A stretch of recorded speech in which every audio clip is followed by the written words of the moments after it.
deserves a permanent, loving home. You can help. Learn more at davethomasfoundation.org. KHTKAM Sacramento, KYMX HD2 Sacramento. From the Power Business Technology Toshiba Studios, your new home for 49ers football in the 916. Sactown Sports. It's time. It is that time. Time for Stiles and Watkins. You can join the show by texting 916-339-1140. Find us on YouTube at Sactown Sports 1140. It's time for Alan Stiles and Chris Watkins. Don't do this often and don't like doing it. But Chris, on a day like today, I can't say yes. I can't say it. So no. It's a no day. No. Because that's what we said after every brick in the second half. Oh my God. 112 to 105. The Kings, they blow another huge lead. You saw the momentum shift. We all felt it. We all knew it. There was a little twinkling in our eye thinking maybe they could hold on and figure it out, but we knew how it was going to end, and that's exactly what happened. The Kings blow another one. I don't know if we need funeral music going to say goodbye to the 6th seed, to just lay it to rest, because I'm telling you, Chris, at this point, I'm thinking about the 7 and the 8. We had opportunities, and it's done. It's not done, though. It's not done. It's done. Look, it's very, very, very, very unlikely, but I'm sorry. I was watching social media after. I shouldn't say watching social media. I saw social media after the game.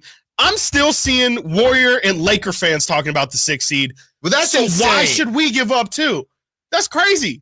If those people can go ahead and have confidence, like that's the part of this. I understand, like these are bad losses, these are bad games, but like this is where Kings fans do like to get down on themselves and feel like I'm down. And that's fine. I'm also not saying that's wrong at all.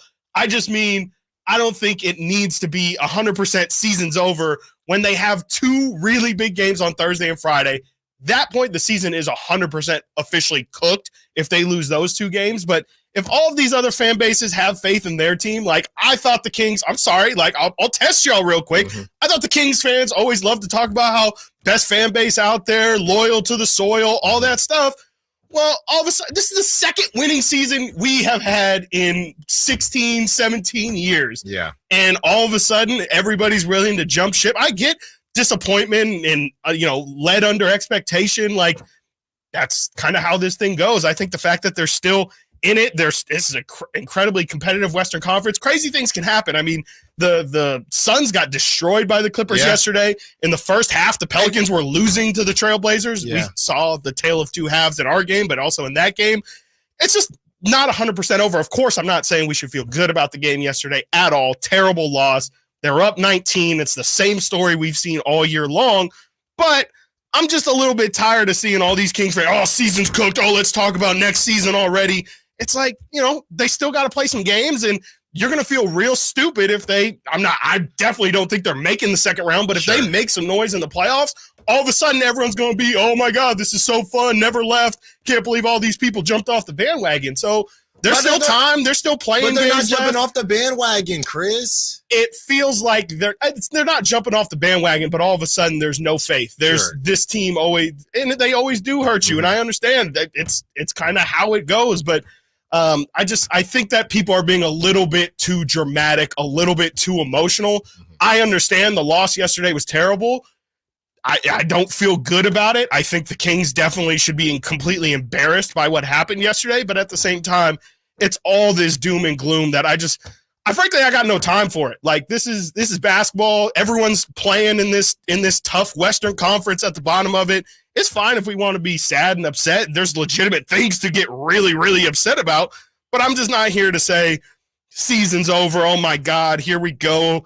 I'm just not here for it. I'm really not. No, look, the bottom line is we're not on the court, okay? People are going to react the way they want to react. The question is, to the Kings, what are you prepared to do to stay out of that 9-10? Yeah. That's what it comes down to. Sure. It's still in front of you. I get what you're saying. I'm not personally talking about the 6 seed, but 7, 8, and then you win one and you get in. Cool. Yeah. That 9, 10, that's a problem to me. Sure. That's a problem. So it's still in front of them as far as 7, 8. Yeah. I'm talking about the 6 seed, and I'm talking about the way that they have been losing. They don't control their destiny for the 6 seed anymore. No, they do not. And I guess technically they could help themselves because of the Pelicans and the Suns. Oh, absolutely. If they win out, that's putting a lot of pressure on other teams. But they would still have to lose. Exactly. If the Kings went out, they still could not get the 6 seed, but they could get that 7. The bottom line is this comes down to the Kings and what are they willing to do and we're going to talk about it roundtable coming up today, so you don't want to miss that. 11:30 we're doing today? At 11:30. Everybody's talking about the threes, right? Yeah. Franchise. I know we're about to get into Frank Facts. The franchise record in taking threes, not made threes. Okay, don't get it twisted. Not made threes. No. Is there any type of counterpunch? Look, man. Mike Brown, when he was with the Warriors, I remember with the whoop that trick. Remember that whole thing? Yes. Mike Brown coached that game. Steve Kerr was unable to coach that game. They lost by 50 points. Kings fans were very scared after that game. And that was right after they announced they were hiring That's Mike right. Brown. And the whole thing was Mike Brown saying, I'm the defensive coordinator, right? To be okay. So when it comes to offense, I don't know. Are there any wrinkles you can put into the offense? Because you cannot continue to do this for the rest of the season, or we're just praying that they just stay hot. Yeah. And the reality is nobody stays that hot. Sure. They just don't.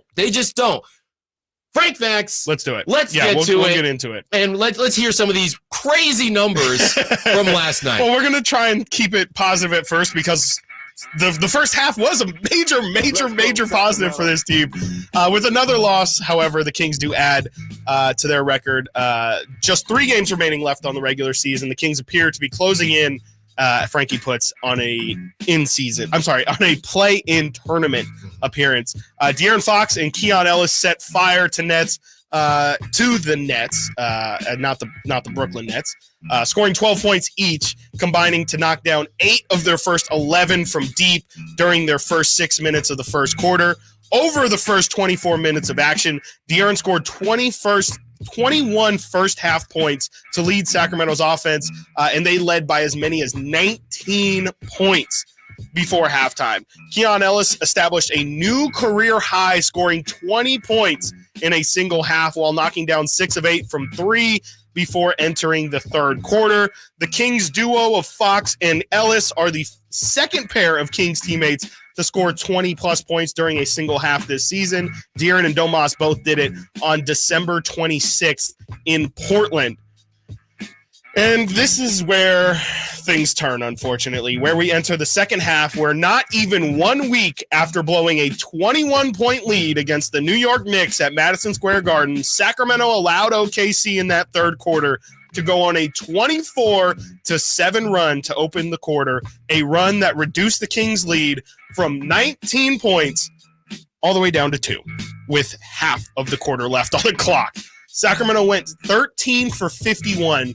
That is 25% from the field, including 6 of 27, 22% over the final 24 minutes of action. That is the second half. The Kings shot 25% from the field, 22% from 3. Sorry, I didn't get another call. Yeah. Thunder offense hit their stride during the second half as the Kings shot 25 and 22. OKC shot 62 and 58 in that second half, percentage-wise. The Kings will face New Orleans on Thursday in front of a national TV audience on TNT before meeting Phoenix 24 hours later on Friday. Those 2 games are absolutely massive as Phoenix lost last night to the Clippers. They now sit in the 7 seed as the Pelicans beat the Trailblazers. They now sit in the 6 seed. We know the Kings obviously do not hold the tiebreaker over the New Orleans Pelicans. The Pelicans dominated the Kings this season, holding a 4-0 record while outscoring Sacramento by an average of 21 points during those 4 matchups. That game is again on Thursday against the 6-seeded Pelicans. If the Kings win that one, they will still not be very close. They will be still a game out of the 6 seed. They will more than likely hold that 7 seed going into the matchup against Phoenix, and that, of course, makes that game against Phoenix so incredibly important for the Kings to lock down that 7 spot. At the very least, lock down that 7 spot if they beat Phoenix. So really, really big week ahead, even though, again, it was a very, very, very disappointing loss. You do have to put it in your rear view now, as you have, after you play one big game in the season, you have to play another. And that's how it goes with 3 games left. And these next 2, as always tends to happen, are the biggest 2. It's really what it is. Beat Phoenix, beat New Orleans, and you're putting yourself in a really good spot. Maybe New Orleans slips a couple games here at the end of the season, makes things interesting. I think New Orleans would actually have to go. I think New Orleans would have to lose out pretty much the rest of the year in order for the Kings to leapfrog them. But Phoenix is a bit of an easier task for, the Kings for to give up. 7. Phoenix for 7, Pelicans for 6. Yes. And yeah, I mean, the Pelicans, honestly, if the Kings take care of business, here we go again. We'll be cheering for the Warriors because it'll be Pelicans at Warriors. And then at that point, obviously Kings have to take care of business. At that point, Pelicans have the Warriors, and then for whatever it's worth, and I know AD didn't play last night, it'd be Lakers at Pelicans. So it's possible, but I don't even want to talk about that. We need to talk about what is going on in their own house. What is going on in-house with the Kings, and that's what we'll do when we return. Stiles and Watkins, Sactown Sports.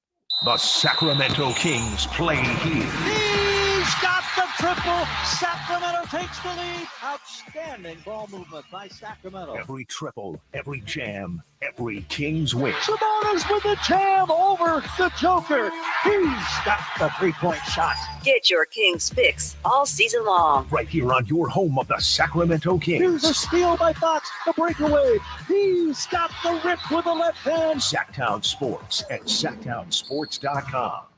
I'm Ken Korak with your Green and Gold Report, brought to you by Xfinity 10G, the network made for streaming. Well, in the same week, the A's announced that beginning next year they'll be playing at Sutter Health Park until the move to Las Vegas. Paul Blackburn did some very impressive things on the mound. When he blanked the Tigers for 6 innings in Detroit, it gave him 13 consecutive scoreless frames to begin the season, the 4th best total in Oakland history. The record being set by Matt Keogh with 16 back in 1980.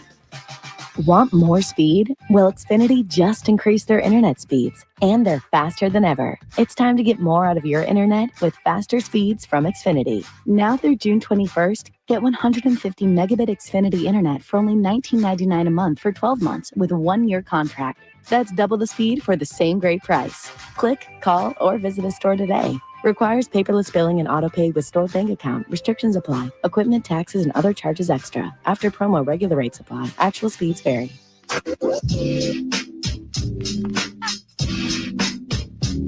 Sactown Sports. Call or text at 916-339-1140. Going to go ahead and open up the phone lines, 916-339-1140. All guests and callers join us from the Folsom Lake Honda hotline. Folsom Lake Honda, your one-stop Honda shop.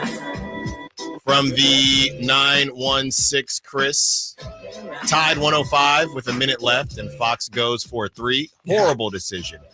Get a bucket and stop, and you win the game. Then great inbounds play for Keon, and he passes up an open layup to Sabonis. To what? Make sure he gets his double-double. Terrible decisions and or bad coaching, not winning basketball. That's from Folsom Mike. And I find myself, I walk in to the building this morning. I say, Chris, it's a Wasabi Wednesday. Yep. I don't know how far we're going to have to take this thing, but I find myself extremely, extremely torn. Yeah. Torn between the Kings and their frustrating losses and the idea that they're better than this, but also at the same time understanding what they're missing, and maybe they're not.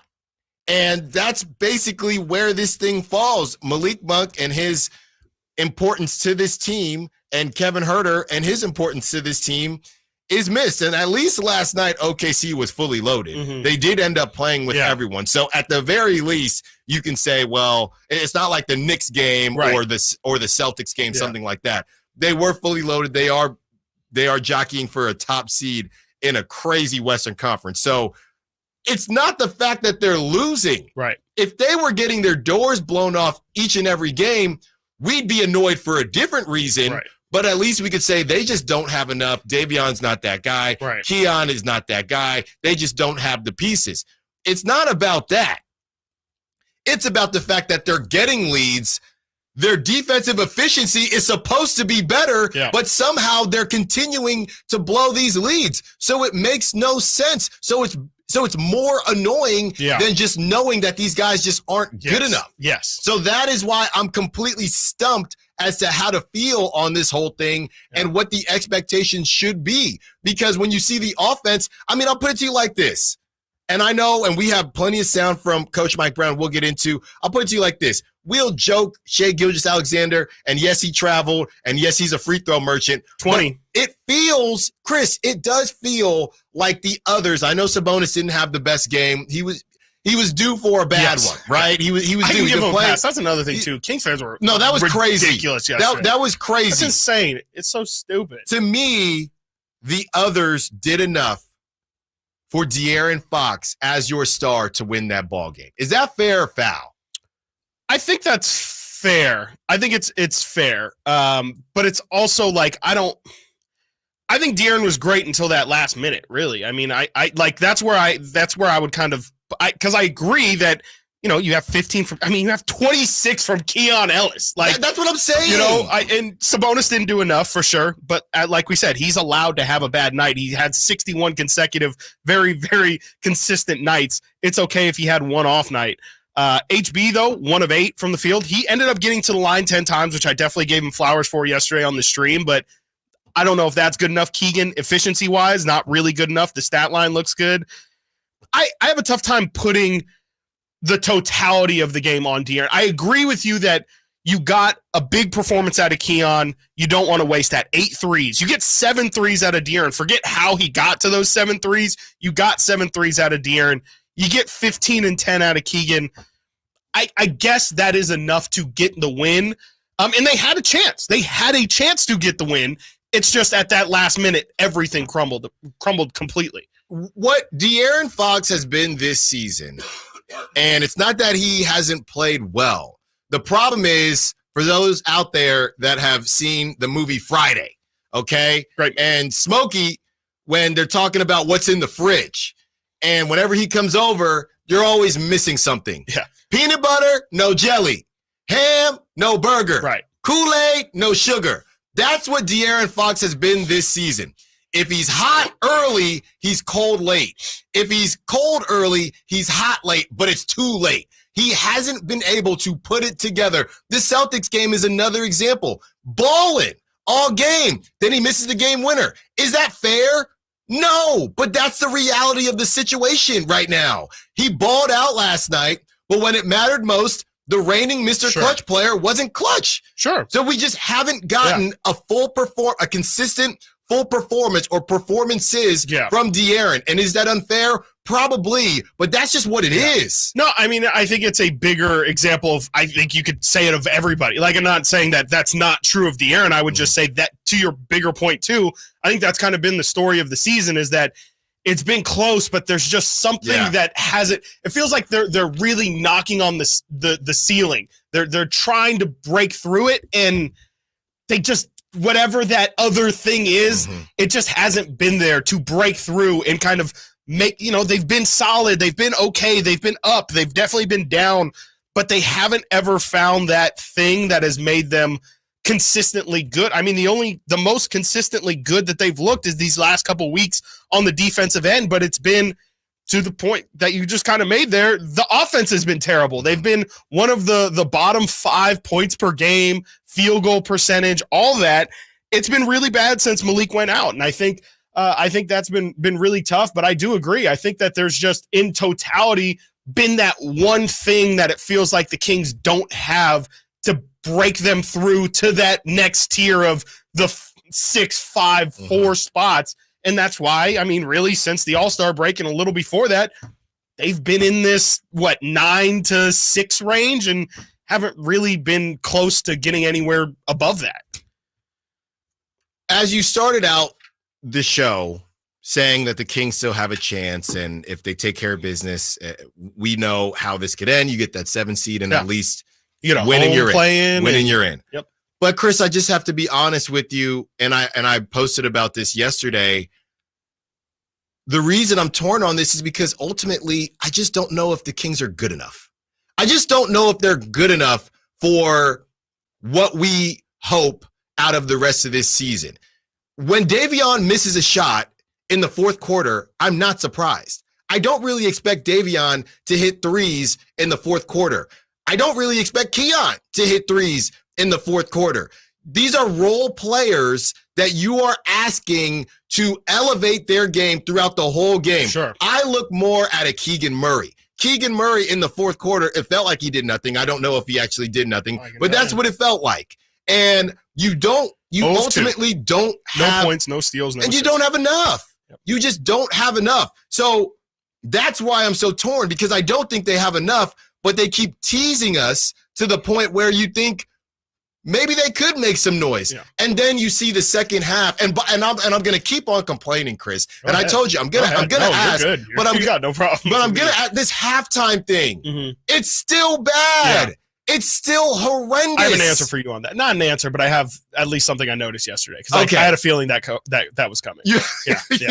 As it's happening, Chris is saying, all right, we're going to have to get into this. Yeah, damage control here. We see your text coming through. Yes. TC, we see you on the line. We will get to you when we get back. And Chris will give us an answer as to, well, somewhat of an answer as to what is happening during halftimes. No more orange peels. No more grapes. No more. Figure it out. Stiles Watkins, Sactown Sports.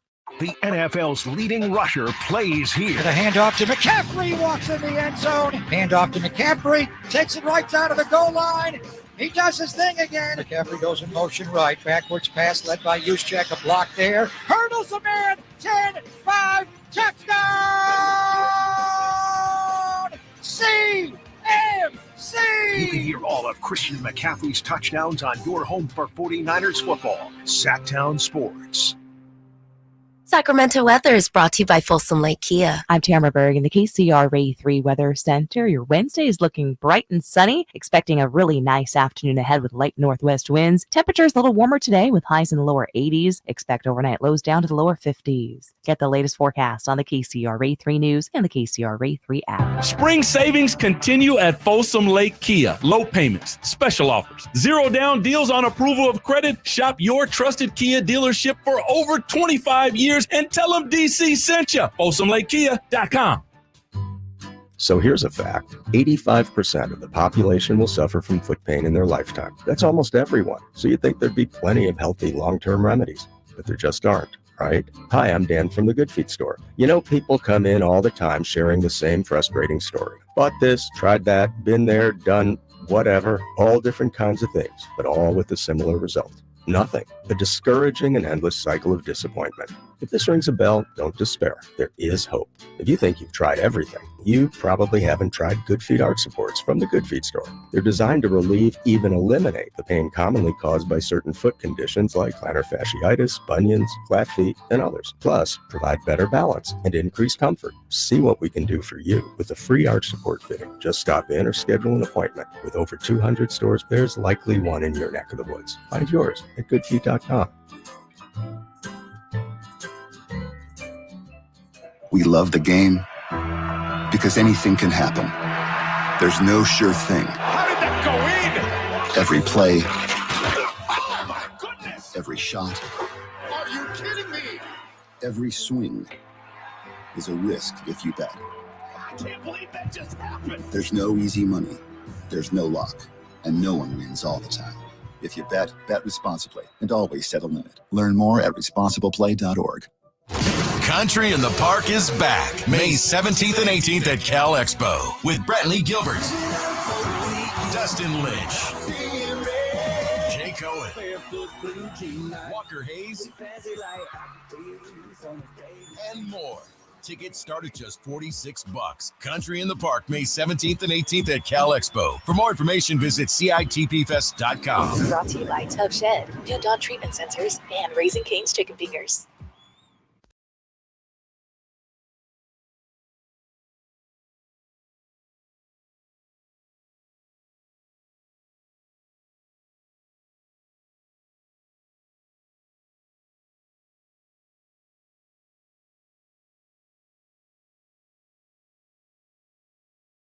Live and local.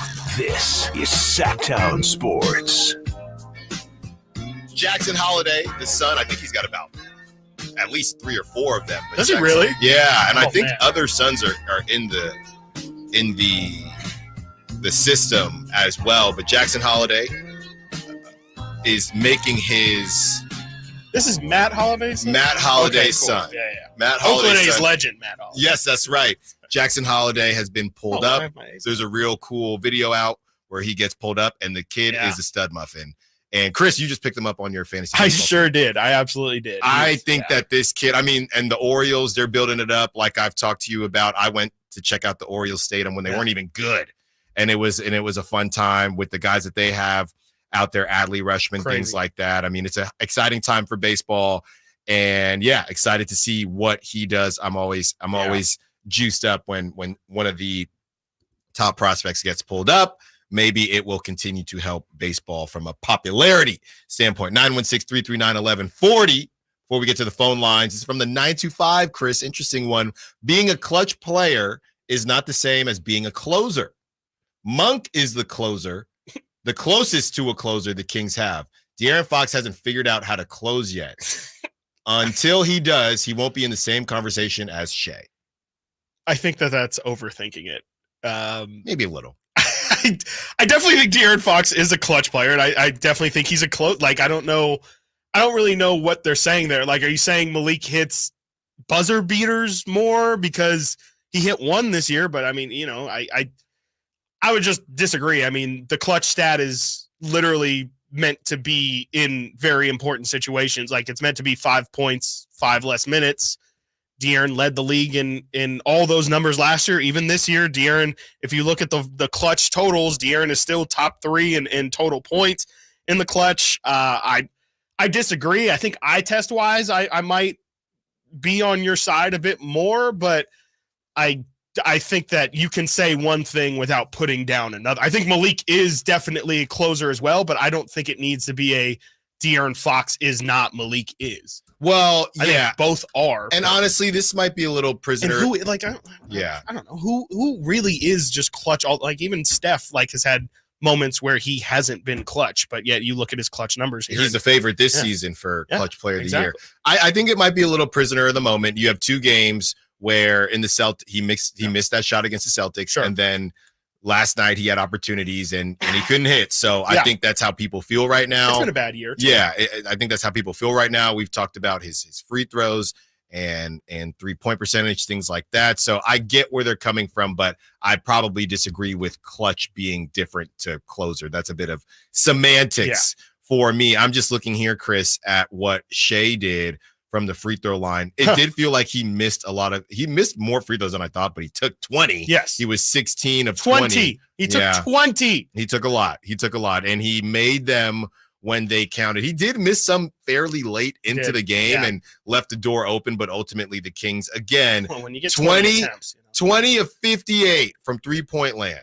20 of 58. You had De'Aaron Fox putting up 17 threes. Keon Ellis putting up 15, but he did go 8 of 15. Trey Lyles put up 5. Davion Mitchell put up 6. Harrison Barnes 0 for 4. I mean, it's Keegan Murray 3 for 10. Just a lot of threes, man. It's just a lot of threes. 916-339-1140. Let's go to TC, who wants to be a part of the conversation. What's up, TC? What you got for us? Alan and Chris, what's up? What's up, man? Hey, man, just disgruntled and kind of mad about that game last night. Hey, just give me a minute. I kind of want to make sense of what I'm saying so everybody can understand me as far as fans and also you two guys. Check it out, though. So, first and foremost, it's too many threes. I call all the time and tell y'all about these things, bro. 63s, bro? Come on, man. That's like BS. Like, seriously. Like, when they're not falling, you have to mix it up. I don't care if that's how the team is made or what you want to do. But Mike, Jordy, Jay, and Doug, y'all got to figure out, like, hey, bro, when they're not falling, this is what we need to do. We shouldn't have to call a timeout. Y'all should know as a team, we shouldn't have to keep jacking up threes. But as long as the coaches are saying it's fine, the players are going to keep doing it, bro. And me, I think that's a bad thing. As far as what the texter was saying, Chris, he was talking about a closer and a clutch player. He's correct. Fox is not a closer. It's a difference between a clutch player and a closer because you can be clutch all throughout the game. A closer is knowing how to close at the end of the game when the game is like a 2-point game, 3-point game, 5-point game with 5 minutes to go. Period. You know how to get to the foul line. You know how to take a mid-range where you know how to take a mid-range. You're not just jacking up bad shots how Fox does. He's not a closer, bro. He's dope. I'm not taking anything from Fox. But a closer is knowing how to get to the charity stripe line. Not when you're down 2 with 3 minutes left, bro. Your last 4 shots are all 3-pointers. Like, that's a closer, bro, when you know how to decipher, get everybody in position, but also close a game and get the basket that you need. That's what that caller was talking about, bro. So it's frustrating with this team, and it's a team game. Keegan, we're tired of telling you to shoot a lot, bro. Harrison, get back on the map. So as far as the team, that's a team problem. But the threes are a coaching thing, and Fox is not a closer, bro. He's a clutch player, but he's not a closer, dog. That's all I got. Thanks for the call, TC. Chris, the one thing I want to talk about, we'll have a lot of conversation about the threes with Frankie, with Brendan during the roundtable, without them as well. The one thing I did see last night, and I'm curious your thoughts, is that people were saying that last season when De'Aaron did win Clutch Player of the Year, and we saw him try to do it against the Celtics, he just missed the shot. He was getting to the cup and getting to his middies more in clutch time versus the threes. And I'm wondering if part of that is, I got to be careful here, I'm not really trying to go to the free throw line. You know what I mean? Maybe it's being tired. Maybe it's not wanting to go to the free throw line, something like that. Because, you see Shea in clutch time say, I'm just going to – and they've said the same thing about LeBron, right? When LeBron settles. You see Shea when it's clutch time. You can call me a free throw merchant, but I'm going to make sure we leave here with an opportunity for points versus De'Aaron, who just – he was hot. And I know you've been on this the whole time about the threes. De'Aaron's hitting them early. And we're all thinking, is this going to burn us later? Because is he going to just go back to that? Because you never know when the well is going to run dry. And the well ran dry. And there was some stop they got. And it was a top of the key 3 that he took. That was just so ridiculous and so unnecessary. Terrible. I think it was off an offensive rebound. So unnecessary. That is, he just pulled it. So I don't want to get too caught up in the semantics of a closer versus clutch. I still don't get that. The bottom line is, when you're trying to end these games, we've seen what De'Aaron can do. Right now, it feels like he's going back to the well of the 3, even when it's dry. And I'm curious as to why. And again, he tried to get to the midi against the Celtics. It just feels, to be honest, it feels like he's not sure what he wants to do when the game is close and when the game gets tight. I think the end of the game stuff is mainly, especially right now, I think it has a lot to do with the fact that this isn't a great reason, but I think he honestly doesn't trust his teammates. And we saw it earlier in the year. I think it was in a Golden State game really, really early in the year where De'Aaron in the fourth quarter just went like superhero mode, but like not in a good way. That was at home. It was at really, home. I think it was like one of your first games. I feel like me and Whitey were all sitting next to each other. And I think Whitey leaned over and said the same thing of just like, boy, like he really does not trust the guys out there. And I think that's a big part of it right now with Malik out. I mean, everybody's right in pointing out that Malik has taken a major step in closing time this year. And I think De'Aaron kind of liked it. I mean, I think that he enjoyed having another option and not having the weight of the world be on his shoulders. And I think some of it is, we're not talking about the fact Davion Mitchell had 8 points in that first quarter. Finished with 8 points. He went 3 of 10. Trey Lyles was 1 of 7. Keegan was 3 of 10 from 3, 5 of 16 from the field. HB 1 of 8. Domas even 2 of 7. I think he looked around and said, I feel better doing this myself than trusting my teammates. I don't agree with it at all. I said on the postgame live stream, like, you can get those shots that De'Aaron took in that last minute at any point in the shot clock. That's something that you take 5 seconds to go, clock winding down. Hey, we got to get something up. Take that step back 3. That's fine. I can live with it. I don't love it, but at least we tried to get a better shot. I think De'Aaron just didn't trust his teammates in that moment, and I think it's a bigger example of the fact that I do think that this team needs more bodies in the fourth quarter, in closing time, to have the ball in their hand. They don't have anybody else that they trust with the ball in their hand. This was the problem last year in the playoffs as well. Malik and De'Aaron create everything for everybody else in the fourth quarter. All the Sabonis creation stops. And I just think that was, I literally painted this out yesterday. I said the thing that I'm afraid about for this Kings team is 5 minutes to go, 5-point game. What happens? Because it's just De'Aaron Fox. Yeah. And I just don't think that I don't think a lot of people can carry that weight. Not just De'Aaron. And yeah, I definitely think the threes, like you said, I think it was one of those things where he hit them early and he starts feeling it and it's going to end up biting you in the butt later. Yeah. But if he doesn't feel himself, if De'Aaron doesn't hit 7 threes, the Kings aren't even close in this game. Exactly. So it's a weird push and pull, and that's where I understand what you're saying earlier about being conflicted and being confused about, yes, they played well, but at the same time, you blow this lead. And it's really confusing, really frustrating. But, I'm even conflicted. Like, I think De'Aaron played good, really good yesterday, but that last minute is inexcusable. I didn't love anything that I saw from Fox in that last minute, but at the same time, I don't really know where else he was supposed to go. Yes. I don't think taking that hero ball 3, both of them or all 3 of them, if you want to include the one that you're talking about, I don't think those are good shots, but at the same time, where else are they going to go? Because Keon Ellis went ice cold in that second half. Right. And again, Keon, we get it. Yeah. Anything you've already gotten enough from Keon. I'd argue even though Davion stopped, you've probably gotten enough from Davion. The problem is, and people get mad, stop talking. We talk about Harrison Barnes. And Keegan. Both of them. I'm telling you right now, I do not trust Keegan Murray in the clutch. I trust Keegan Murray. He's only a second-year player. That's not a crazy statement. I don't think so. I trust Keegan Murray in the first quarter. I trust Keegan Murray in the second quarter. Yeah. I trust Keegan Murray in the third quarter. If the ball goes, and that's why we're all conflicted. I say, oh man, De'Aaron jacking up a 3, hero ball. But do I really want to see Keegan shoot that in the fourth? Like not really. Yeah, you don't trust He's not there yet. Yeah. He's just not.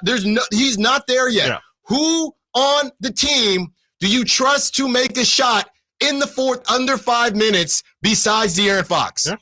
Who? Because there's no one. There's no one. I don't even trust Sabonis. I don't either. Missing bunnies. I don't trust any. So the thing is, if I'm De'Aaron, I'm sure he feels the same way. I'm Chuck Master Flex because why not? Yeah. Because why not? So that's why it's tough. I don't know if you noticed either. I just thought about this. Mike Brown didn't mention De'Aaron Fox once, his shot selection once in that fourth quarter. Yeah. In that press conference he had after the game. Not a single mention of I thought Foxy was forcing nothing. So if anything, Mike Brown actually said the opposite. He said he wanted the team to shoot more, which we'll talk about later. But I ultimately don't think the team has, and I said this yesterday on the live stream too. I mean, ultimately you could argue that's the Kings season on the line. It's like, this is whether you like it or not, this is how it goes. This is how the game is played. Your star players are always going to have the ball in their hand with the season, with the game on the line, and you got to live with their decisions. And unfortunately, I do think De'Aaron Fox made the wrong decisions, but you're tripping if you think that's not how this story is going to end. That is how this always ends, is with your best player having the ball in his hands in clutch times. Right. That's how every team wants to go down. No one wants to go down like the Kings did in game 4 or game 3. HB has the shot. No.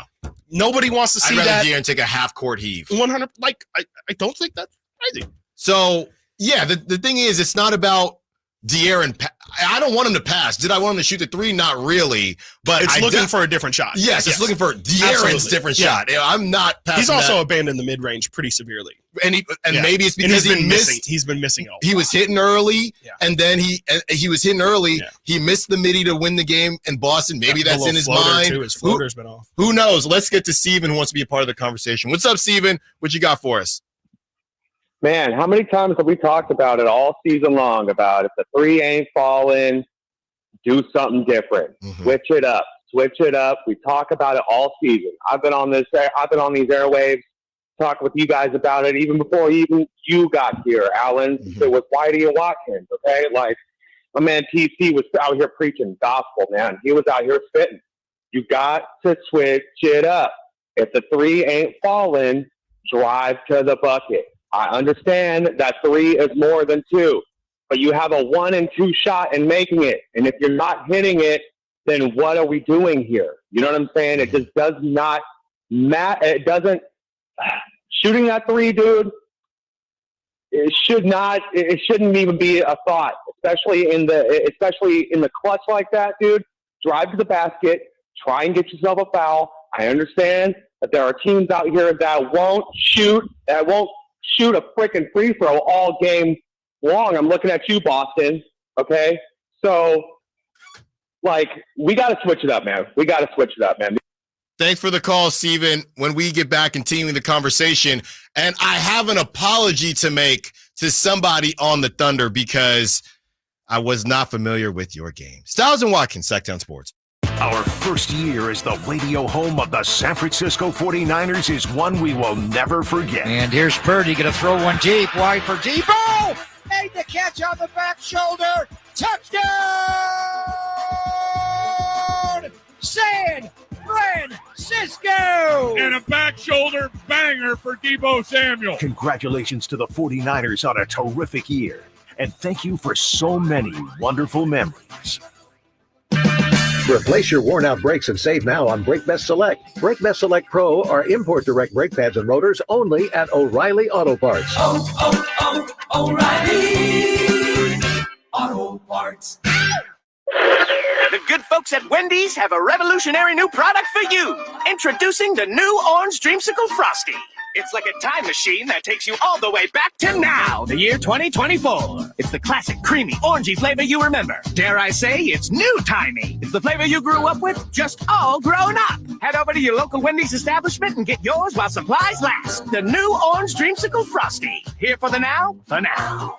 Limited time only at participating Wendy's. Hey, it's Carmichael Dave for my good friends at American Energy. Now, I've told you this before, but this is what we call extending a good deal. Right now, American Energy Heat and Air is offering an HVAC diagnostic for $99. Oh, wait, I'm sorry. Never mind. They're offering it free. It's a $99 value, but you get it for $0. Let the American Energy team test your system connections and all the moving parts of that system to ensure that it's functioning properly. Now, this is a limited time offer. Call today to schedule your appointment at 916-520-9990. Speak to the company that has an A+ rating with the Better Business Bureau that's been making the greater Sacramento area proud since 1981. 916-520-9990 or AmericanEnergyAir.com. Tell them Carmichael Dave sent you. Call 916-520-9990 now. For the ones who work hard to ensure their crew can always go the extra mile, and the ones who get in early so everyone can go home on time, there's Grainger, offering professional-grade supplies backed by product experts so you can quickly and easily find what you need. Plus, you can count on access to a committed team ready to go the extra mile for you. Call, click Grainger.com, or just stop by. Grainger, for the ones who get it done.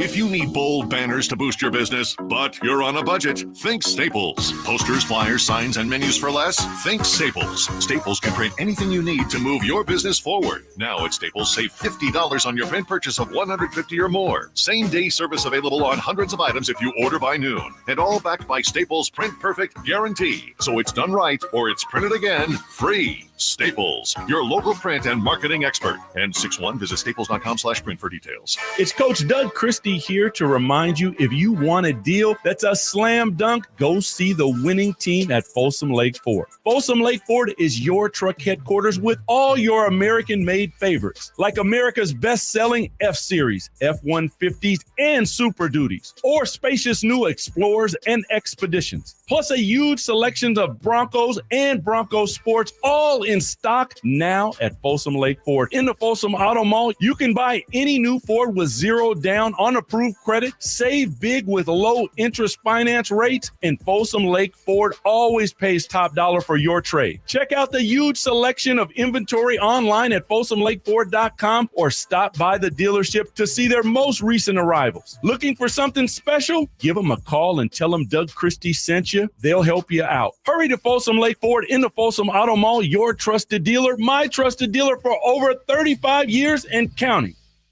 Welcome to the Tap House Restaurant at Bartley Kavanaugh Golf Course. With an array of local craft brews from a selection of 20 taps, the Tap House menu boasts freshly made sandwiches, crisp salads, and a variety of specialty entrees. The Tap House is the perfect place for a round after your round at Bartley Kavanaugh Golf Course, especially during happy hour from 3 to 6 daily.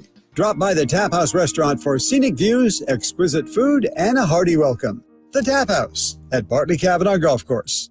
Guys, did you know your testosterone level impacts your energy, libido, sleep, weight, hair loss, mood, and even ED? And right now, Revive Men's Health Sacramento will check your testosterone for free. They're in Midtown in the Cal Sutter Medical Building and also offer telemedicine appointments. Schedule your free testosterone test, exam, and consultation today. Call 916-365-4566. That's 916-365-4566 or visit Revive Men's Health.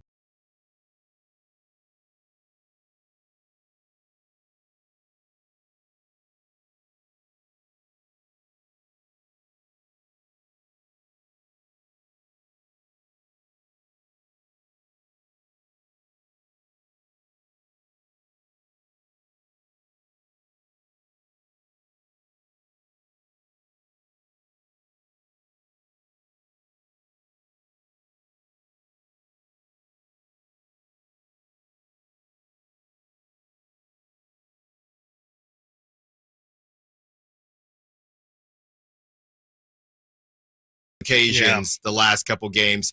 I don't know if there's anything that you saw, but clearly Chet made an adjustment, and Sabonis could not do anything against Chet. Chet was blocking other dudes too. Maybe that's why they were afraid to drive, because they were afraid to get blocked. But I gotta give some kudos to Chet Holmgren, because he shut down Sabonis and really shut down everybody's ability to drive. I think that a big part of it was the fact that Sabonis was in foul trouble pretty much the entire game. And I think it kind of forced him to not be as physical with Chet as what he would like to. I mean, he even got the offensive foul on that one where he tried to drive on him. Yeah, he flopped. He flopped a little bit, but at the same time, Sabonis, you can't just, extend your forearm into him. But I think that's really what it was. I mean, definitely shout out Chet. Chet's been a ridiculous defender all year long. That block, to me, that block he had on Davion in that fourth quarter, I don't know why more people weren't talking about that. I thought that was incredibly impressive. Davion blew by him, and Chet, I mean, it was a hook shot too from like outside the charge circle, and Chet sent that thing to like the 3-point line. So he's a really, really good defender. It's no point in talking about it now, but I think he would have been the perfect person to put next to Domantas Sabonis. I still think he is, but I definitely think, he did a great job on Domas yesterday, but he was definitely aided by the fact Sabonis couldn't be super physical with him. And so Chet could kind of just hold his ground and Chet definitely impacted other shooters as well. But yeah, he did a great job defensively yesterday. Let's hear from Coach Mike Brown as he talks about what went wrong. I thought in the first half, our ball movement was beautiful. And I thought we got bored with it in the second half. We touched the paint and took some tough shots, got our shot blocked a couple of times, even off our offensive rebounds. And, it's hard when you have a formula of success to go away from it. And then a couple of guys missed some shots, and we had wide open shots, and we just turned them down. Turned them down and started driving into defense. And it's the basketball gods will make you pay if you turn down a wide open shot in the NBA. And it's just tough to see how beautiful we played in the first half. And I don't care if we make or miss shots, we just played the right way. And then in the second half, we tighten up and we try to do too much on our own, or we pass up open shots. To me, that was really, really one of the probably one of the most biggest difference in the ball game. Chris, I even talked about this myself, because he said that, and then I said, I saw a bunch of missed open shots in the second half. Tons. Do you want to break down, because when somebody hears you passed up open shots, you drove into the defense, and out on the outside looking in, we're all saying you need to be driving more. Can you speak to the philosophy and what Mike Brown is seeing versus what the naked eye is seeing? Because people like me sitting there saying, I mean, I saw them taking open shots. They were just breaking them, and I feel like they should be driving more. Yeah. So there's a specific thing that he wants to say, and he says it every single game, and that's when he's talking about don't get too deep and things like that. There is, and that's the thing. Their system is their system, and they just simply don't have anything outside of De'Aaron Fox, and now with Malik Monk out, that breaks away from it. I would first off like to say that I am a bit confused as well from what Mike Brown is trying to message here, because I would say that he obviously always talks about drive and kick and spray threes and all that, and he says how important spray threes are to his system, but at the same time, he's kind of getting upset at his players for trying to create those spray threes by driving in and kicking. So I could understand how maybe if you're a player, you're saying, Mike, okay, so we're not supposed to pass up. And I would probably say he would say, hey, and I also think he's talking about pretty specific players and pretty specific plays. I don't know if he's talking about the whole team in totality, because again, they took 58 threes. Like, how much more do you really want your team to take? But yeah, I think he's talking specifically about Harris. I think he's just upset when you have an open look, take it. You don't need to do the redundancy of driving and kicking if you're already open. I think that's maybe what he's talking about, but I would definitely acknowledge the fact that he's kind of asking for two different things at once. You want them to drive and kick, but at the same time, you can't just take threes. And so it's a bit confusing of messaging. I will definitely admit that. But I think in general, Mike just wants these guys to let it fly. Like, I think it is as simple as, it doesn't matter if you're making or missing. They were definitely missing. Yeah. He just wants you to, and I think the thing that I really noticed, or a play that really stuck out to me yesterday, was there was that one possession where the Kings had like 3 or 4 offensive rebounds, and Davion let 3 fly without hesitation. And I think that's what he means when he says, if you have an open look, take it. He wants you to be like Davion in that moment where, I don't care if you just missed one. I don't care if you just missed 2. Oh, that third one possession better fly. That possession where they had 4 opportunities. I mean, that was crazy. Again, that is an example of, I think they had opportunities to win the game and play well. They just missed everything. They missed all their shots. And I don't know how much of that is like, not making adjustment, and that's the confusing part, is you would say is that you could probably tie your own conclusion into it. But I think the reality is they're having open looks. Keon Ellis, I can picture it perfectly in my head. I think it was 2 minutes after halftime, has a wide open look from the I don't think it was from the corner. I think it might have been from the break. And I think he dribbled it, had so much time and just bricked it. And I think that really was the case, is they had opportunities. They just continued to miss them. So I don't really know what to do about. I don't know if you could say if that's them being lackadaisical. You could say that's them not adjust. I would just say it's unfortunately it's one of those things where it's a make or miss league, and the Kings were definitely on the missing side of that after being blazing hot in the first half. But I think part of that is the situation. When it's free flowing and it's the first quarter, it's easy to make shots. I'll literally put it to you like this. That possession that we just discussed with the 4 offensive rebounds, if that's in the first or second quarter, specifically the first quarter, somebody hits a shot. Fourth quarter, it's a little bit different. I can't explain it, but these are guys in situations that they have not been in before, and everybody is getting tight. But then couldn't that be, sorry to cut you off, couldn't you argue that that's just a growing pain? Like this team, that's me saying that they're not good enough. That's what I'm saying. They're just not good enough right now. Yeah, it's easy when it's easy, free flowing. And I can see how that would be super frustrating too, because it's like, what do we do if we're just not good enough? Yeah, like how much can you really do? And the bottom line is you're asking them to grow. Yeah, right in front of our face during the season, and they are. Yeah, but they're taking lumps. They're parts and pieces of this that they're not getting there yet. Maybe they'll get, maybe it'll happen next game. Right. Who knows? But all we know is that it is very clear that shooting the basketball at the beginning of the game is not the same as shooting the basketball at the end of the game. And we can go all the way back to the Mavericks with Dante Exum. Yeah. Okay? You have to make shots when they count. When we return, we will hear from Mike Brown and what he had to say about some of the missed calls. Also, we will break down crowding the paint and ask the question, is Sabonis tired? Stiles Watkins, Sactown Sports. Last season, the Sacramento Kings gave us a little bit of everything. A Pacific Division title, GM of the Year, Coach of the Year, Clutch Player of the Year, All-Stars and All-NBA performers. Plus, we got to light the beam. Here's a steal by Fox, the breakaway. He's got the rip with the left hand. What does this season have in store? Find out. Each and every Sacramento Kings game can be heard right here on your proud home of the Beam team, Sactown Sports and SactownSports.com. Capital Casino has been serving the greater Sacramento area in the same convenient downtown location for over 20 years, with plenty of close-by, well-lit parking monitored by security staff and offering the most variety of table games in the region in a safe and friendly environment. Best food, best service, and the best action.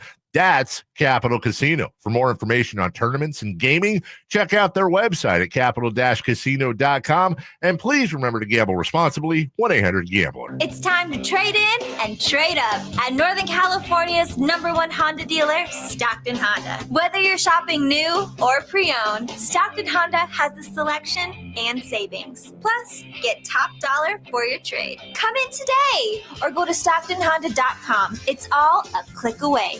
Anytime, anywhere, it's all here. StocktonHonda.com. #1 claim is based on 2023 total new and Honda certified pre-owned vehicle car sales from American Honda Motor Company's L1 report. Timmy, everybody. Great job. Next up, we have Samantha. 10 times better performance can make a big difference. Castrol Edge Motor Oil gives your engine 10 times better high temperature performance. Castrol Edge, better oil for maximum performance. Now through April 23rd, get a $15 gift card when you buy 5 or more quarts of Edge or Edge High Mileage Full Synthetic, only at O'Reilly Auto Parts. Claim based on Sequence 3 H test versus API SP test limits. To my newborn baby boy, the day you arrived was one of the happiest days of my life.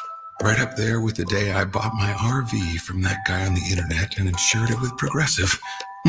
What a deal. Just know, son, I'll always be here for you. And by here, I mean in the middle of absolutely nowhere. In my RV. Protect your baby with an RV policy from Progressive. Take as little as 4 minutes to see what you could save at Progressive.com. Progressive Casualty Insurance Company and Affiliates. Are you stressing about your IRS tax problems? Have you received notices from the IRS threatening to garnish your wages, levy your bank accounts, or seize your property? You need an ally. Allies Tax Relief has tax attorneys and enrolled agents that are ready to fight for you. They have saved millions for taxpayers just like you. Allies Tax Relief can help put a stop to IRS collections and, most importantly, negotiate your tax debt. Here's Brenda, a happy client of Allies Tax Relief. I owed the IRS around $57,000, and they're about to start garnishing my paychecks. I heard a commercial on the radio about Allies Tax Relief, so I thought I'd give them a call. After a day, they were able to at least stop the garnishments, and after a few months of negotiations, I walked away owing the IRS only $301. If you owe the IRS, call Allies Tax Relief right now for your free consultation. Call 800-230-5174. 800-230-5174. That's 800-230-5174. Maida Chevy saves you $10,000 off MSRP on every new 2024 half-ton Silverado, LT, RST, and LTZ in stock after rebate. Over 50 to choose from. Exclusive all in-stock pricing at MaidaChevy.com. Together, let's drive. See deal for details, M43024. KHTKAM HD1 Sacramento. KYMX HD2 Sacramento. From the Power Business Technology Toshiba Studios. This is Sactown.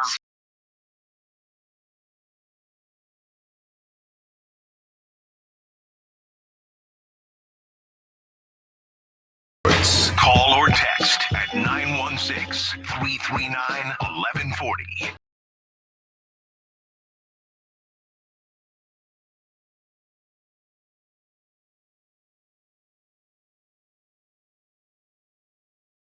more of them. We need to score in other ways, and the team is not constructed that way. We have issues moving forward. Thanks. That is from Jeff in the 916. Yeah, that's what we're going to break down at 11:30 with the guys for the Kings Roundtable. What could a counterpunch be?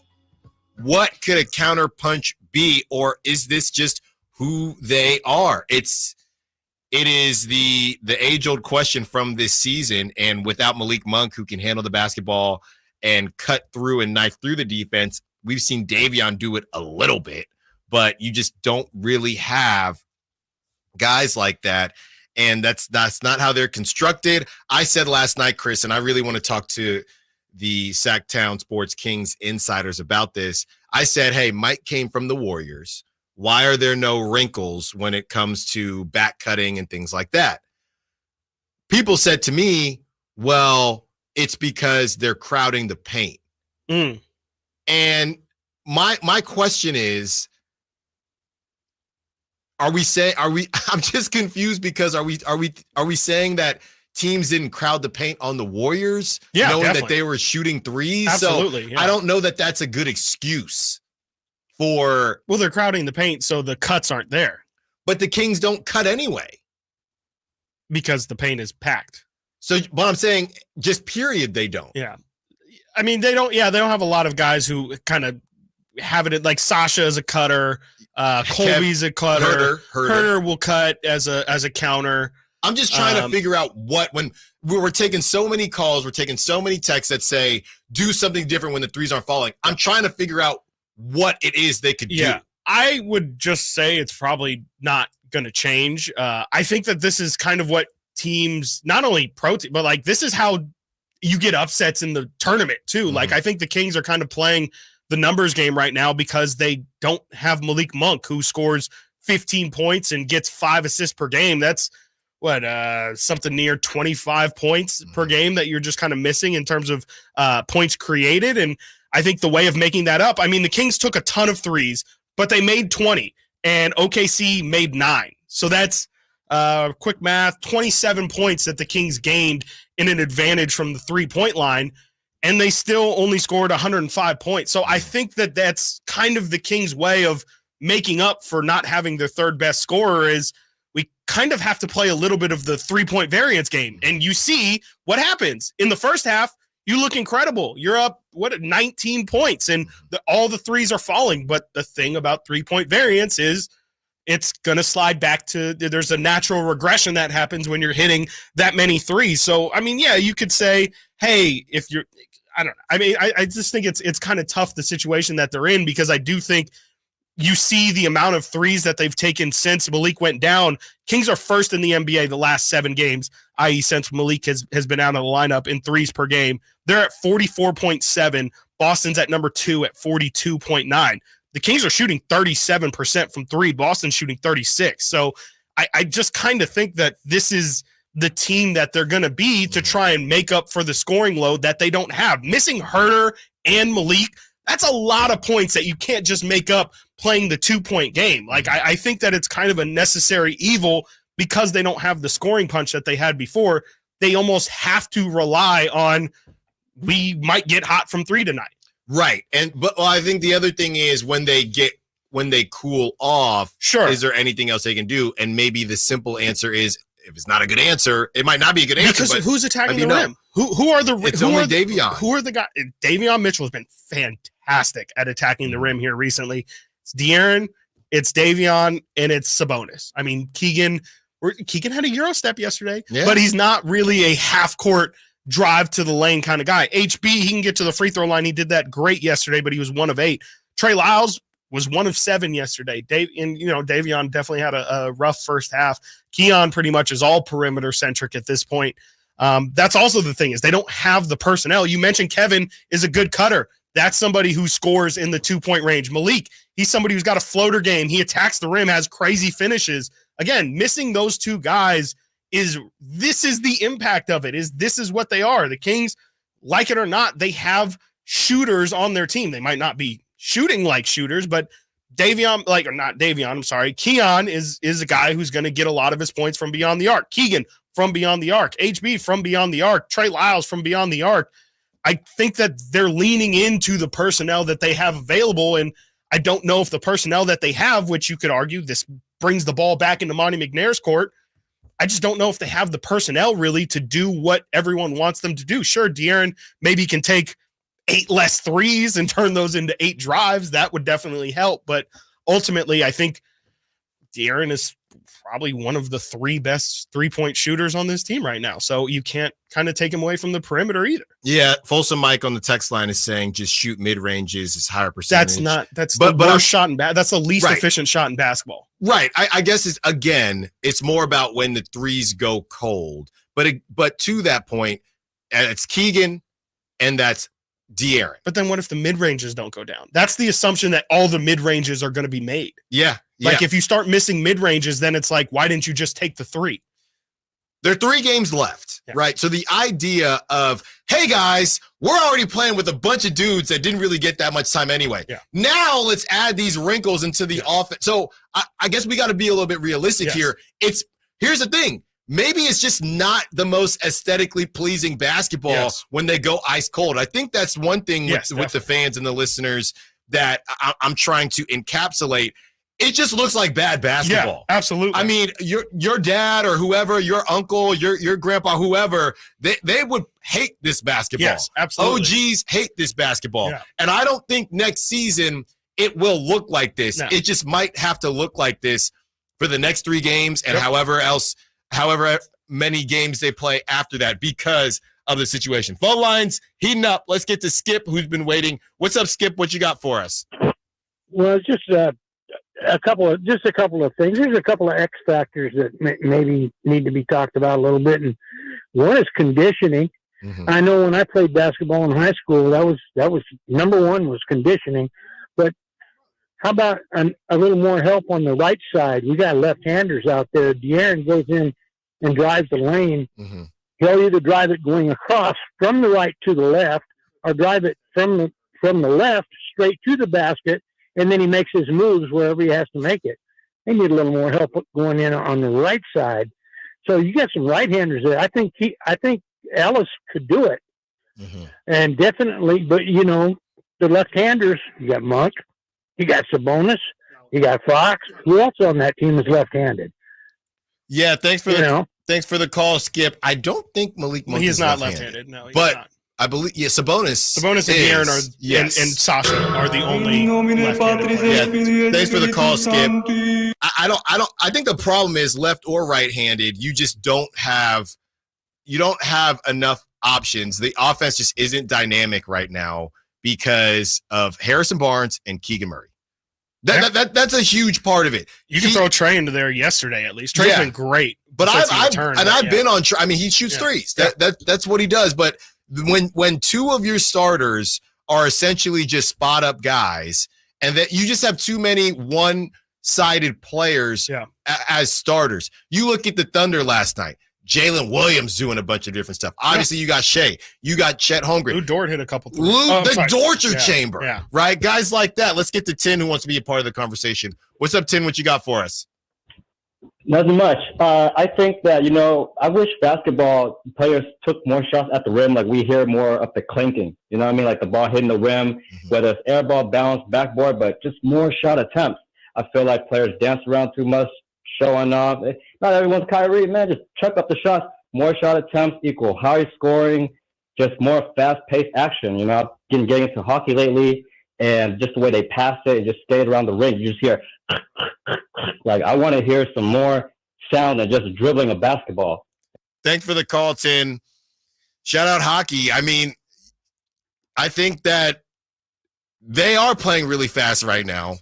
And the difference is, even though they're playing fast and getting shots up, it's just what type of shots are they getting up. And before we continue, we have to get to our guy, Will. What you got today, Will? Hey, man, look, that phrase, spray the ball, man, please throw that in the trash. Throw it in the garbage. Yeah. It's stupid. It makes no sense. And you guys listen. I mean, Watkins makes a lot of excuse for guys, man. But look, you can't make excuse for these guys. Look, Shea makes referees call fouls for him. Fox should do the same thing instead of settling for a 3-point shot. He has to. He's our star. He's our best player. He has to go down there and make sure he get a bucket instead of shooting a 30-foot three. We had plenty of chances to win that game. And then nobody's talking about defense, and we let them. The start of the second half, they came out and shot and hit 3 threes in a row. It's defense, it's coaching, and it's smarts. You got to have smarts. When you need a bucket, you got to get a bucket. You can't be, just shooting up threes and thinking you're gonna hit them. You have to guarantee yourself a bucket. Fox has to go in there and make them foul him. He can't keep pointing at his arm and saying they fouling me. Make them call a foul. It's pathetic, man. Then HB, I've been telling y'all all year, HB, every now and then he have a good game, but he's pretty much done. And then Sabonis, man, 6 turnovers. He just cannot play against athletic big guys. He have a hard time. He fumbles. He's always on the ground. Forget the triple doubles, man. When you need a game, you got to win that game. We had to win that game, and we didn't win that game. Thanks for the call, Will. That's pretty much it. Look, Sabonis has been the guy, and he has been solid. He did not play well last night, but I'm not personally going to hold it against him because you got points from other players. There were just so many issues that happened, and whether it's HB, Keegan, De'Aaron Fox, everybody was a part of it.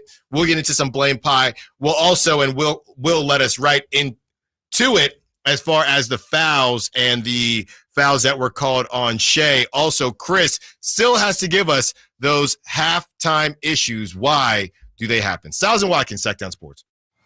The final week of the NBA regular season is here. It's stolen by the Kings. Sabonis gives to Keegan Murray with a hammer coming off the dribble. He just accelerated. He exploded. He lifted off and he rocketed home. That jam. Listen in as the Kings continue their pursuit for a Western Conference top 6 spot. Catch every moment of the final week and all the analysis right here on your home of the Kings, Sactown Sports.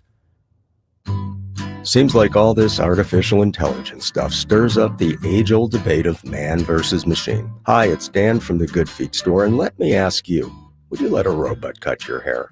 Would you rely on an app to teach a kid to ride a two-wheeler? Let's face it, some things require the human touch. People come to us seeking a solution to foot, leg, and back pain after trying all kinds of things recommended by in-store machines or website blurbs. An impersonal, generic approach to solving a problem that's unique to you. No wonder they usually don't work. At the Good Feet store, you'll meet with an arch support specialist who will take the time to learn about your needs, your feet, your lifestyle, and then fit you from over 300 models and sizes of arch supports, designed for pain relief, better balance, and more comfort. See what we can do for you with a free fitting. Just stop in or schedule an appointment. With over 200 stores, there's likely one near you. Find yours at goodfeet.com.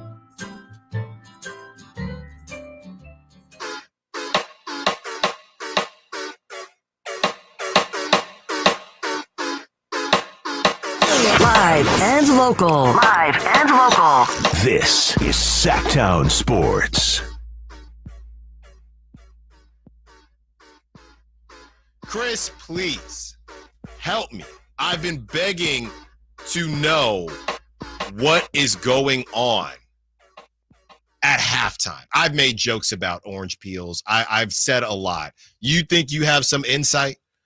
I wouldn't really call it insight. It was really more just it's more of just the shots not falling really was going to be my bigger point, was the fact that they're having the opportunities. It's just for whatever reason, and you could say tired legs. I know one of the callers said maybe it's conditioning. I don't know if that's the case, but there is definitely a very clear difference of the Kings shooting in the first half versus them shooting in the second half. I'm just looking at the numbers here. They are in the second half here, as my internet dies, of course. They are first, I should say, in first half plus minus in the last 7 games. So at the very least, without Malik Monk, the game plans have not been an issue. That has been a major positive. Is that they haven't. They haven't just been flat completely. There's something that has gone on. They seem to know what they want to attack early in the games. The problem is the second half just goes completely to crap. And if you look at their second half numbers, they're 9.4 plus minus in the first half. So usually they're up, or they've been up by a combined 10 points here in the last 7 games. They're shooting 41% in the first half from 3. The problem is, all those numbers, I don't know if you want to put fatigue. I wouldn't say that it's lack of adjustments, because the Kings shoot 33% from 3 in the second half, and they are a minus 3.4 in the second half, which is 23rd in the NBA. So they go from being the best first half team in the NBA to the 23rd best, or I guess you can say 7th worst team in the second half. Yeah, what it sounds like to me is that the Kings, and we know who they are right now without Malik Monk and Kevin Huerter, it's De'Aaron Fox, it's Sabonis, and it's a lot of role players, right? And we can argue about Keegan and what he's going to be. Right now, to me, Keegan is an above-average role player. Yes. And when you have a situation like that, the Kings are really good at the beginning of the game, and it sounds like football, but they're really good on script. Yeah, right. When the script, after halftime, the script gets thrown out the window and players have to make plays. And once the script gets thrown out the window and it's not behaving the way it has been in the first, i.e. shots falling, things like that, they just don't have it. Could you also argue that this is what we talked about a lot last year, where maybe first half teams are like, hey, they don't have Malik Monk. This is going to be an easier night. This is not the Kings team that is, the one that we need to be worried about. They kind of get hit in the mouth because they're surprised. I mean, we still see guys going under on Keon Ellis, giving Keon Ellis the open look. Right. Maybe it's a bit of they're unfamiliar with our game. Yeah. They see it, and then they're like, okay, because I think that's pretty much what Mark Daignault said yesterday in his post game was second half, we just kind of had a different defensive intensity, and we locked in and stopped making mistakes. And to me, it just sounds like respected them. You respected them. You treated them like they're an opponent that is one to be afraid of. And it could just be as simple as that the Kings are catching people off guard initially. And, as the second half comes, again, it might, I don't think I would blame Mike Brown for this, but they just don't really have another note. They just are like, this is what we are. And if you figure it out, that's what we got. We can't we don't have the talent right now to elevate to another level. This is about as good as it gets. And I think you said it earlier with De'Aaron, but I think it's true of the team. If it doesn't come in the first half, it's probably going to come in the second half. And if it comes in the first half, it's probably not going to be there in the second half. So it's just, Mike Brown's going to say it's figuring out how to win for 48 minutes. But I think the problem is, and it's just, we're saying the same thing that we've said all season, shots stop falling and all of a sudden everything goes out the window. Right. And, when it gets tight late in the game, everybody knows it, and the other team knows it, and the other team knows they're not going to keep shooting like this. Okay, do we need to close out a little bit harder? So they do, and whether or not there should be a counterpunch, there just isn't on this team. The question is, should there be? Let's hear from Coach Mike Brown and what he had to say as far as the calls for Shea versus the Kings and how that kind of dictated the game. On top of that, the reality of it is, it's right in front of me. SGA traveled. He was a great player, but he traveled, and none of the officials said they saw it. And then, he gets 20 free throws. It's going to be tough to beat them. He's a great player, though, and I haven't watched the film. He probably earned every single one of them, but when you got one guy getting 20 free throws, that's a tough thing to overcome. But the free throw attempts and the no call and the travel are out of our control. The other things in our control, our turnovers were really bad, and then our hesitancy to spray the basketball and then shoot it as time went on. All those were in our control, and we went away from it. De'Aaron Fox drove the ball 17 times while shooting 12 threes. SGA drove the ball 30 times while shooting 3 threes. What are your thoughts as we hear some back and forth about De'Aaron Fox and I don't know if it's about the fact that SGA got that many foul calls, or I've seen a lot of people saying there is a lack of foul calls on De'Aaron. And you see De'Aaron during the game point to his arm and things like that. Yeah, real mad in that third quarter. Do you think that's overblown, or do you think there's something to De'Aaron not getting enough calls? I think that there's something to it. I think it is just crazy. I mean, even though De'Aaron had half the drives, he did not have half the free throws. So there's something still wrong there with that math. De'Aaron actually took 17. I think you said 12. He took 17 threes last night. So, I mean, I would just always say 17 is too much, but that's definitely it's the Steph Curry thing. Like Steph takes a ton of threes and Warrior fans complain about, oh, Steph never goes to the line. Well, it's because, you're taking so many perimeter shots that you're not putting consistent pressure and constantly allowing or making the referees make a decision. So, I do also think a big part of it is, how many people are, De'Aaron's got a lot of attention on him. I don't think a lot of people are concerned about Davion hitting that three. I don't think a lot of people are concerned about HB hitting a three or Keon hitting a three. And with Shea, you got to worry about J-Dub. You got to worry about Lou Dort. You just have to worry about other people. I think De'Aaron, especially right now, has way too much attention on him. And so I think it's tough for him to get all the way to the rack too. Of course, he's got the ability. He's got the speed to do it pretty much whenever he wants, but it's really tough when you factor in the fact that everyone's packing the paint against them too. And that's been their kryptonite all year long. Do you guys think that Mike Brown's going to get fined for what he said? I don't think so. That's like borderline. I feel like he tried to save it when he's like, SGA, he traveled. He's a great player, but he traveled. He's a great player. Well, he said, I'm sure he earned every one. Yeah. Which I think will save him.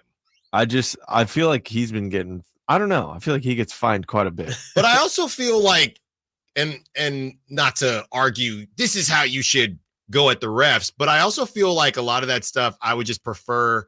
We talked about it, and I think it did did it work when Thibodeau said he's getting fouled, or did the Kings just foul Jalen Brunson? Who knows, because he's just had their number along with a lot of other players' numbers as well, or other teams' numbers It didn't work for the Niners in the Super Bowl, I'll tell you that. it definitely did not. Just ask Dante Whitner. But I guess the question is, I mean, HB got to the line 10 times. Yeah.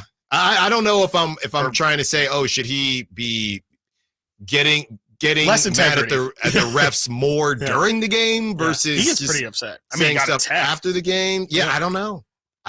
I mean, I think that, I would definitely say, just as a blanket, like I think De'Aaron taking his three or developing his three, I personally don't think is best for his game. I think on a night like last night, you see how there's a lot of downsides to it, especially because, he knocked down 41% of his threes, which is fantastic. If you do that for an entire year, you're going to be one of the best 3-point shooters in the league. But I just don't think that's what De'Aaron Fox is. We've been talking all day about counters. What is a counter?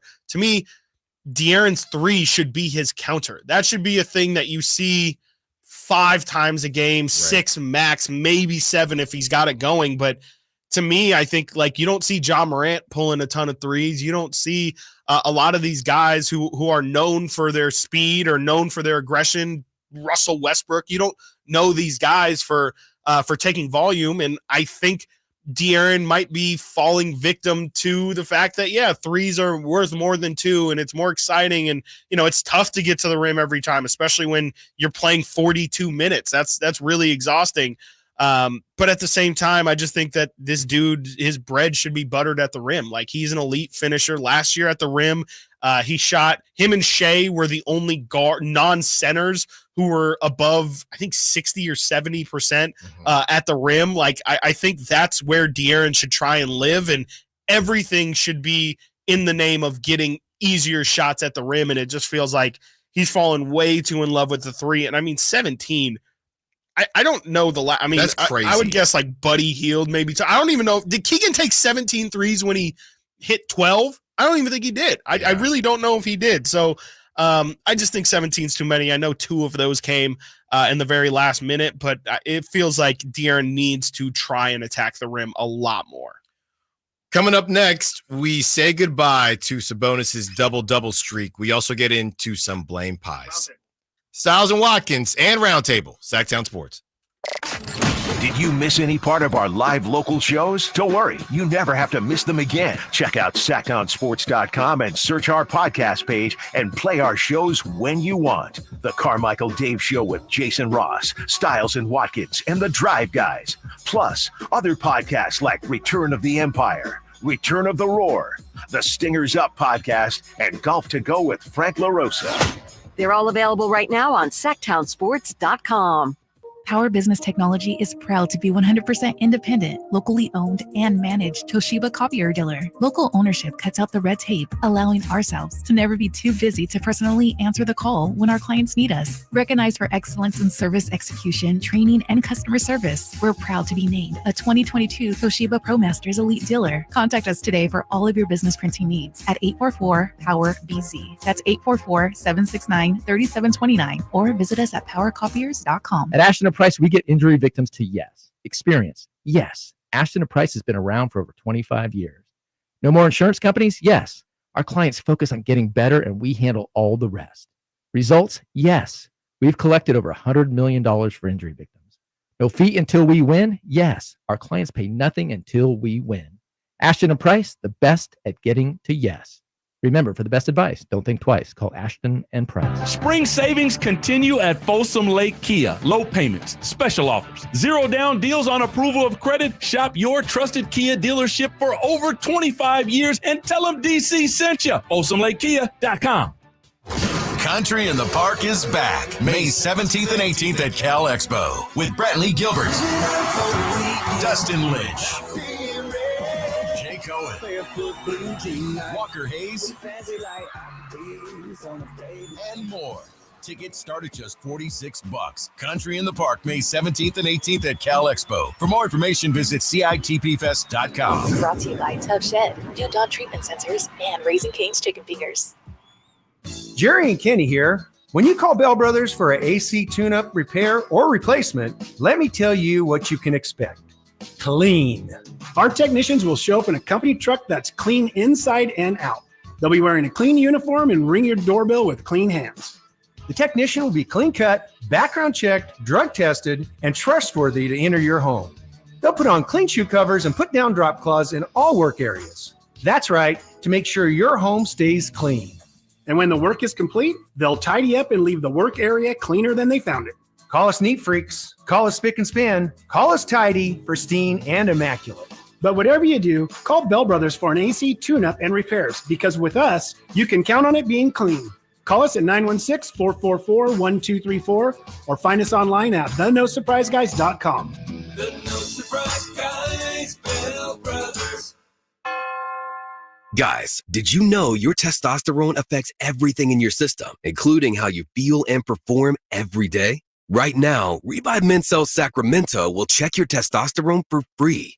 Knowing your T level is the first step in understanding if you have low T. Your testosterone level impacts your energy, libido, sleep, weight, hair loss, mood, and even ED. Maintaining an appropriate T level can change your whole life. Most men start to see changes in their hormone levels in their 30s. Get your T levels checked today by local, experienced, and trusted men's health experts. They're in Midtown in the Cal Sutter Medical Building and also offer telemedicine appointments. Plus, with free shipping directly to you, Revive takes the hassle out of treating low T and ED. Schedule your free testosterone test, free exam, and free consultation today. Call Revive Men's Health at 916-365-4566. That's 916-365-4566 or visit ReviveMen'sHealth.com. Taste on a whole new level at Sky River Casino in Elk Grove. Enjoy the height of hospitality, whether you're craving an upscale steakhouse, authentic Chinese hot pot and dim sum, or having a refreshing beverage while watching the game. Visit SkyRiver.com today. Gambling problem? Call 1-800-GAMBLER.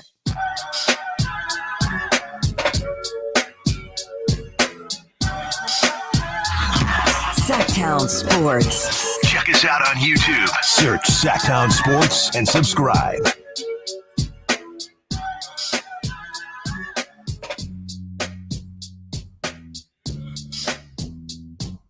Joined by the best of Sactown Sports. Frankie Cardicelli and Brendan Nunez for our roundtable. Fellas, thanks for joining us. How are you doing? Good. I'm having time of my life. Excited to be on the Kings Roundtable. Well, I'll tell you this much. Brendan. Alan. After a performance like last night, I found myself very confused, very conflicted, because ultimately I know that this team isn't good enough to truly make noise. So it's not the fact that they're losing, it's how they're losing and how they keep losing the same way. Can you explain what is happening? The same way. What stands out to you as being the same? Just like blowing the leads. Lead? Okay. Yeah. I mean, I think that a lot of this season has been the defensive inconsistencies, and that's just going to make you an inconsistent team on a quarter-to-quarter basis, really. But we've seen some instances, specifically really since Malik Monk, Kevin Huerter went down, or really post-All-Star break kind of these teams that pack the paint, and all of a sudden Sacramento's offense really struggles. In that second half, they couldn't get anything going. Their offensive flow was just totally ruined. You get a little bit of hero ball going, or the ball gets kicked out, and there's a Harrison Barnes corner or wing three that really stands out to me is he didn't take it, and then Mike Brown pulls him out. So I think that teams really defensively are packing the paint against the Kings, and it seems to be working a lot. It started Houston, Miami, OKC, Orlando. There's a lot of them at this point. But go into more depth about the packing the paint, because so if I hear that, and I'm driving around right now listening to the fastest growing show in Sacramento, I'm thinking, wouldn't packing the paint make it easier for a 3-point shooting team? How is one thing not helping the other? I think that, there's the hitting the paint is what creates the threes, I guess is what I would say. And I think a lot of times players are getting 1 or 2 dribbles too deep, or yesterday in that second half, 9 turnovers for 11 OKC points. And a lot of it is, you're not playing off 2 feet, or you're getting in the air and trying to make a jump pass. And Tyrese Halliburton's not on this team anymore. Most players do not like jump passes, most coaches. So I think that it's the creating the threes for others, and they don't have very many guys that can do that right now. Who's going to just go get into the paint and not only be looking to kick, because sure, packing the paint, that's probably going to be the outcome, but you still need to be a threat to score. And it's really De'Aaron Fox. And after that, even Domantas Sabonis is a little bit of a question mark. Davion tried, and he got that thing tossed.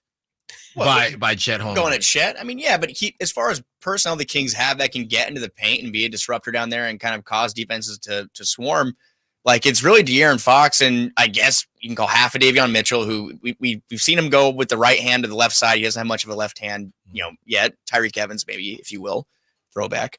But I think Malik Monk's loss really did kind of weigh. It's been weighing heavily lately, and I don't want to sit here and say that Malik Monk being in the lineup last night gives the Kings the win, but I feel like when you look at the Kings, who there was a possession, I can't remember if it was in the third quarter or fourth quarter, where I think they got 4 offensive rebounds and they missed 4 or 5 threes. No, I almost threw my phone at the TV. It was so bad. You got to switch things up a little bit, maybe attack one time, but pump fake and go attack the paint.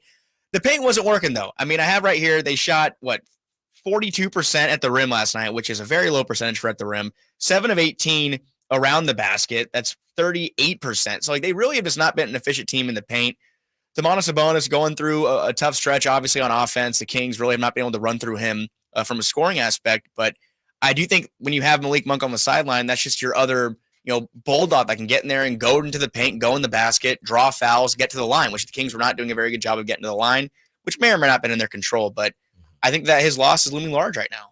I think it's about the second side action, right? The initial De'Aaron getting into the paint, kicking out to Keegan Murray, and then does the momentum kind of stop there if he doesn't take a shot, compared to it getting kicked out to Domantas Sabonis on the other side of the floor, and he gets to run his 2-man game with the 2 guys he's most comfortable with, Kevin Huerter, Malik Monk, or that gets kicked out to Malik, he gets to pump and either shoot or make a play from there. I think it's kind of like the second side action, where if you don't get Harrison Barnes aggressive searching for free throws, or, who else are you going to rely on? It drives me insane that Keon Ellis is more aggressive than some of these other guys.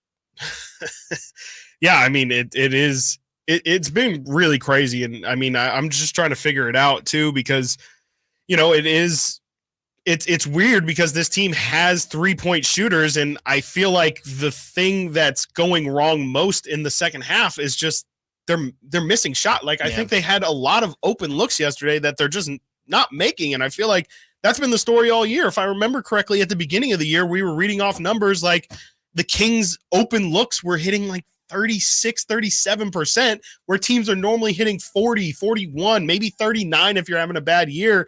And so I don't know what to do with it. We were just talking about this before you guys got on here. Like, how much of this is just the Kings have hit their ceiling with this group of guys, and that's what it is. That's why you see the second half not be a different story, because they just kind of are who they are, and they don't really have much else to go off of, to your point of who's going to drive. Like, yes, of course, take less threes, drive.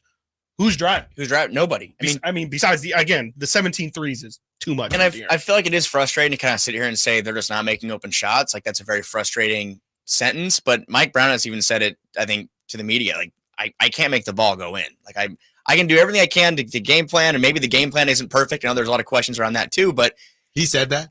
What, that he can't make the ball go in? Yeah. I believe he said it multiple times. It's true. He said that before. But it's very true though. These guys are getting open looks. These are good 3-point shooters. Harrison Barnes getting open looks. Harrison Barnes over his past 11 games is shooting 26% from 3 on 4.1 attempts per game. But that's a guy who is at the time leading the team in 3-point field goal percentage. He was shooting 39% before that. So you're getting guys like that missing looks. Keegan Murray, has been sporadic. Kevin Huerter is out for the season. Malik Monk, who has been a above average 3-point shooter this year. Again, aside from the fact that he can get into the paint, he's been a good 3-point shooter for them more times than not. He's out. So you're having to rely on guys like Keon Ellis, who's been playing well. Career night last night. Davion Mitchell, who's having a career run from 3-point land. And De'Aaron Fox, who's having the best year of his career from 3-point land. So you're relying on really 3 guys who you did not expect to be leading the team in 3-point shooting. Kevin Huerter, Keegan Murray, and Harrison Barnes have kind of taken like a back seat lately to those 3. But what it sounds like to me, and they start out hot, and then things cool off. Just I need people that aren't afraid of the moment. And I'm not looking at Keon to not be afraid of the moment. If he is, that's great. I'm not really looking at Davion to not be afraid of the moment. If he is, that's great. I'm looking at De'Aaron, and I'm not saying he is, but I'm saying when you miss shots, and we went back between somebody, a texter was clutch versus closer. We were doing a semantics conversation, but it's De'Aaron, it's Sabonis. You are putting Harrison Barnes in that conversation, but what do you actually expect from him? And last but not least, it's Keegan. And when you have 2 guys that you can truly depend on a team, even and guys, I'm gonna put it to you like this: they're not good enough, right? I don't think they were good enough with Kevin Huerter and Malik Monk. That's why it makes this whole thing tough, because now we're looking at this team when they get off to these hot starts, but we didn't have them winning the whole thing with Malik Monk and Kevin Huerter. That's why they're fighting to stay at a 9-10 now. If they were so good with Malik Monk and Kevin Huerter, they would have been 3-4, now fighting 5-6-7. So they've been tricking all season. So it's tough to say and be upset at this current lineup when ultimately it was never there to begin with. Yeah, they definitely have their flaws, and there's things you can point at in this game. And to your point, Sacramento has not been, they've been a above average team all year. And that's probably right about the right label in my mind. Yeah. OKC's been a really, really good team all year long. And I know these games mean a crazy amount. I mean, every game does, really. They all are worth the same, but right now it all feels like so much more with what Frankie's talking about there and on Sacramento's end, the race that they're in. So I do think they've had these flaws. I can't help but look at Sabonis a little bit in this matchup. Let's get into Sabonis when we return. Is it fatigue? Also, a streak comes to an end. I know Chris Watkins has thoughts about it. Stiles and Watkins, Sactown Sports. You never know what you might hear when listening to a Sacramento Kings game. Out of Keegan, going for another triple. Man, is he feeling it. Keegan, can he do it? Yes, there's number 11, Keegan Murray. Keegan steps back. He just knocked down his 12th three-pointer, a Kings franchise record. He's got 45 points. Never miss a moment of Sacramento Kings basketball with Sactown Sports and the Sactown Sports app. Hey, it's Carmichael Dave inviting you to make the switch to electric this spring and save big with American Energy. Stay ahead of those spiking energy bills this summer with up to $9,000 in rebates on a new ultra-high efficiency comfort system. American Energy is providing huge rebates from SMUD as well as spring specials by installing one of many incredibly efficient AC options available to you right now. Get rid of those fluctuating gas bills in the winter and switch to year-round all-electric with American Energy. Let them perform a free in-home energy efficiency analysis and see where they can help you save for the warmer months ahead. These guys are the best. Been serving the greater Sacramento area since 1981. A+ from the Better Business Bureau. Learn more by calling 916-520-9990. That's 916-520-9990. Call 916-520-9990 now. If your Medi-Cal is ending, Cover California is here to help. Cover California is a service from the state that helps you get affordable health insurance. In many cases, at no cost to you, just like with Medi-Cal. We have quality health plans and will help you every step of the way to get the one that works for you and your family. So, if you're no longer eligible for Medi-Cal, check out Cover California. We'll keep you covered. Learn more at coveredca.com. Ooh, ma. What was that? That is business phone bliss with the Ooma Cloud Phone System. It handles all our voice, video, and messaging needs. You sound very calm. I am. Ooma has everything I need to run my business more efficiently, like virtual receptionist, call routing, and video conferencing. And it starts at just $19.95 per month per user, plus taxes and fees. Ooma. Nice. Find your business calm at ooma.com/radio. When I want to stretch out after a long day, my sofa needs to be comfortable, but it also needs to look attractive and inviting when guests come to visit. Hi, I'm Frank LaRosa with a word about Naturewood Home Furnishings. We spend so much time on our living room sofas that we forget they're a focal point and a hint to our decorating tastes. Right now, during Naturewood Home Furnishings sofa sale, you can save on every sofa, including gallery-exclusive custom-ordered flex steel furniture. Whether you're interested in a new sofa, sectional, or recliner, you can choose from hundreds of colors and fabrics. Nobody has more styles and choices than Naturewood Home Furnishings. And when it comes right down to it, it's all about choices and always about quality. Shop Naturewood for the look you love at a price you'll love even more. Visit Naturewood Home Furnishings right now for this remarkable sofa sale. Off Highway 50 at Hazel, look for the water wheel. It's time to trade in and trade up at Northern California's #1 Honda dealer, Stockton Honda. Whether you're shopping new or pre-owned, Stockton Honda has the selection and savings. Plus, get top dollar for your trade. Come in today or go to StocktonHonda.com. It's all a click away. Anytime, anywhere, it's all here. StocktonHonda.com. #1 claims based on 2023 total new and Honda certified pre-owned vehicle car sales from American Honda Motor Company. L1 report. Kevin Lewis of National Garage Door. Whether you need to repair a broken spring, install a new opener, or buy a quality Rainer door, National Garage Door is here for you. Call us today to see how we can transform your house with a new garage door. 638-4554 National Garage Door.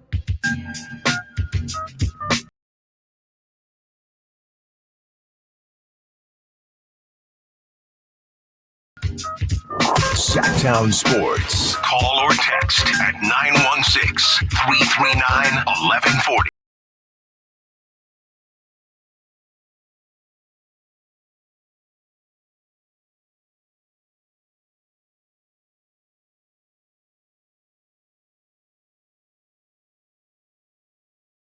Told Hoops Hype, I'd love to play here again for sure. I've been here for 2 years and made friends with everyone, including the training staff and front office. I'd love to be back here. Great. How much money does he want to make? That's the question. I think he'll be back. You think he will? I still think he'll be back. What percentage are we talking? I'm still at 70%. Okay, I think we did this before. Mm-hmm. I'm holding strong at 70%. I'm not selling. All right. Yeah, I think that's about right. He's important, guys. Well, I know we know this, but Chris was just going through 2 guards on the market. Like we're talking D'Lo, we're talking DeRozan, Klay Thompson. You know, like Malik is in this tier. But is what makes him valuable the fact that he is a 6th man, or is it his play style? Because if he goes to the table this summer, he says, "Hey, Monty, Vivek, Mike, I want to start. If I can be a starting 2 guard for this team, I'll sign today. Does that change the way that the Kings should approach this deal and the way that this fit works? Because I feel like if that's what it's contingent on, I feel like you say, here, sign right here, sir. Like, that's fine. Yeah, I don't think they can afford, no pun intended, to let Malik walk. If he's whatever he wants, besides the amount of money that they can't exceed, give it to him. I mean, what are we talking about here?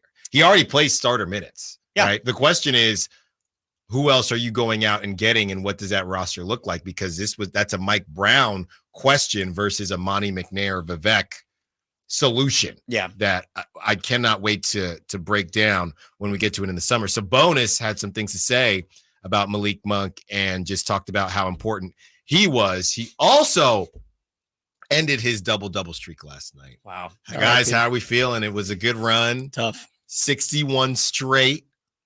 Beautiful thing. It was fun.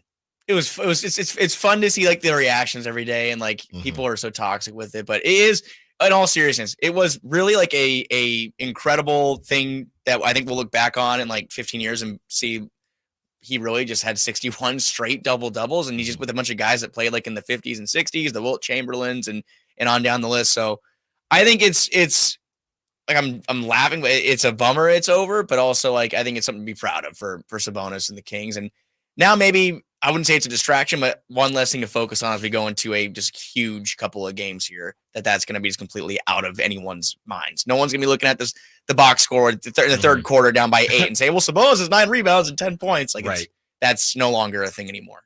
I feel like at this point, like this is what we're going to remember this season for. Like when we look back at it, it's going to be, oh, that was the season Sabonis had the 61 double-doubles. And is that the number 1 right now, you think? Is that the most memorable part of the season so far? That's a great question. I think it might be. It could be certain people's last year in Sacramento. Okay. Could be remembered for that. I'm just saying. No, you're not wrong at all. You could say that this is kind of a turning point for these guys, but ultimately, I think you're going to look at the record and you're probably going to say, oh, okay, that was a pretty forgettable season. Oh, that was maybe, yes, the last year of player X, maybe also of player Y. Who knows? Maybe even Z. But I think that the thing that you're really going to think about is this is the year that Sabonis pretty much backpacked this Kings team through the regular season. Yeah, it's either that or depending on how we move forward. I think that storyline is number 1. And then a couple notches down would, besides leaving, would be Keon Ellis. Or De'Aaron's 3. Or just Malik getting hurt. Yeah. I would probably say the second thing you're going to say is, oh, yeah, and then Malik got hurt the last 10 games, and what happened? Yeah. Well, I mean, you know what the real answer is? Whatever happens this playoffs. Yeah, the play-in. I mean, or play-in. A heartbreaking play-in loss would be memorable, or a triumphant win where they go to the first round, maybe. Sure. I mean, if that's what they have to hang their hat on, I think winning a 7-8 game against the Pelicans or the Suns or whoever would be like, that might be, and I'm not saying that's something that people should be proud of and like, woo, let's get the play-in t-shirts out. Like, let's celebrate the year. But like Patrick Beverly. What? Yeah. Let's, you know what? The Kings, I have to tip my cap to them last year. They did not do any of that. Like they could have been ridiculous last year and had, we could have De'Aaron Fox standing on the. De'Aaron's too cool for that. He already moved on to the next game. Yeah. Like that'd be like a Malik thing to be on the scorer's table. For sure. Losing his mind. No, last year was business as usual. But RIP to the streak. And I know we're going to probably dive into some Sabonis talk here. And I was looking at his first 71 games. We know what he can do rebounding the basketball and passing it. But scoring, first 70 games of this year, Domantas Sabonis was scoring 20 points per game on 61% shooting from the field. The last 9 games, he is down 5 points. He's down to 14.9 points on 46% shooting. That's 16% less than where he was at. So I'm not sure what you guys are seeing from him. I guess maybe we just open up there. But he definitely has seemed a little more passive. The field goal attempts are down. I think he's looking for his teammates. Obviously, he's trying to facilitate the basketball. But I feel like it is kind of an untimely stretch where he's really struggling because we know the microscope was going to be on him around this time of the year. Do you have faith that he'll be able to come out of the stretch and either be a difference maker in the paint or just be a guy that can go out there and get the Kings 20 plus a night?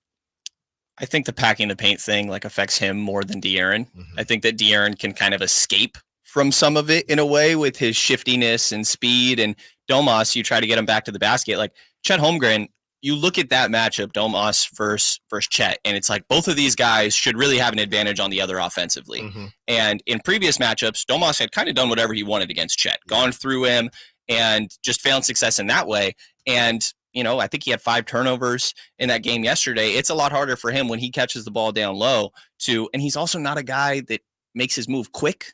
He usually is taking a couple dribbles, maybe a pump fake, maybe an offensive rebound, shoulders. Yes. Yeah. Who knows how many pivots? He'll probably miss the first one, get the second, put it back. So he's not making his move quick. When those other guys come, I think it really can affect him. And that's not an excuse. I do think he needs to be better. You're getting paid damn near max money to be an offensive player. All really. NBA player. And I think, by the way, that his streak that he just went on is going to award him all NBA, and he's going to make, I think it's $500K or $1 million or something this year. You think he will be? That. I think he will. I was reading some athletic thing earlier, and they thought he was a lock. He'll get a vote. I think so. We'll see. Do you think it could be, not that it's an excuse, but you look at a lot of the guys around the league and how they got breaks. They got a night off here, they got a night off there, and even when they're playing, you can take a night off even while playing. Whether it's a good excuse or not, do you think some of this is fatigue from just Sabonis doing so much throughout the whole season? Again, not a good excuse, but it's not as if he forgot moves or anything like that. But he, and the turnovers were always there. But I am wondering if it's, a team that did not have the luxury in sitting players, right? Is sitting their stars, I should say, because they were tricking off games and just couldn't afford to. Is it just coming back to bite him now, and this guy is just a little burnt out? I don't know. I don't really see it that way. I'm looking at opposing defenses. They're really swarming him. Like, he's getting double and triple teams sometimes when he gets that ball on the block. Because first of all, they want to he's definitely susceptible to turn the ball over. I think he had 5 or 6 last night. He sometimes gets passes picked off. They're trying to put pressure on him because he is like the hub. He is the Kings' hub of offense. Whether he's distributing or putting his head down and going into the paint, the ball usually goes through him when De'Aaron Fox isn't being, closing style De'Aaron Fox. And when those teams are double and triple teaming him, you're seeing pressure go on those other guys on the perimeter, and we're seeing those shots not fall. So I'm not really seeing him winded. I just feel like he's not someone that really has that skill set to, be an isolation scorer really in the post. He really has not proven to be that kind of like DeMarcus Cousins type post player the Kings have, where you dump it down to him and he goes to work. So I'm not seeing it that way, but you guys might.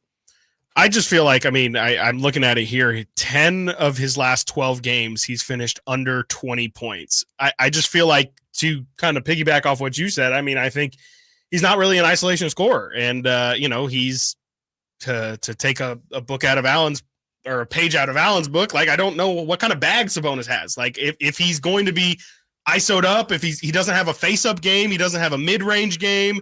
You talk about his post moves, like it's a lot of up and unders, a lot of pretty much relying on guys to bite on your fakes. And at some point, you play 79 games in a season, tape's going to be out on you, and coaches are going to scream, just like they do with DeMar DeRozan, don't jump, stay planted, and he can't really get around you unless he's going to put his shoulder in your chest. And his best skill is making his teammates better, which he is elite at, and that's why he gets paid what he does. There's a lot of things he does, right? But that, I think, is his best offensive skill. And that looks a lot better when you're taking a good player and making them great than when you're taking a, average player and making them good. So I think he is probably the most reliant guy, definitely on the team, one of the most in the NBA on what his surrounding pieces look like. I think this is a scary conversation because we're getting dangerously close to the Kevin O'Connors of the world and people that say he is built for the regular season. And I think that there is a more respectful way to say it, but I do feel like we're getting close. We're getting close. It's not the postseason yet. Well, we'll see. We'll see. But we'll see. It feels like we're getting close. 916-339-1140. What's up, Bobby? You are on with the Insiders and Stiles Watkins. Hey guys, thanks for taking my call. Just wanted to mention on this Sabonis thing, I think nobody really has mentioned the fact that with Malik out, he takes away a lot of Domas' scoring, because when Malik comes in when Fox leaves in that 5-minute mark, 6-minute mark, he gets a lot of pocket passes and rolling to the rim, and he gets a lot of his points that way. I think that's the difference in the last 9-10 games, is without Malik, Domas isn't getting those free points. Yeah. That's a great call. That's a very good point, call. Bobby. Yeah, and we know what Malik. The two-man game is outstanding. Malik is one of the highest rated, and so is Domas. You take that away, and there's no real good replacement. De'Aaron does a lot of different things. When he's right, because De'Aaron's coming off the floor usually early in the first quarter, and Malik Monk usually gets those minutes, and they do hook up a lot. Usually early in games, I feel like that's been a duo, because Malik Monk really is a guy that, he's I'm not going to say a two-man game merchant as far as the assists go, but no, he loves the pick and roll. He connected with JaVale McGee early in the year. He's even found Alex Len in some stretches, and obviously with Sabonis. So I do feel like that's a good point, that the offense at Malik Monk isn't just, to himself. He really did a good job of creating offense for others. And I feel like connecting with the big men, whether it be Sabonis, Len, and down the line, he really was, a difference maker on that end too. Maybe that's why Domas was like, I need to go public. We need Malik back. We need Malik back. We need him back bad. Coming up next, continuing the conversation, what can the Kings do to turn this thing around as they have two huge games coming up? Stiles Watkins and the Sactown Sports Kings Insiders when we get back. On the move? Got somewhere to be? Take Sacramento Kings basketball with you. The Sactown Sports app will let you stay connected to your passion. Never miss a moment of Sacramento Kings basketball with the Sactown Sports app. We all hear the radio ads about the IRS. They tell you to be afraid, to be scared, and they try to frighten you into calling. I'm not here to do that. Tax Relief Advocates is different. TRA is here to tell you that if you owe money to the IRS, whether it's $5,000, $50,000, or $500,000, we have a solution. It doesn't matter if you're sitting in your car, at work, or with your kids. No matter where you are, call now. 800-583-5795. Don't lose hope. TRA can eliminate or reduce what you owe to the IRS. There is zero risk to you. If we can't reduce your tax debt, then you pay nothing. Our passion is taxes and helping individuals fix their IRS problems. We have a 5-star rating on Google and an A+ with the Better Business Bureau. You don't need to be afraid of the IRS any longer. End your tax nightmare today by visiting us online at tra.com or call 800-583-5795. That's 800-583-5795. Tax Relief Advocates. Real solutions for real people. For a precision-crafted performance, the decision is easy. A new Acura from Acura of Stockton. Get the driving experience you've been waiting for in a new Acura. Get the best selection and customer service you deserve from Acura of Stockton. Shop in person or use our online express store at AcuraofStockton.com. Acura of Stockton will buy your trade, even if you don't buy from us. Don't settle for less than precision-crafted performance of a new Acura from Acura of Stockton and AcuraofStockton.com. Elevate your golf game at Timber Creek Golf Course in Roseville. Just named to the prestigious Golfer's Choice 2024 Top 25 Public Golf Courses in all of California by Golf Pass, Timber Creek offers an unparalleled experience. Our revamped practice facility features a grass driving range, expanded putting greens, and a chipping area complete with sand traps. Whether you're a pro or just starting your golf journey, Timber Creek is the place to be. Visit us and discover why we're the talk of Sacramento and beyond. Unwind and tee off at Timber Creek Golf Course. So here's a fact. 85% of the population will suffer from foot pain in their lifetime. That's almost everyone. So you'd think there'd be plenty of healthy long-term remedies, but there just aren't, right? Hi, I'm Dan from the Good Feet store. You know, people come in all the time sharing the same frustrating story. Bought this, tried that, been there, done whatever, all different kinds of things, but all with a similar result. Nothing. A discouraging and endless cycle of disappointment. If this rings a bell, don't despair. There is hope. If you think you've tried everything, you probably haven't tried Good Feet arch supports from the Good Feet store. They're designed to relieve, even eliminate, the pain commonly caused by certain foot conditions like plantar fasciitis, bunions, flat feet, and others. Plus, provide better balance and increased comfort. See what we can do for you with a free arch support fitting. Just stop in or schedule an appointment. With over 200 stores, there's likely one in your neck of the woods. Find yours at goodfeet.com. It's Coach Doug Christie here to remind you, if you want a deal that's a slam dunk, go see the winning team at Folsom Lake Ford. Folsom Lake Ford is your truck headquarters with all your American-made favorites, like America's best-selling F-Series, F-150s, and Super Duties, or spacious new Explorers and Expeditions, plus a huge selection of Broncos and Bronco Sports, all in stock now at Folsom Lake Ford. In the Folsom Auto Mall, you can buy any new Ford with zero down on approved credit, save big with low interest finance rates, and Folsom Lake Ford always pays top dollar for your trade. Check out the huge selection of inventory online at FolsomLakeFord.com or stop by the dealership to see their most recent arrivals. Looking for something special? Give them a call and tell them Doug Christie sent you. They'll help you out. Hurry to Folsom Lake Ford in the Folsom Auto Mall, your trusted dealer, my trusted dealer for over 35 years and counting. KHTKAM Sacramento, KYMX HD2 Sacramento. Take it on the local level. Live and local, 6 a.m. to 6 p.m., Monday through Friday. From the Power Business Technology Toshiba Studios, Sactown Sports.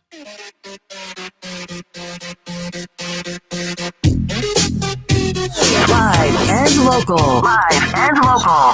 This is Sactown Sports. Joined by Brendan Nunez and Frankie Cardicelli, Sactown Sports Kings Insiders. Be sure to check out all of their content on SactownSports.com. Also on social media. Great stuff as we break down whether or not the Kings are just simply stuck in this infinite loop of three-pointers. I think the rumor has it there is a three-pointer being shot right now by the Kings. Somewhere, somehow, that is what they're doing, guys, going through some of the numbers from last night. They were 20 of 58, 34% from three-point land, 73% from free throw. Okay, we'll take 73%. Hey, Mike was not happy with the amount of free throws they got, and neither was Coach. Yeah, or neither was De'Aaron. Yeah, we played the sound, and he kind of protected himself from getting fined by saying Shea probably earned all of them. Who knows? But they're going to continue to complain about it, and we know Shea is a free throw merchant. That's what he does. And look, De'Aaron decided to chuck up threes towards the end of the game. He didn't go merchant. Sometimes you got to go full merchant. 916-339-1140. Ben's been hanging on. What's up, Ben? What you got for us? Hey, fellas. Well, great show, by the way. I agree with everything that you guys have been saying, and maybe I'm looking at this on more of like a macro level. But with this whole pack and the paint thing, now outside of obviously us not hitting those clutch threes and those outside shots, that's going to kind of dictate. Are we just not drawing enough fouls to get to the line? Am I missing out on something? Like, why do we consistently kind of see not very many free throws? That's all I got to say about that. Thanks for the call, Ben. I think there are a couple reasons. And number one is something that we praise the Kings on. And obviously you guys can chime in. They play with integrity. There's not a lot of flopping. And this has been an issue with reffing, not just this season and in seasons past. Different coaches complaining because it's a chicken or the egg with the flopping. They're flopping because in the past they haven't flopped, and then they don't get the fouls. So then they quote unquote, they emphasize what happens to them, which comes off as flopping, to make sure they get the calls. And there are no floppers on the Kings. They play with integrity. I do feel like what we talked about before, as far as the avoidance, if that's the right word, I'm not sure, but the avoidance of attacking the paint, and it kind of is a team-wide issue. And the numbers here reflect it. I mean, entering 3 games ago, the Kings were averaging 50.9 points in the paint per game. That is 11th in the NBA. So they're almost top 10 in points in the paint scoring. The past 3 games, they have scored just 36.7 points in the paint per game. That's 14 points less. Now, hand in hand with that, the 3-point shooting. Again, because I think you have a way higher chance of drawing a foul if you're attacking the paint. It's very hard to, unless you're like Paige from back in the day, drawing fouls on 4-point plays and whatnot. Steph on 4-point plays. Doesn't happen much with the Kings. They don't get fouled too much in 3-point attempts. Entering this recent stretch, they were attempting 39.4, 3-point attempts per game. The past 6 games, they have taken 47 3-pointers per game, including 48 or more in the past 3 games. So we're seeing really an almost 10-shot increase per game difference in 3-point shooting. They're relying on the 3-point shot. They're not attacking the paint as much because they've been a 3-point heavy shooting team since the beginning of last year. They're still among the league leaders in a couple categories, but at a time where the offense is stagnant and you're looking for ways to create, I feel like disrupting the flow of a game, especially when a run's going against you by getting to the line, is very beneficial, and the Kings just aren't doing that. They aren't attacking the paint and getting to the line. I think that they don't have very many guys that are necessarily good at it. There's De'Aaron and Domas for sure. And I think it comes with the needed caveat of they're not the most efficient when they get there. So I can't help but wonder a little bit, do they think about that at all? Because Mike Brown has talked about sometimes we pump fake and you get a guy in the air, and then all of a sudden, like, we're kicking out to a shooter. And it's like, I know that there's this obsession with spray threes. They want to get 40 threes a night. They want 20 of them to be sprays. But when you get a guy in the air, take the free throws, and with how bad they were at the beginning of the year, part of me does wonder if some of it's mental, but I do think that they could be more aggressive. I think that what Frankie pointed out definitely plays a really big part here, but I would say just maybe confidence could play a part here. I'm just questioning it because it was really bad at the beginning of the year, their conversion rates. Yeah. Yeah, no. And I think, when Frankie says like, yeah, the Kings need to get to the line to break up these runs, the funny thing is that's exactly what HB's role was last year. He took three free throws in the second half and obviously took 7 then in the first half. But, that's the thing that I think they're missing too, is just like a dude who, I don't know if HB last year really had the most intention of like attacking the rim aggressively, but he knew what he was trying to do every time he drove. And, it just feels like that really has been missing, is that calming presence. It feels like things just get really sporadic, and once the bleeding starts, nobody knows how to stop it, and it just kind of becomes a faucet that never gets turned off. And there's a lot of different ways of doing it. You can play defense, you can get stops, you can get to the free throw line. It doesn't feel like the Kings do any of those once the shots stop falling. 21st in free throw attempts per game, by the way. The Kings are 21st in free throw attempts per game, 27th out of 30 teams in free throw makes, and dead last 30 out of 30 in free throw percentage. So even when they're getting to the line, it's not often, and it's not a good result. I would assume that any team that the Kings have, that the Kings shoot more free throws than, just chuck up even more threes. Is that what this is? I could look at it at some point, but it might be an answer. Yeah. I also think De'Aaron just deserves more whistles. I'm not going to lie. No, that's fine. Look. You want him to be a free throw merchant too? Just sometimes. No, deserves. Sure. That doesn't mean merchantry. That's when you are. That's when you're manipulating. You have Harden, who is the original merchant, and then you have all of his disciples now that are now. You got to do what you got to do, man. No, but that's what I'm saying. The free throw thing to me, and we talked about this earlier on the show, Brendan. Exactly what you said. Towards the end of that game last night, when De'Aaron took those threes, are we sure he took them? Maybe because he was hitting, but also, I'm not really trying to go to the free throw line, even though he always says I make them when they count. Yeah, I would guess with him, he does. I buy the confidence that he gives off. I think that that's real. I think that he has confidence as an ability to knock those down. I think that he just also has just as much, if not more, confidence in his three ball, And I think that settling last night could have been a product of other guys not cutting it in a way. Yeah. And being a little passive. And he's like, all right, well, this has got to be me. It's not the big three. It's just big me. 916-339-1140. Let's get to Garrett, who wants to be part of the conversation. What's up, Garrett? What you got for us? Oh, man. Couple things I've noticed when the Kings shoot their threes. I don't know if it's just me, but they don't have like an arc to it. Every other team I see that is really proficient at the threes, they have this beautiful arc to their shot. I mean, it's gorgeous looking at it. The Kings, I don't know. They don't really have an arc. It's almost like they're trying to missile it in there. And it's like, guys, like maybe work on the way you take the shot.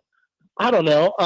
The other thing I've noticed is when they're driving to the paint, they have an open lane. One or two guys will have an open lane. They're driving, and they try to get fancy with a pass to kick out to a guy to take a three, and they end up losing the ball. Or the guy taking the three misses. And it's like, you had a clear path. Just take the shot. It's so aggravating. Thanks for the call, Garrett. Yeah. Look, I don't think any of us were complaining about the trajectory of the shots in the first half, right? But maybe not that there couldn't be mechanic issues. I mean, but again, think about who we're talking about. We know that Sasha, I mean, his stuff sometimes hits the top. It could hit the top of the arena with the amount of arc that he has. He didn't get any time last night, by the way. But yeah, we're talking about guys who are working through. I mean, Keon Ellis, he is a straight up, he is a true shooter.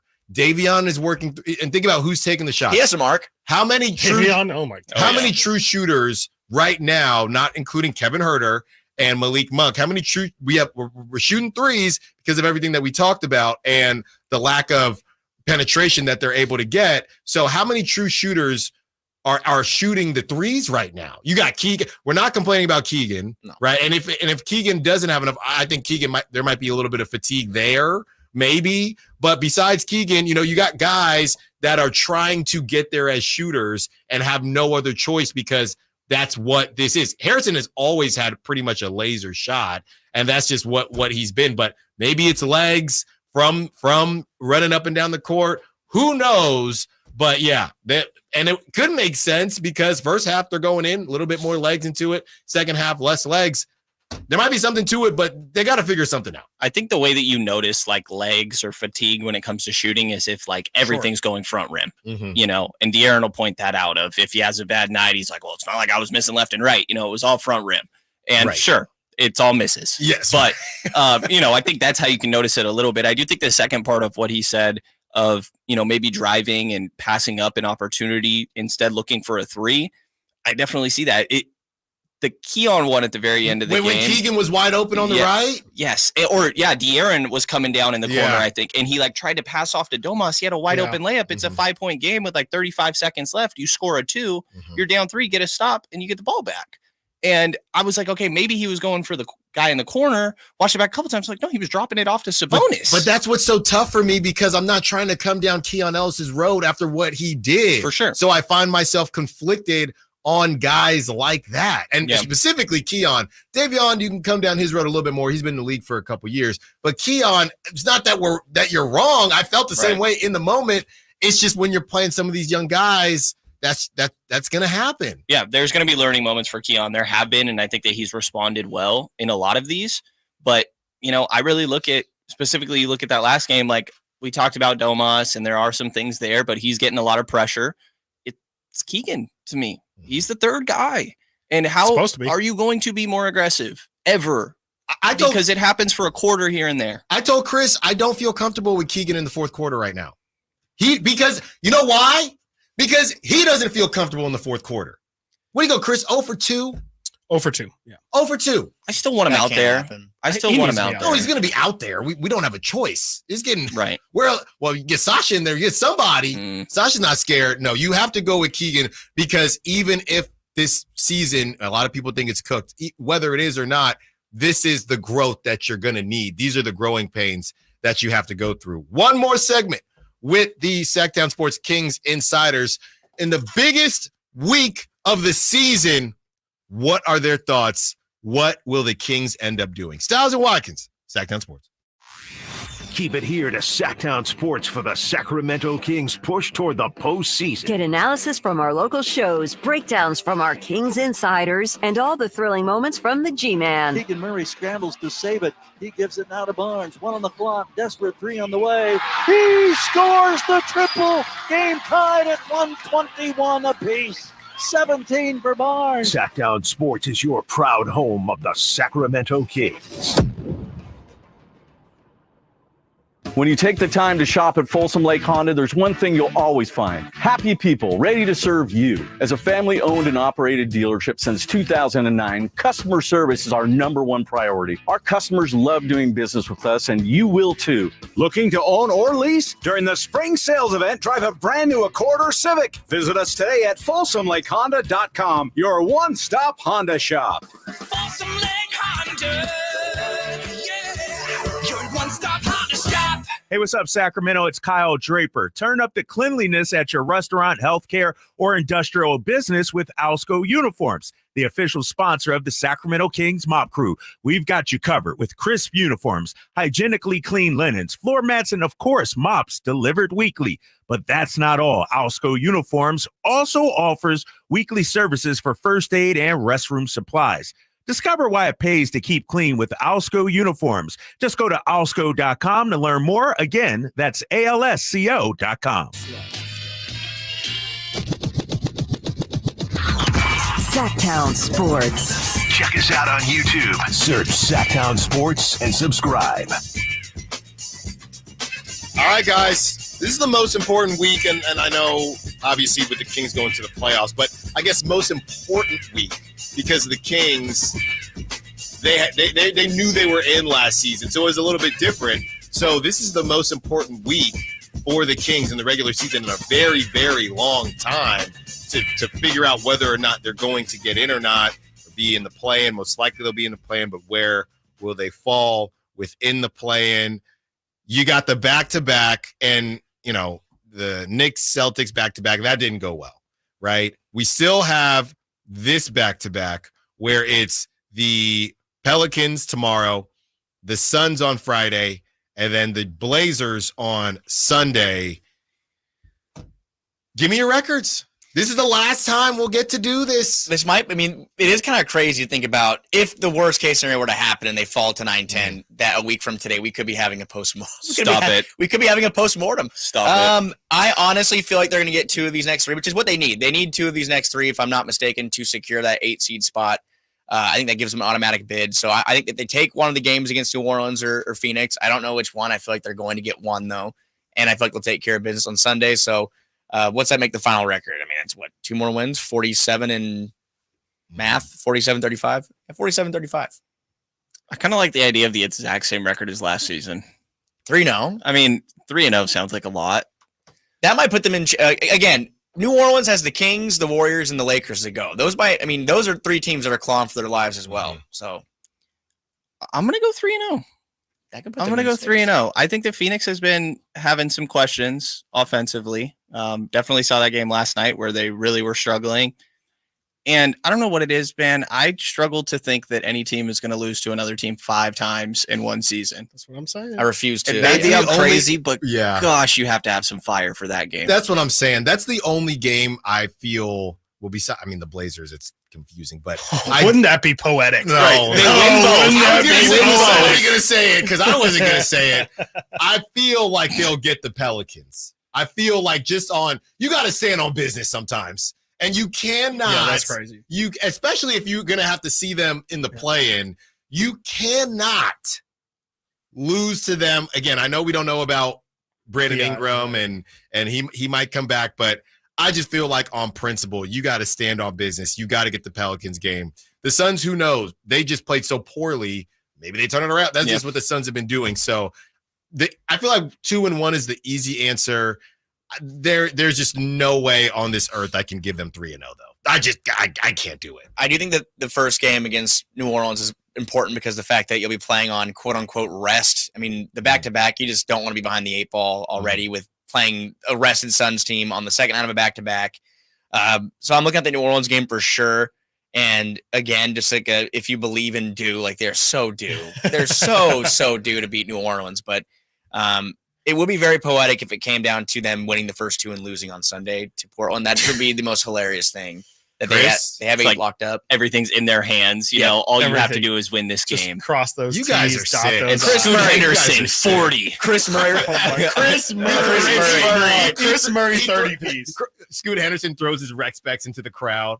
This is my time. Who was it? Duop Reith? Yes. Duop Reith's going to have a night. Chris Murray dropping 30 on his brother is like the way the season unravels. Chris dunks on him. That'd be great. What's your record? Flexes. I am with Brendan. Like, I think 3-0, and I'm really not trying to, like, I really think it's a possibility. I do. I think that these are really, really big games. I think it goes a long way to win that first one against New Orleans. I think, obviously, if you lose that first one against New Orleans, my guess would be 1-2. I think that you it's tough to get back up after you feel like you just lost 2 games that pretty much tank your season. You know, I understand you got to take it a game at a time, but like, I just think emotions are real when you're at game 81 at that point and you've just had probably the biggest blow to your season that you've had. I think that's really tough to come back from. So I'm pretty much saying 3-0 because if it's not 3-0, I think it's going to be the worst case scenario. You bring up a good point, Chris. And I was thinking about this last night after the game. We know that Coach Mike Brown months ago said that this is the most connected team that I've been a part of. Are we worried at all about the locker room? Maybe not any friction or anything like that. I know Malik has been with them on this road trip, but to lose, and I know the Celtics one was confusing because you kind of should have lost, and then they gave you a chance. You couldn't get it done. The Knicks situation where you blow that lead, you beat the Nets, but then you lose again to the Thunder the way you lost. Is there any worry about the locker room and just I guess just where they're at as far as morale?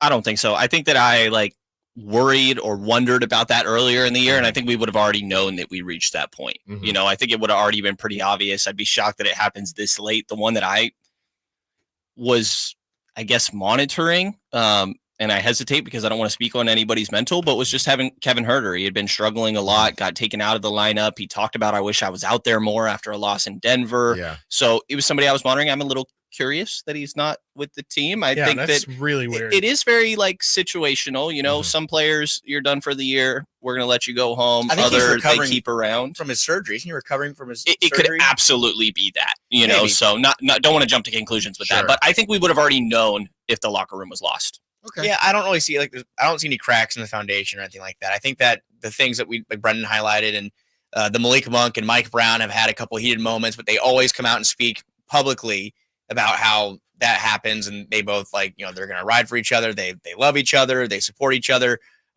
It's a family atmosphere in that locker room. Something that Domantas Sabonis has said time and time again, how they quote they love each other in that locker room. He uses that word. They're tight knit. So I think that now is the time as any to have that kind of relationship in the locker room and that kind of strength, because they need to dig deep right now, and they're very shorthanded. They're playing guys that I don't think we would have sat here at our first roundtable in October, November and said that Colby Jones and Keon Ellis and Davion Mitchell are getting some real meaningful minutes for this rotation right now.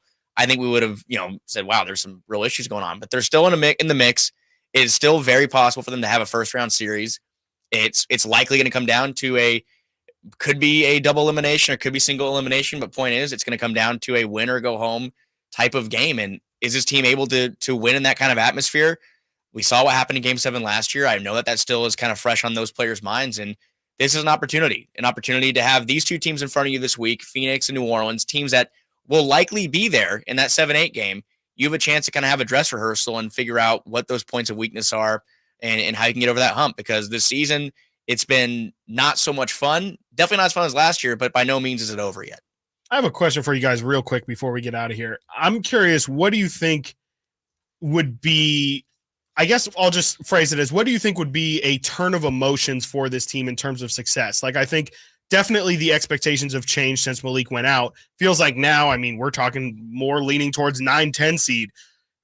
I feel like there's still a way, like you guys said earlier. I think the story of the season is going to be how it ends. Is it going to be in the play-in? Is it going to be in the playoffs? At this point, with how expectations are, what do you think would be the thing that makes everybody say, it definitely, how we got there wasn't great, but the fact that we still ended up doing X, I think I feel good about the season. Winning in the first round is an easy out. Sure. I guess I'm looking for what's the baseline of success. Because winning would be obvious, is like winning 2 games, is making it out of the play-in. Probably making out the play-in. I look at this year as a lot of the internal development is really important of some of these players. Mm-hmm. So I would say if De'Aaron Fox is the best player in maybe even in a play-in game or in a playoff series, that's a huge thing for me. And if Keegan can average 20 in a series, no matter the outcome of the series, those 2 things happen, I'm feeling great going into next year. Any different? No, I think this, I don't want to say have to, but they really do, because typically, by definition, they have to win this play-in if they want to have any flexibility. Yeah, we haven't talked about the draft pick thing. Yet. If they we haven't even touched. It's pretty disastrous if they end up not making the playoffs, because they will not have as much flexibility to move those picks this summer. So I think just making a first round is a success for me. All things considered, the fact that they're playing down 2 massive pieces of the rotation in the 6th man of the year, most likely, getting that first round appearance to get that experience and add it onto De'Aaron Fox's plate, add it onto Keegan Murray, who would have a big role in that playoff series, bigger than he had last year. But you have to get out of the play-in if you want to have the flexibility to make those moves this summer that you want to have, because we all know that they've had the same roster, same 1 through 8 in the rotation until the Huerter injury. Mm-hmm. That starting 5, Huerter, including Huerter, and then you have Mitchell, Lyles, and Monk off the bench. I don't think any other teams in the league had the same 1 through 8. So get out of the play-in, chalk it up however you want, but it puts you in a good spot for next year. Thanks, guys, for the time. We will definitely have you back on to discuss, obviously, the postseason. And after the postseason, as Frankie mentioned, what is next or what will be next for the Kings. Frankie Cardicelli, Brendan Nunez, Sactown Sports Kings Insiders. When we return, Chris is getting a full-blown breakdown of Malik Monk. Everybody saying, just throw him the Brinks truck. It's not that simple. We'll explain to you why. Stiles and Watkins, Sactown Sports. Subscribe to Sactown Sports on YouTube and watch the Carmichael Dave Show with Jason Ross, Stiles and Watkins, and the Drive Guys. Live Monday through Friday from 6 to 6. Plus view archive shows and exclusive content. Subscribe at youtube.com/Sactown Sports. I'm Ken Korak with your Green and Gold Report, brought to you by Xfinity 10G, the network made for streaming. Well, in the same week, the A's announced that beginning next year they'll be playing at Sutter Health Park until the move to Las Vegas. Paul Blackburn did some very impressive things on the mound. When he blanked the Tigers for 6 innings in Detroit, it gave him 13 consecutive scoreless frames to begin the season, the 4th best total in Oakland history, the record being set by Matt Keogh with 16 back in 1980.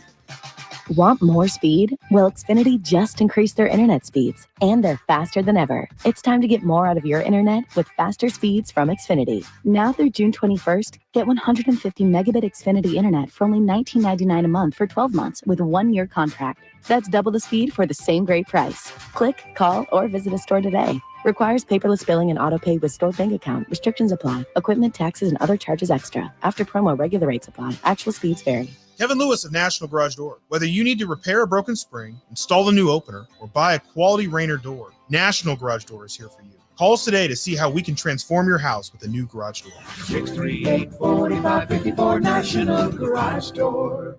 Want the best movie experience in town? Join Sactown Sports IMAX Pass by visiting SactownSports.com. Sign up today. You can win tickets to see this week's films at the Esquire IMAX Theater. Spring savings continue at Folsom Lake Kia. Low payments, special offers, 0 down deals on approval of credit. Shop your trusted Kia dealership for over 25 years and tell them DC sent you. FolsomLakeKia.com.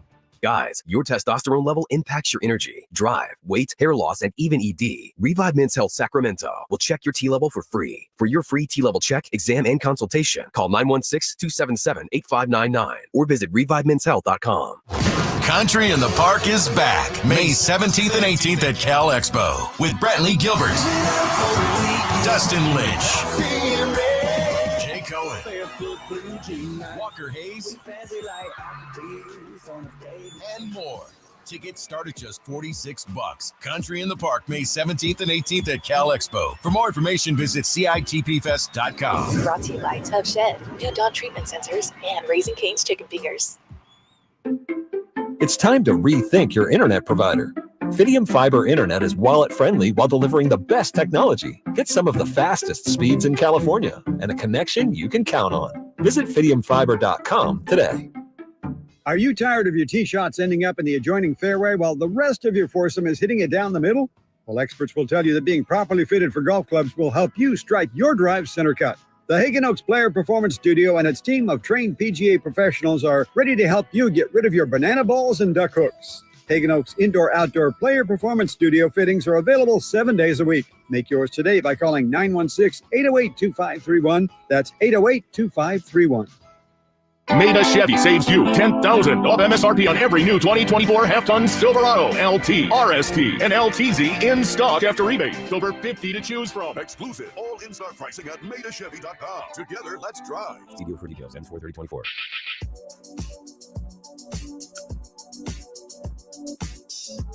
Sactown Sports. Call or text at 916-339-1140. Thank you again to Brendan Nunez and Frankie Cardicelli, Sactown Sports Kings Insider.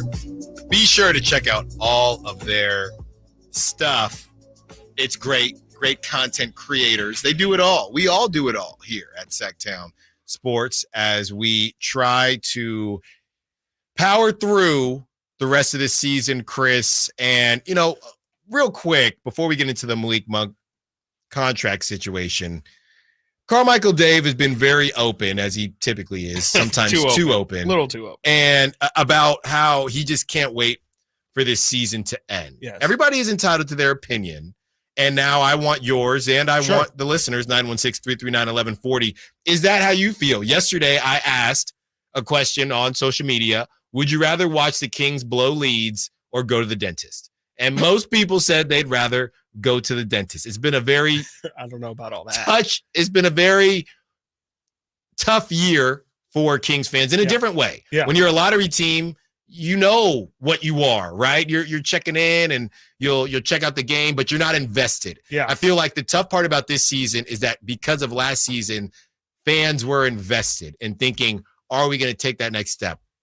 Then you see the Timberwolves figure it out. You see the Thunder figure it out. You see the Clippers play healthy. You see the Kings not. First of all, we should start this. The Kings not take care of business the way they could have taken care of business. So it was probably tougher than some of the lottery seasons. But all in all, are you excited for it to end? Yes. I told my girlfriend about 3 weeks ago, I can't wait for this season to end. Yeah. I'm right there with Dave. I've been there.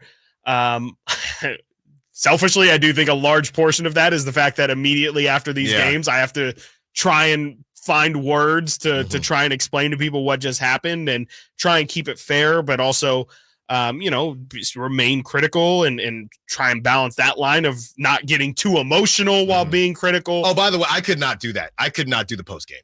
We would have got a call from the boss, Alan.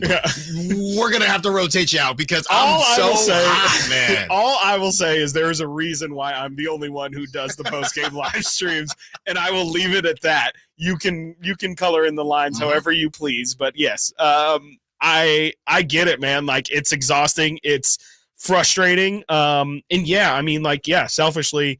Of course, I would love to see the Kings make the playoffs, make as deep of a playoff run as possible. But this season has been exhausting, Alan. Like, I can't, I've seen a ton of Kings seasons go bad and, I've only seen a couple go good. But I think the thing that's been so tough about this season has just been the inconsistency. I mean, it's the roller coaster that we've been on. It's the fact that, just as quickly as we thought we had figured this team out, they either regress or all of a sudden look like world beaters for a week and or for a game or for a quarter or for a half. Yeah. And this has been the problem. And so it's really, I think the word is exhausting. I think it's just been a really, really tiring, exhausting season trying to figure out who these guys are and, just waiting for the real Kings to please stand up. And here we are, 79 games through the season, and unfortunately, the answer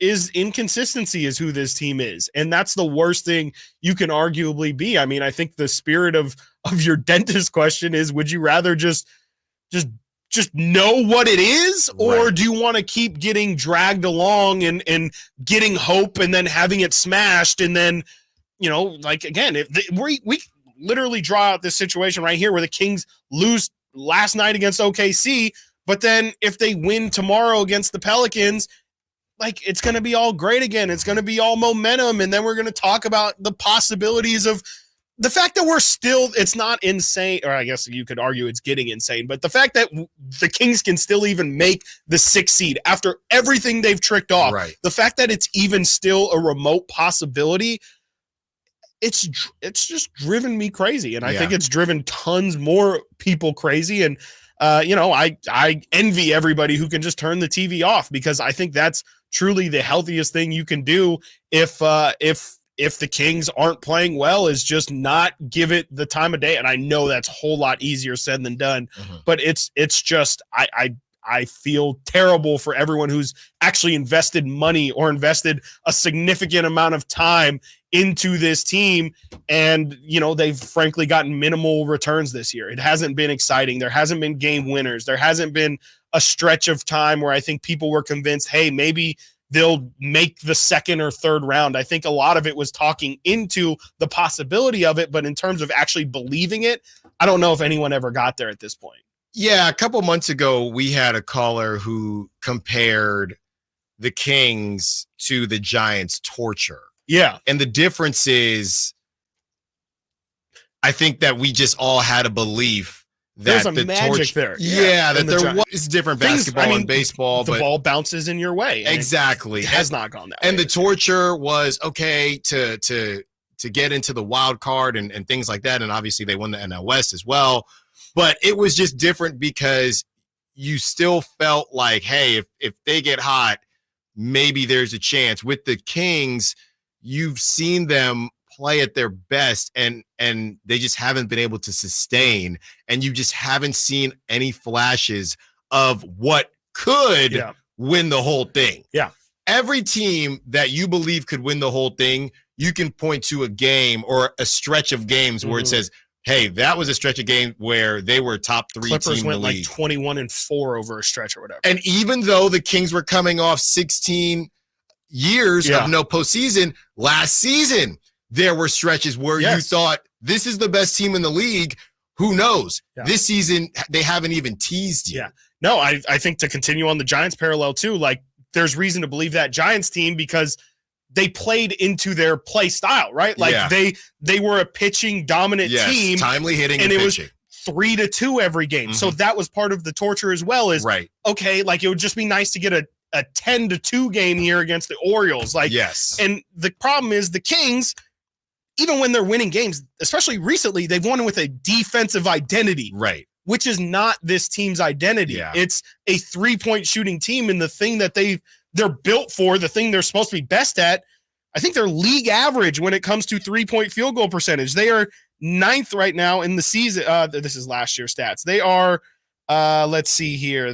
When it comes to 3-point percentage, the Kings are 16th, which is literally, I mean, it's technically below average, but they are right on that line of being an average 3-point shooting team. So the one thing that's supposed to be your bread and butter, you're okay at. Right. They actually, it feels like they lose when they shoot well because they get a lead and then they can't hold on to the lead.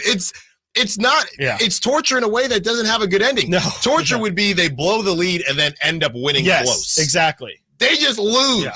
They just blow the lead and or lose. they go down huge and then make it's over. some miraculous comeback, and then that's torturous, but it's for a positive result. Right. It's been torturous and then led to, at the end of the torture, my toe gets cut off. Yes. And it's like, okay, well, this is bad torture. This is Saw. This is not what people are signing up for. All right, I know we're going to break this thing down even more, but let's at least start the conversation on Malik Monk. And very simply put, Chris, and we'll break down all the details, but very simply put, when people are saying, we have fans that'll text in and call in, just give Malik whatever he wants. They literally, and I asked you, I said, hey, what about the luxury tax? No, they cannot pass. You cannot pass go and collect 200. And in Malik's situation, collect 17 million. That is the ceiling.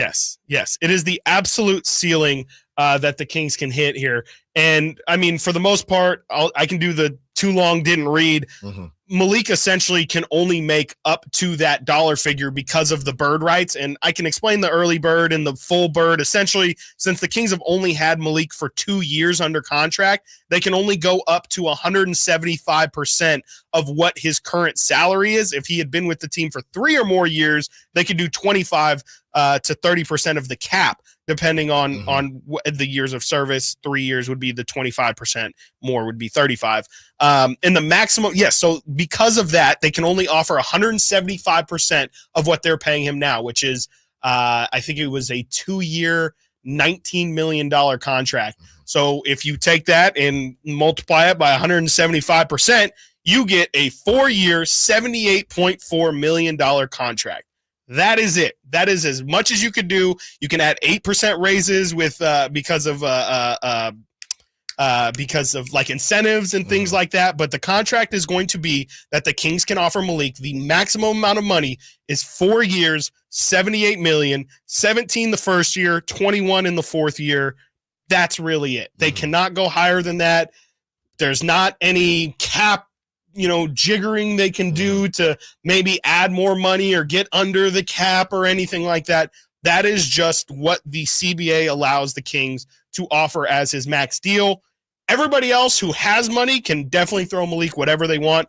And that's the thing that we've been talking about for a lot of this year is, the Kings can throw him $17 to $18 million, but what are you going to do if San Antonio offers you a starting spot and $25 million? Nothing. That's tough. There's literally nothing that they can do to sweeten that pot. So a lot of this is dependent on Malik Monk's raw emotions for this team. Like, he's just got to believe that this is the best situation for him, and it's probably not going to financially be the best situation for him, but he's got to believe that if I stay with this squad, this is how I raise my career the easiest or the best way or whatever. However he determines it, it's essentially going to be Malik Monk deciding, I want to stay in Sacramento above everything else. And I'm not saying that's not going to happen, but that's putting a lot of faith in something that isn't really tangible. Mm-hmm.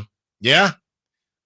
I got nothing else. That just is what it is. I just know a lot of people have been asking about it. It's super confusing and wanted to break it down for everyone, because it's not a matter of, luxury tax or this or that, or just open up your pocket, Vivek. It's just not that simple. Pocket watching when we return. Also, are you worried about the team in the Bay? Stiles and Watkins, Sactown Sports. The only place you'll find Harrison Barnes is Sactown Sports. He's got the bucket at the buzzer. Harrison Barnes. Hey, Sacramento, it's Harrison Barnes, and you're listening to the home of the Sacramento Kings, Sactown Sports. Your local sports leader.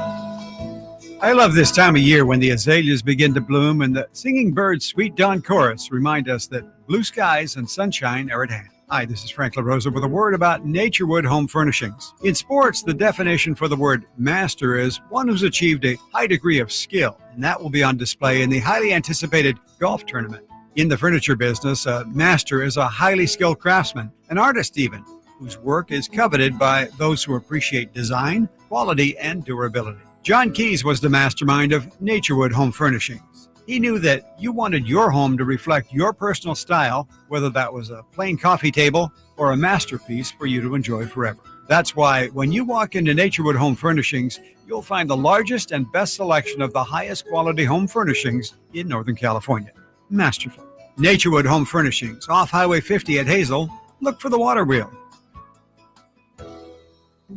In this market, you'll find Fisher Investments is different than other money managers. Different how? Aren't we all just looking for the hottest stocks? Nope. We use diversified strategies to position our clients' portfolios for their long-term goals. You don't just provide cookie-cutter portfolios? No, we tailor our clients' portfolios to their goals and needs. But you still sell investments that generate high commissions for you, right?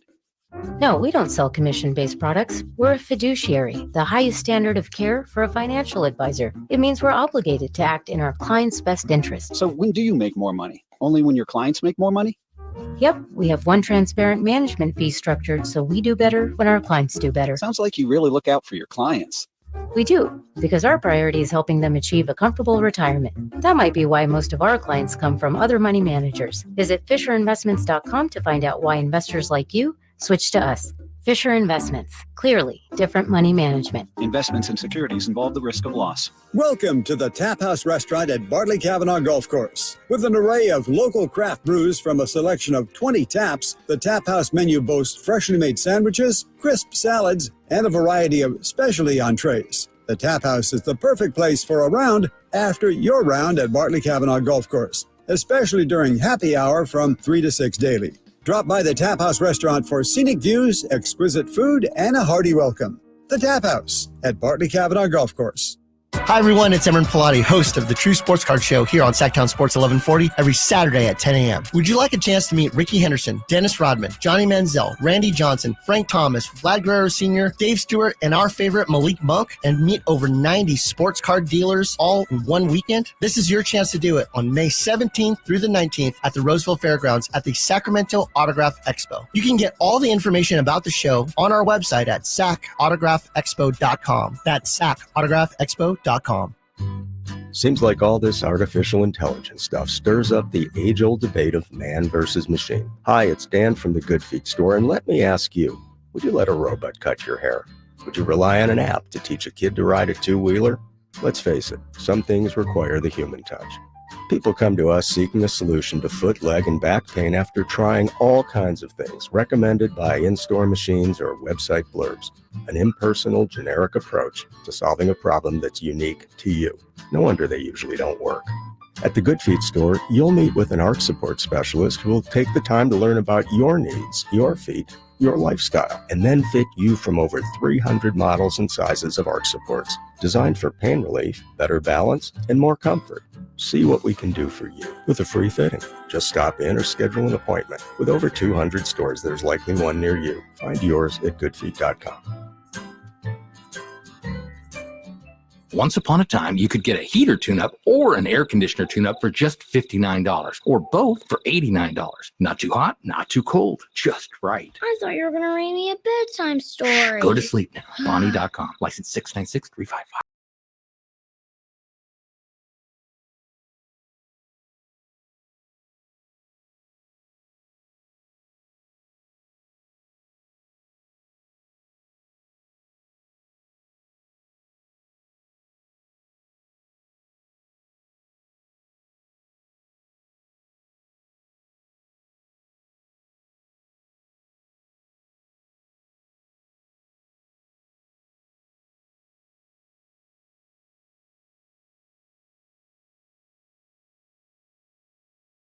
And local. This is Sactown Sports. It's time for some pocket watching. Chris, I'm going to be sad when pocket watching is over.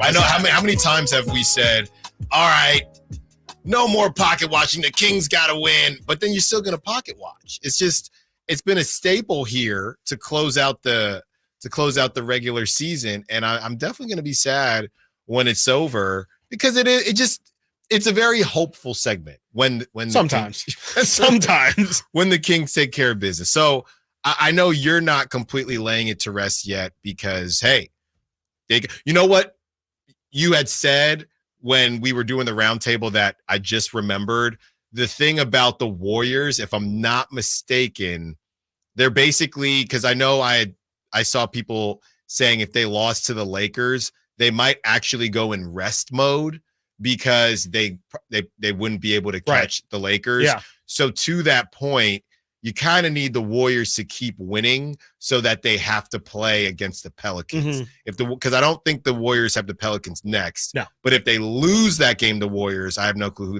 I think it might be they an play easy the one. Blazers. They play the Blazers. That's good. They play the Blazers tomorrow and then Pelicans on Friday. There you go. So the Pelicans will actually be on the second night of back-to-back as well. After they leave Sacramento, they're heading straight to Golden State. Great. So based on that, and anything can happen, but based on that, the Warriors would still be playing, hoping that Sacramento starts losing so they can sneak in. So I was thinking, because I know people said if they lost to the Lakers, they might just chill because they were so far ahead of the Rockets, but they're only a half game back of the Lakers right now. Yeah. They're a game back of the Kings. Yeah. Okay. It's nuts right now. It's nuts right now. And tonight you have Mavericks at Heat. The Mavericks, hey, kudos to them. They took care of business. Suns at Clippers, but you said nobody playing? Absolutely nobody is playing on the Clippers side. Did they lock down 4 or 5? I Or they just don't believe care? so. They are 2 games above Dallas right now in the 4 seed. They just don't care. And they are 3 games back of OKC and the rest of the bunch for those top 3. So I think they're pretty much locked in. But yeah, I mean, from their injury report, they being the Clippers tonight, they don't have anybody, and they beat the brakes off of Phoenix last night. And I think they're just like, hey, we showed that we're the better team here. There's nothing that we need to play for. Out tonight, Paul George, left knee soreness. James Harden, right foot inflammation.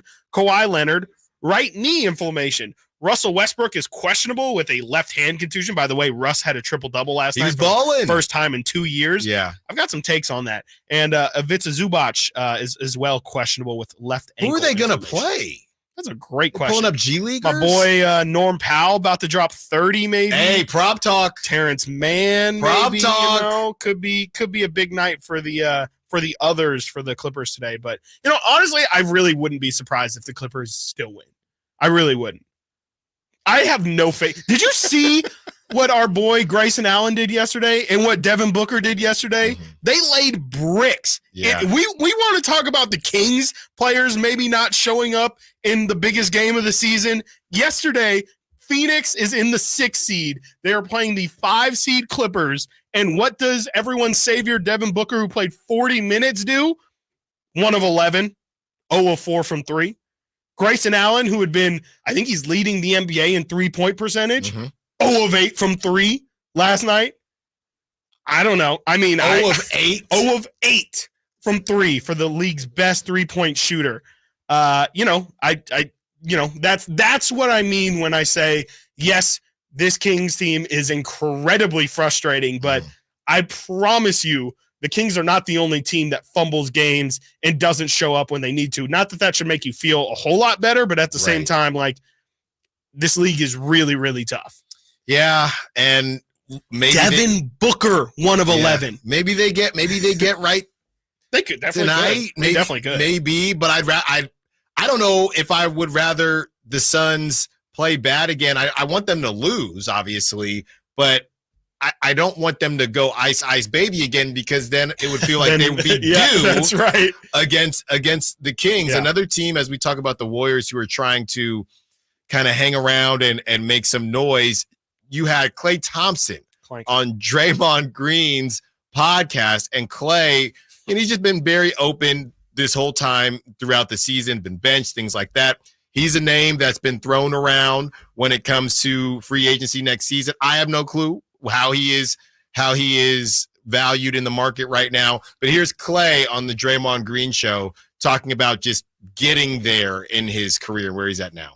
As you go into free agency, as you look at the last segment of your career, if you will, what's important to you as you embark up on that? I just can't believe it's here. Like, in your mid-20s, it's so crazy. You think you're going to play forever, really. I was actually struggling with that a lot at the beginning of this year because of the unknown, you know. I mean, I might have let contract situations or playing time or making up a lot of excuses rather than just appreciating what is in front of me.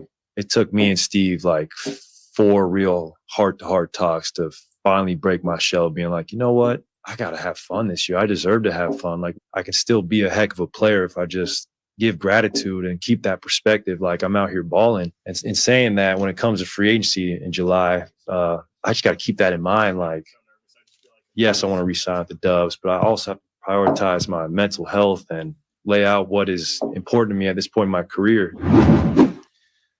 Well, there you have it. And, you know, it's very confusing, the whole thing with Klay, Chris, because I love that he's so open. Yeah. But how can a team, if you know he wants to stay with the Warriors, right?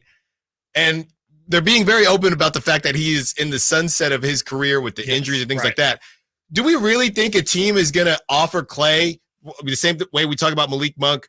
Okay, the difference between 17 and 20 and the difference between 17 and 23 or 25, that's huge. Whatever they do end up offering Klay, do we really think there's going to be a team, whether it's the Lakers because his pops played there or the Orlando Magic, do we really think there's a team if Klay gets offered when we think that he'd get 20?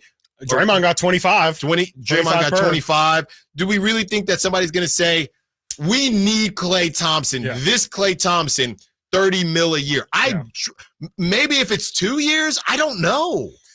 I wouldn't. I mean, that's for sure. I would not want my team doing that. And that's really interesting to compare it with the Draymond situation, because you could argue Draymond had other suitors. Like, even though everyone knows Draymond's not the Draymond that he was in his early 20s, you know, I think Detroit was a team that kicked the tires on it, at least from an interest-wise interest. And you know, him being from Michigan, you know, even here, I tried to stir up a little bit of Sacramento fever in there. I don't think it ever got to that point because Draymond signed almost immediately with Golden State. But I think that the point is there was potentially other suitors, which means Draymond can go to the negotiation table, especially with Rich Paul as his agent, and say, hey, you know, my client Draymond Green would gladly go play with my other client LeBron James, or we can send him to Detroit where he can, you know, usher in this new era. There were memes last night with Draymond and LeBron because the Lakers, but we haven't even made fun of the Lakers yet. Just abysmal. They got smacked by the Warriors. No Anthony Davis, nausea and headache. But continue. Yeah, no, I mean, I just more am saying that. All that to say, I don't think anyone's going to do that for Klay. Maybe maybe Orlando will throw him an offer, but if you're Orlando, like you're probably, I would offer him like 15 to 20 maybe, and 20 feels like a lot for the guy that he is at this point. I would assume Golden State. I'm going to assume Golden State's just going to give him that big contract and whatever it is he's going to sign it, but I wouldn't think that anyone's going to throw him a competitive offer to it. Yeah, it's going to be about the years. So Draymond is what, going into year? He got a this 4-year is this year one? million. Is this year one? This is one. Yes, yeah, this is year one. And I know they want to try to align everything and hopefully run off into the sunset. It's really a matter of, we've seen Clay be, I'm that guy he turned down. Let's not forget he turned down an offer from the Warriors this past summer for the extension. Now he's been benched. It feels like he has more perspective. This man was getting paid $40 million a year. Yes. And 2 of those years, not his fault. He wasn't even playing. I cannot see Clay leaving the Warriors. And I know is whether it's a respect thing or not, I'm not trying to pocket watch here, but brother, I think you're solid with 15 mil. And I'm not going to Orlando if the Warriors are offering me 15 and Orlando's offering me 20, and I know the taxes and things like that. I'm still staying in the Bay. Same. I probably would too. And I think it just makes more sense. You're always going to be treated better, all that stuff. I also don't think that these podcasts are going to change anything as far as leverage. I think it's Clay. You are what you are, right? And I know I was more so speaking for outside of the Warriors. Yeah. Another team saying, man, I can't wait to sign up for Clay, washed Clay. At least he's honest about being washed. We decided to throw him all that money. So yeah, I can't really see anybody doing that. But there are people that love big names. That's true. And bringing in a splash, brother, you truly never know. When we return, Malik Neighbors, who is one of the top wide receiver prospects, he was on Instagram with Jaden Daniels talking about, could Jaden Daniels pair up with Brandon Ayuk? Not in the Bay, a team that used to play in the Bay. Also, Dante Whitner still complaining about the Super Bowl. Really, is it a good or bad look for the Niners and Niner fans? Stiles Watkins, Sactown Sports. Trying to find out where to catch your favorite team's games? Are you a fan of the Kings, Niners, and the NFL? Well, Sactown Sports has you covered. Touchdown! San Francisco! It's all on his shoulders. Cox rocks. He fires for the win. He's got the triple. Catch all your Kings, Niners, and NFL games all year long on Sactown Sports and SactownSports.com. Gas, groceries, utilities, you name it, the price of everything is going up. And if you're stuck in a bad timeshare with rising maintenance fees, the financial burden can be crushing. It is time to get your finances in order and get the real facts about that timeshare that you are stuck in and your options to get rid of it. Chuck McDowell, founder of Wesley Financial Group, has been helping families out of horrible timeshares for over 10 years and has put together a complete timeshare exit information kit that he will send you absolutely free. To date, over 30,000 families have trusted Wesley Financial Group to help them out of financial hardship by getting them out of bad timeshares. Get the facts about how the timeshare industry works and your options for cancellation. Simply call Wesley now for your free timeshare exit kit and see how you can become timeshare free. Call 800-462-3333. That's 800-462-3333. Once again, 800-462-3333. For the ones who work hard to ensure their crew can always go the extra mile, and the ones who get in early so everyone can go home on time, there's Grainger, offering professional-grade supplies backed by product experts so you can quickly and easily find what you need. Plus, you can count on access to a committed team ready to go the extra mile for you. Call, click Grainger.com, or just stop by. Grainger, for the ones who get it done. Some people just know the best places to eat around town. Those are the people who know to choose Allstate. They know exactly where to go to get exactly what you're wanting. They know where to find the spiciest hot pot, the gooeyest brownies, and the tenderest, most flavorful portobello steak. Those people also know that safe drivers save 40% with Allstate. Saving 40% is based on the national average premium savings for Allstate auto customers with a clean driving record versus those without. Savings vary by state and vary based on how you buy. Subject to terms, conditions, and availability. Allstate Fire and Casualty Insurance Company and affiliates, Northbrook, Illinois. For a precision-crafted performance, the decision is easy. A new Acura from Acura of Stockton. Get the driving experience you've been waiting for in a new Acura. Get the best selection and customer service you deserve from Acura of Stockton. Shop in person or use our online express store at AcuraofStockton.com. Acura of Stockton will buy your trade, even if you don't buy from us. Don't settle for less than precision-crafted performance of a new Acura from Acura of Stockton and AcuraofStockton.com. Jiffy Lube has a special promotion going on right now. Simply purchase a Pennzoil Platinum full synthetic oil change at Jiffy Lube and receive a $25 e-gift card from popular brands for food, gas, and more. It's that easy. Simply purchase a Pennzoil Platinum full synthetic oil change and receive a $25 e-gift card. So basically, going to Jiffy Lube can get you a free lunch or a pizza for dinner. That's what we call added value for the consumer. That's why Jiffy Lube is #1 in the greater Sacramento area for oil changes. Visit jiffylube.com for more details and valuable coupons today. Golf to Go is brought to you by the Hagen Oaks Golf Super Shop. Here's Frank LaRosa. Everywhere you look, someone is always telling you how to get more fit. While we may feel like we're fit, we can all get fitter. Maybe you have a favorite pair of jeans that don't fit anymore, or maybe you just want to lower your blood pressure a bit. Here are a few suggestions. Walk more rounds, walk to work, walk to the store, walk the dog, but walk. Strengthening the most important muscles in the golf swing, your glutes. Even Tiger couldn't fire his. Buy a foam roller and knead the muscles of your body 3 times a week, especially your hips. You can do this while you watch television. Eat more vegetables, and potato chips and carrot cake don't count. Stabilize the muscles of your core by raking leaves or sweeping floors, and eliminate soda, especially the ones with artificial sweeteners. Maybe you'll be able to take a little bigger turn. Maybe you won't get tired around the 15th hole. Either way, you're going to be much happier with yourself. That's your Golf to Go. I'm Frank LaRosa. KHTKAM Sacramento, KYMX HD2 Sacramento. From the Power Business Technology Toshiba Studios, your flagship station for the Beam Team. Should we light the beam? Light the beam, baby. Sactown Sports.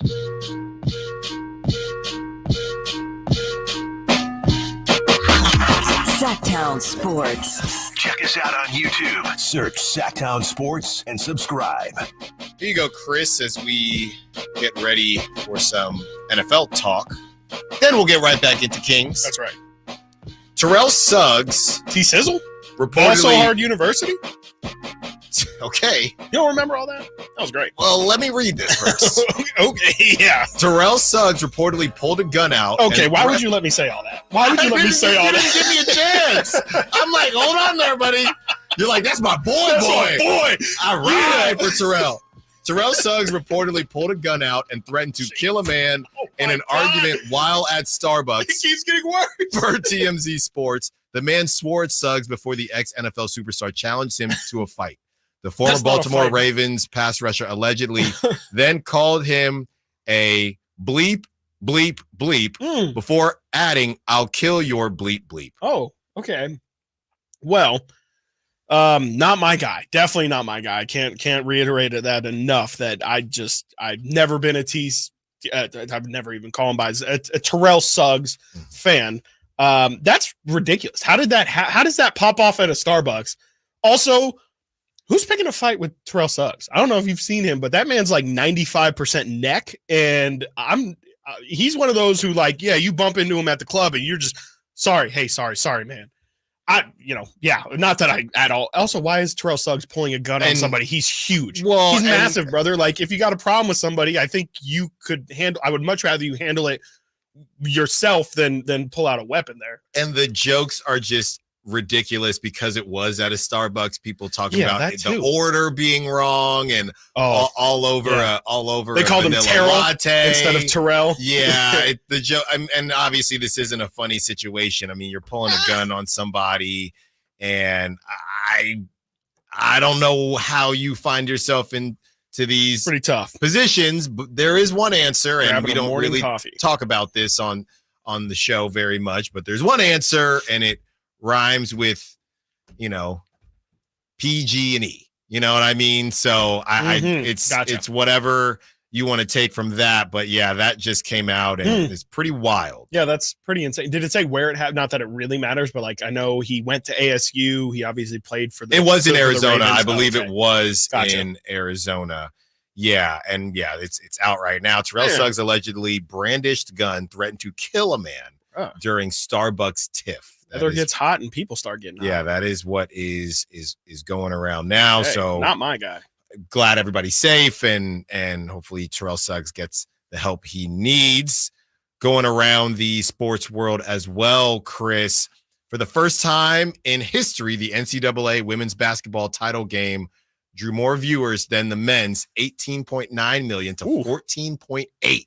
Not even really close. No, whole $4 million is pretty significant. I mean, that's, I know, it's probably not, I think that this is a pretty specific Caitlin Clark situation. Like I would be pretty surprised if next year's national championship brought in 17 million viewers. But at the same time, I think it's a proof of concept that there's no reason why, you can't market that game the same that you would market the NCAA game. I do think, you proposed the other day, like, could you kind of parlay those two games to make sure that you just get a big viewing audience? I think that's a decent idea. I wonder if, networks would say it's better for us to have 2 nights of big numbers than just one mega night. But I still think that that's a really good idea that to me, it would make it as close to like a basketball Super Bowl as you could get. Like I could imagine how people would turn that into, definitely not as big as the Super Bowl, but it would definitely be a sporting event on the calendar where you could really like get people together, make a whole day of it. And it puts college on a big stage, which I don't think like is a Super Bowl something type. Yeah. It's just all the championships are on one day. Yeah. And I don't know, maybe that would help with how I said yesterday it felt. It didn't feel like it didn't feel as exciting as the rest of the tournament. It felt a little lackluster. It's on a random Monday, even though we had a great time out there at Fieldhouse American Sports Pub. It would have been really cool to have it all on one day. Yeah. And really just, hey, here's the culmination of everything that both sides, the men's and women's, has been working towards. It's all on one day, Sunday, national championship. And think about that, the version of that halftime performance, like in between games at one of the locations, you just like, for a college crowd too, like, I mean, you could definitely lean a little bit, where the Super Bowl is kind of going for, the Princes, the the all encapsulating. Yeah. You could go a little bit more trendy, Lil Baby or somebody like that. Maybe not him, but like, you could do our boy Jack Harlow. Yeah, Jack Harlow. He's like so perfect. He's for that literally kind of event. He's literally built for it. So shout out to Young Jack. Yes, shout out to women's basketball holding it down, first time in history, and possibly not the last. And you said, now, not to go too far here, but you said you saw some comments saying, or it was from Mr. Beast. Mr. Beast, yes. the biggest YouTuber on the planet. Caitlin Clark tweeted out the viewership number, 18.7 million, and Mr. Beast, who is like the biggest influencer of people who are probably under college and, all of those elementary kids and high school kids. I had to be taught about the Mr. Beasts of the world and the Speeds and the Kai Cenats, all of them. All that. Mr. Beast, except Mr. Beast is at the tippy top of all of those people. So he commented on Caitlin's post and said, we might witness a WNBA finals get more views than an NBA finals in our lifetime. Huh. And I'm a huge WNBA supporter. Obviously, just the women's college game has been fantastic, but I don't know if it'll get to that.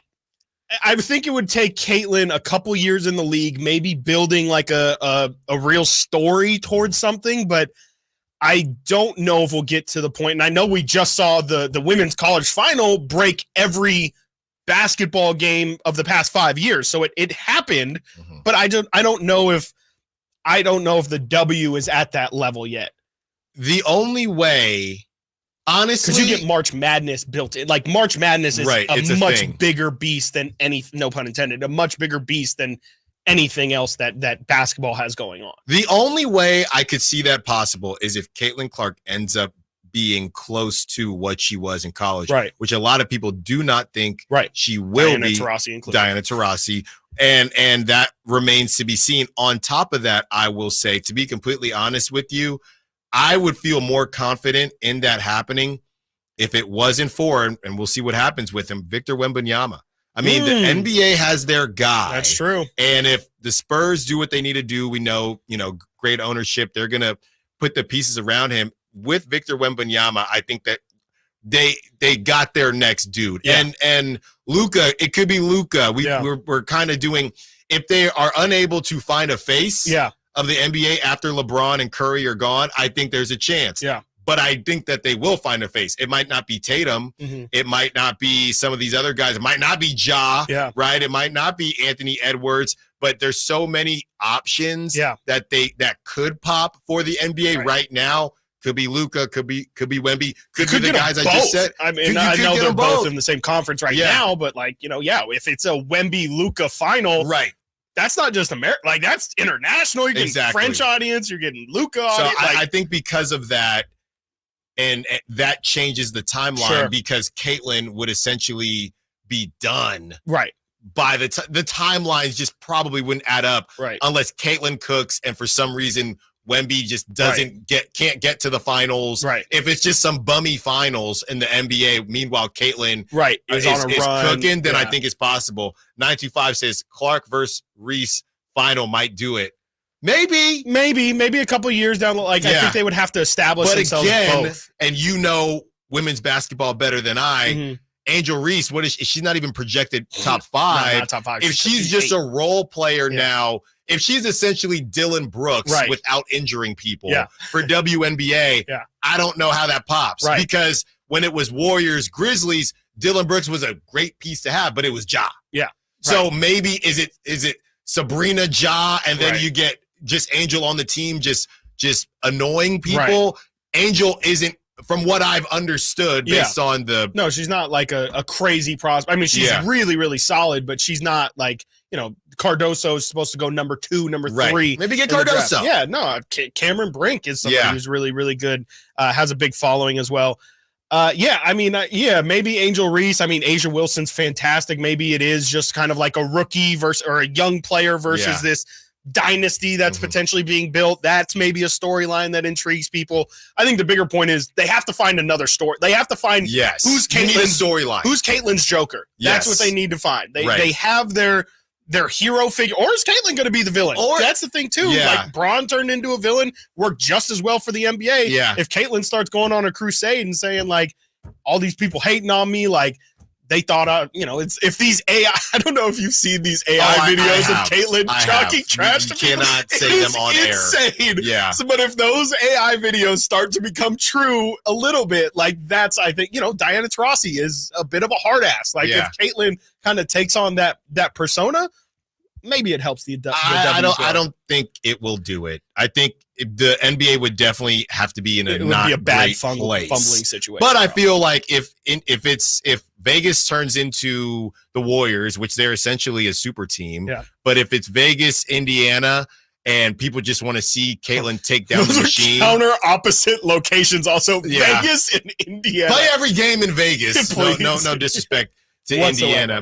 Maybe do that as well. When we return, continuing the conversation, also Malik Neighbors had some things to say on Instagram, and Dante Whitner complaining about the Super Bowl still. Really, he reminds me of a neighbor. I have a neighbor who still has, there's a Santa that's holding onto the balcony, blowing in the wind. Come on. And it's April. Yeah. And every time That's I see it, ridiculous. I'm going to knock on the door and say, can you take that down, please? That's Dante Whitner still talking about the Super Bowl. Stiles Watkins, Sactown Sports. Our first year as the radio home of the San Francisco 49ers is one we will never forget. They're going to give it. No, it's a play action. Purdy going to roll left, throw for the end zone.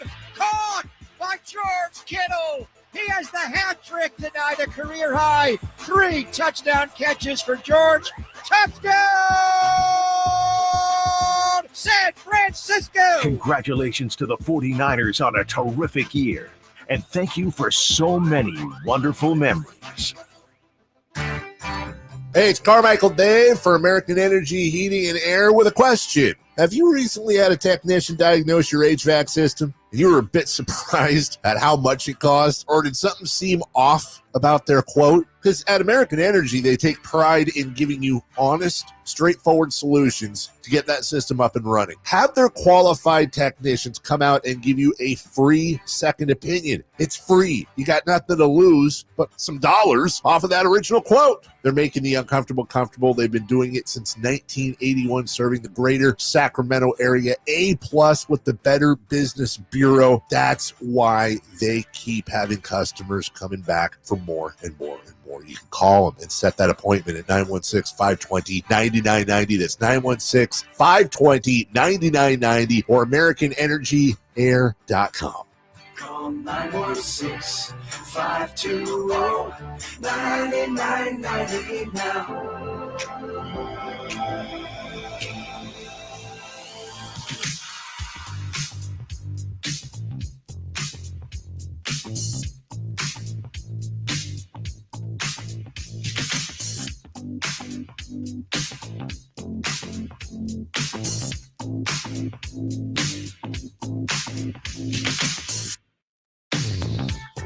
Yeah, I don't know what's going on, Chris, but we have Ben McLemore, former Kings player. I don't know if you saw this. Ben McLemore? No, I haven't seen Ben McLemore's name in years. Ben McLemore was arrested Tuesday and booked into the Clackamas County Jail. Wow. On accusations of first-degree rape and other sex crimes. Oh my God. Is this show turning into former Purple Pro players going to jail? I don't.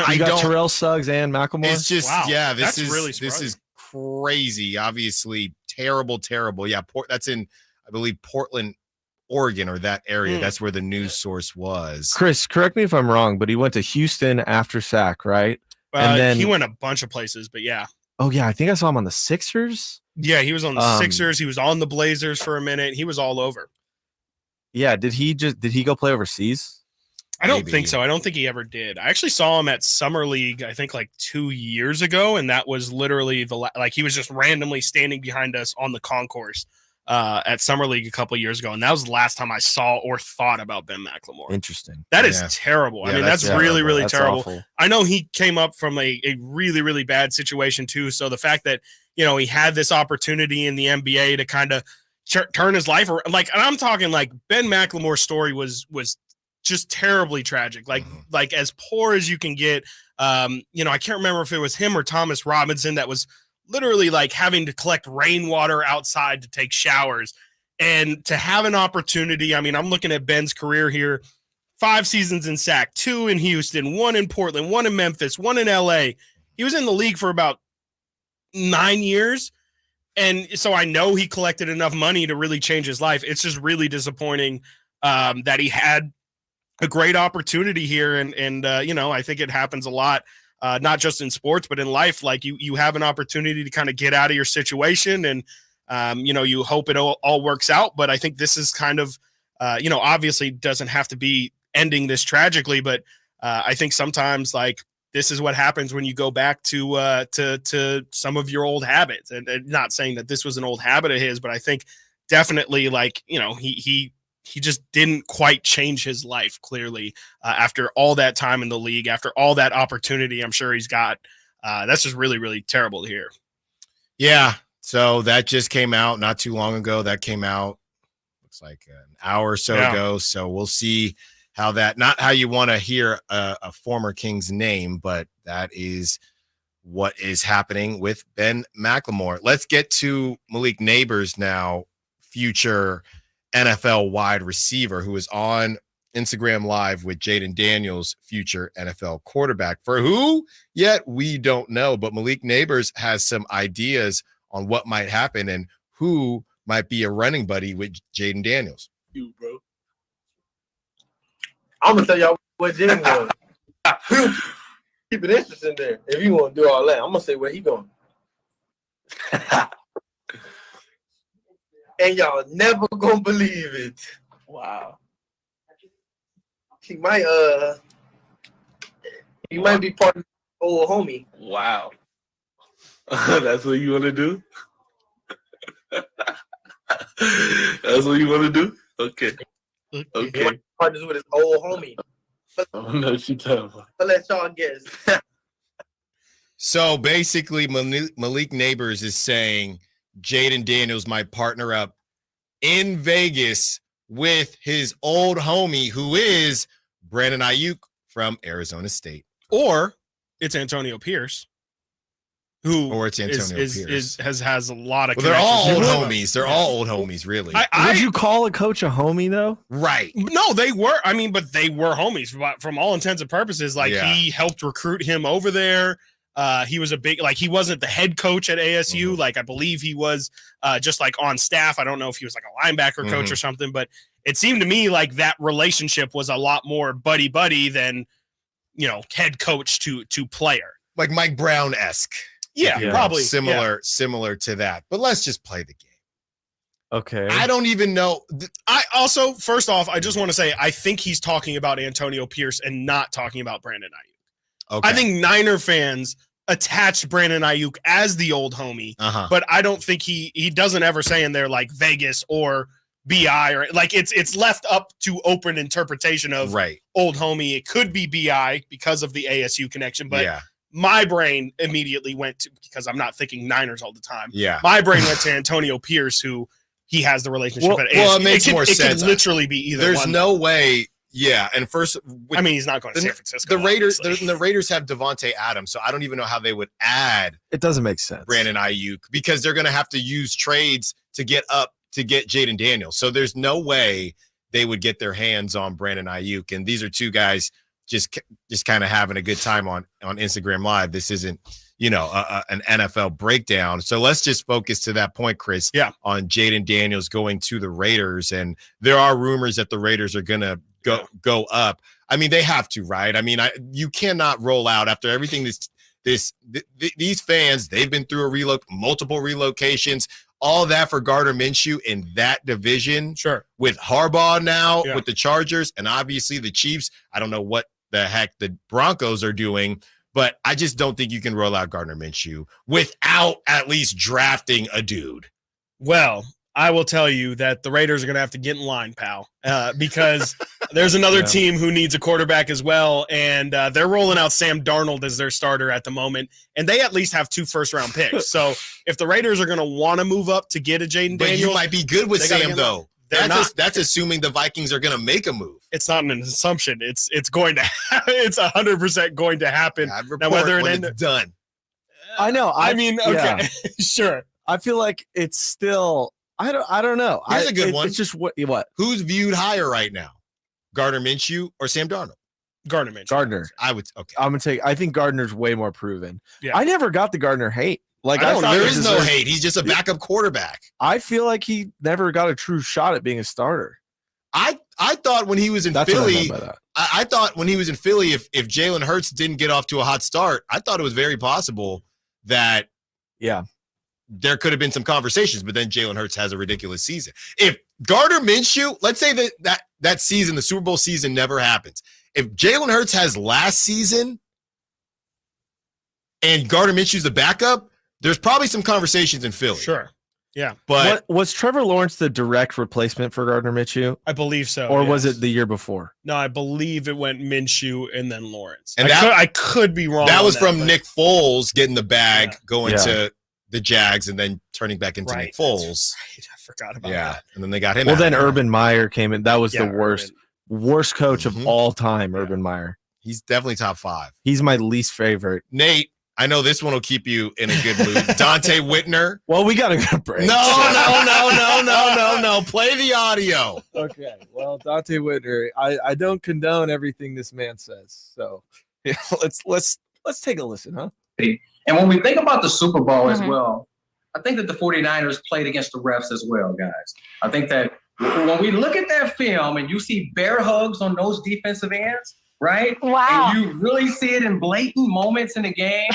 The 49ers played against Taylor Swift, the refs, and the Kansas City Chiefs. Dante. All 3.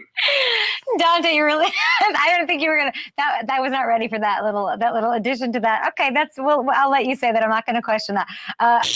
She should, because she's the host, right? She's like, I'm just gonna let you say that, and I'll let the internet do what it does. Is he maybe joking? No, I don't think so. I think this is an important time to remind everyone who works for NBC Sports Bay Area. Isn't he the one that said Dak is garbage? Yes, and everybody got on him. Yeah. Yes, which he shouldn't have said. He definitely He shouldn't have said that. He was hyped on the Niners win. He's letting too much emotion come through. You can't say, dude, he was playing against Taylor Swift. Like, it's just like you can't play against Taylor Swift. I get what he's saying. Watch the first quarter again. That's what I would say. It's rough. It's just because they call you 40 whiners. That's what they call you. And now they're saying Dante Whitner. I thought it was Dante Whiner. Yeah. Just let it go. Yeah, he's got just like Frozen. Let it go. Yeah. You can't keep doing that. It's the and you know, I've been through it 3 times as we've been through on this show. It's the stages of grief. Yeah. And you're in denial? Homeboy is still in denial. Yeah. And even Kay, and that was from Up and Adams, Kay Adams, who I guess is just the biggest Niner fan. Has the worst pants you've ever seen. I forgot. Throw that to the Super Bowl. I think you're gonna have to break that one down a little bit more. I will right now or after the break. When we get back. Stiles and Watkins, Sactown Sports.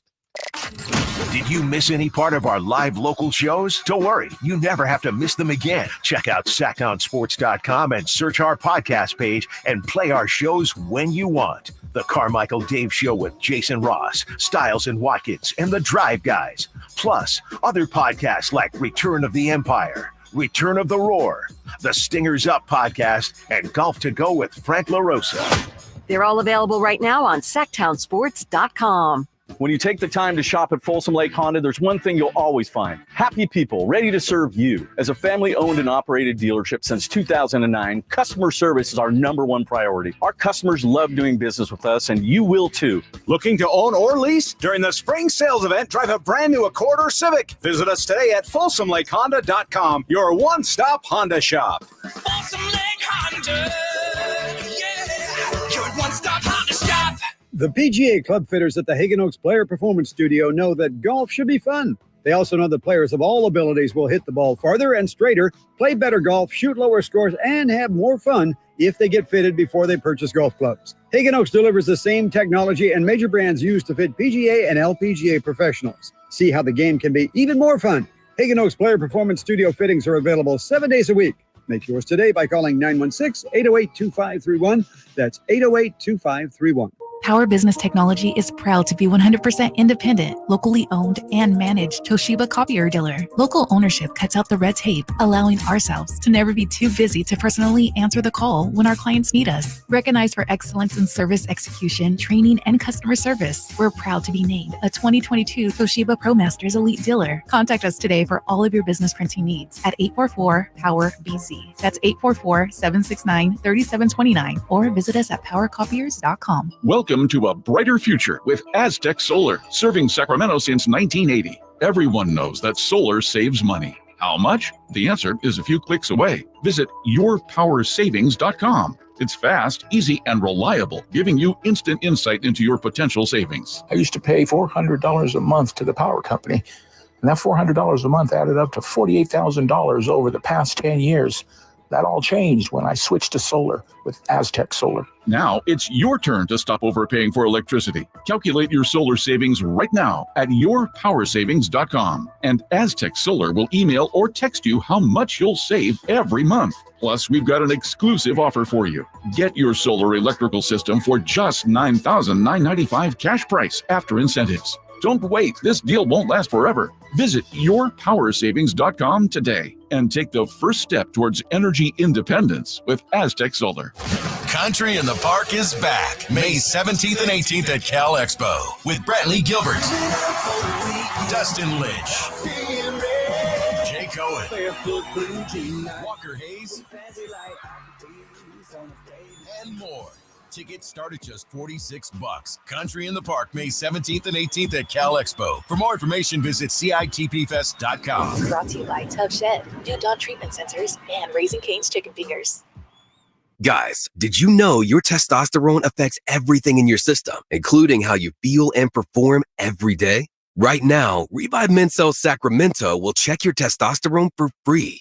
Knowing your T level is the first step in understanding if you have low T. Your testosterone level impacts your energy, libido, sleep, weight, hair loss, mood, and even ED. Maintaining an appropriate T level can change your whole life. Most men start to see changes in their hormone levels in their 30s. Get your T levels checked today by local, experienced, and trusted men's health experts.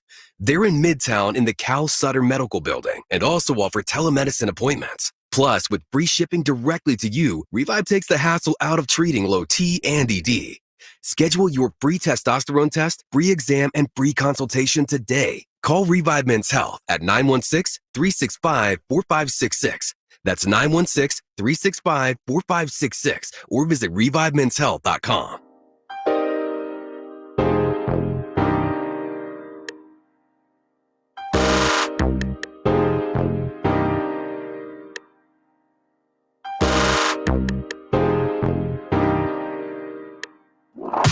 Sactown Sports. Call or text at 916-339-1140. All guests and callers join us from the Folsom Lake Honda hotline. Folsom Lake Honda, their one-stop Honda shop, 916-339-1140. And there is a little bit of an issue that's happening, Chris, in Major League Baseball. Really, people are trying to say it's because of the pitch clock. There have been a lot of arm injuries, elbow injuries going out on Tommy John. The list is starting to grow as far as guys that have had issues with their arms and not being able to throw. So it's been tough because the season has just started. So Shane Bieber needs Tommy John. He's an ace, obviously, for the Guardians. Spencer Strider, another great pitcher for the Braves, messed up his. Obviously, Shohei Ohtani, Jacob deGrom, Robbie Ray, Shane McClanahan, Walker Buehler, Lucas Giolito, Dustin May, and now Framber Valdez on the Astros as well. And honestly, there are more names out there. So I've been going back and forth with this with my buddies that I played with back at Temple and pitchers, and the idea of it being because of the pitch clock, and you're just throwing quicker. You're throwing faster and faster. And I'm saying, hey guys, I'm not saying this. The Players Association, they put out a statement saying how they're worried about this. And it's been tough because a lot of guys are weighing in. My buddies were saying, I don't think it's pitch clock. I think it's just kind of the way people are throwing now and things like that. And this is a really interesting thought from Justin Verlander, who's been around the block for a while.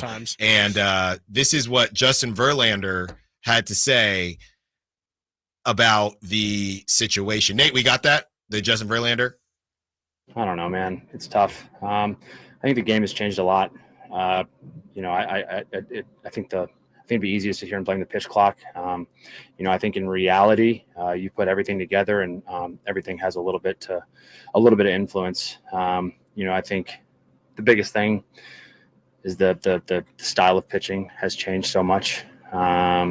Everybody's throwing as hard as they possibly can and spinning the ball as hard as they possibly can. And, it's hard to deny those results. Obviously, how can you? It's a double-edged sword. How can you tell somebody to go out there and not do that when they're capable of throwing 100? So this young guy comes up and throws a pitch 95 and gives up a big homer, and everybody's like, "What the hell, man?" So something needs to change. I don't have all the answers. I know pitching. And I've been. I don't want to beat a dead horse here. It is what it is. I think the data's out there at this point. But when the balls started to change back in 2016 and they started flying out a bit more frequently, I know myself personally that started changing how I had to approach pitching. You have to start swinging. You have to start approaching the batter as I want swing and miss. I can't have him put the ball in play where the old adage, pitch down, pitch away from the guy, hit your spot, get weak contact early in the count. And then you can kind of go up, and that kind of went out the window. When everybody started being able to leave the yard, especially opposite field. There's a lot there. Yeah, can you explain that to me? I mean, I assume the 2016 ball thing that he's referring to is the juiced balls, right? The juiced balls. And so he's essentially saying because there's a higher likelihood seemingly, or I guess maybe the numbers factually showed it, that the balls, if they are going to get hit, have a higher likelihood of going out the yard or whatever being put in play. We now have to approach it differently because of that fear. I guess maybe fear is not the right word, but the one thing that he missed, he not missed, but didn't necessarily break down as well, is it's the balls, but connected to that is the launch angle that I always joke to everybody about, because I had a terrible launch angle, but it wasn't just me back in the day. That's just what it was. When the launch angle started to heat up really around the time I was done, I would say 2014, 2015, that's when guys aren't swinging. When I was playing, it was, you get to two strikes, and they still do change up their swing. Some of them. Sure. Some of them don't. So it was, you get to two strikes, and now a guy is just trying to survive, it's a Touch the ball. maybe Yep. it's a base hit up the middle or something like that. These dudes, and that's why strikeouts are up. It's the 3 true outcomes: walk, strikeout, home run. These dudes aren't changing anything. Right. So there's not the same amount of, there is weak contact, but hitters aren't okay with weak contact. Right. You're not shortening up your swing No, anymore. I'd rather Yeah. just swing out of my pants 3 times and maybe run into something, rather than choke up and let me slap it. the 6-hole or something like that. So that's what Verlander is talking about, along with the balls, because I'm looking at some of these dudes that are even coming out of college and they're my size, but they're swinging for the fences. Yeah. That just wasn't a thing. And Verlander, who I believe is older than I am, he's literally seeing this thing change. And to bring it back to basketball, it's the same as, honestly, the 3-point with the spacing and 3-point, things are changing. And now he's saying, all right, well, guys that didn't feel like they had to give 110%, or that just, you never had to, because let me hit my spot, let me whatever, and get some weak contact, because this guy isn't trying to hit a home run. But everybody's trying to do it on every single pitch. Yeah. And if you give up a home run, it's a terrible look. Can you maybe speak to as well, like what he's talking about when he says the way that that guys are throwing? Is he referring to, like, instead of just throwing as fast as you can, now it's about spin and all that exactly stuff? It's the spin rate. Everything is just max effort. And I do, it's probably in most things in life, it's a little bit of both. It's probably some of the pitch clock, but also it's max effort every single time. Every single time, it's the hardest curveball you've thrown. It's the hardest slider you've thrown. And it's just happening over and over again because there's no leeway. These guys aren't, when you get past, okay, cool, maybe in their mind, after the 3, 4, 5 hitters, I don't have to go max effort here, because you got the 6 hitter, the 7 hitter, the 8 hitter, the little 9 hitter, or even the top of the order. Now, with everybody swinging out of their shoes, there's no relief, and the pitchers don't have any relief. So they're just throwing the hardest they can every single pitch. And he's saying, it's probably, he didn't say it wasn't the pitch clock, but he's like, at the same time, these dudes are maxing out. It used to be the closer. That's why it's okay for a closer to max out, because he's pitching for 3 outs, right? You're not supposed to be doing that as a starter, or a reliever, when you're going more than 5 innings or something like that. And that's what guys are doing now. So go ahead, Nate. I'm sorry. I just need some clarity too. Talking about the juiced balls, the humidor, that's not what they're talking about, right? Like, that's a separate, that was post 2016, right? I think it's all similar. I know the balls have been wound tighter as well. So the game, essentially, this is what sparked my question too, the NBA comparison. The game is changing, and they want rule changes to follow with the game changing. Essentially, is kind of the game is changing.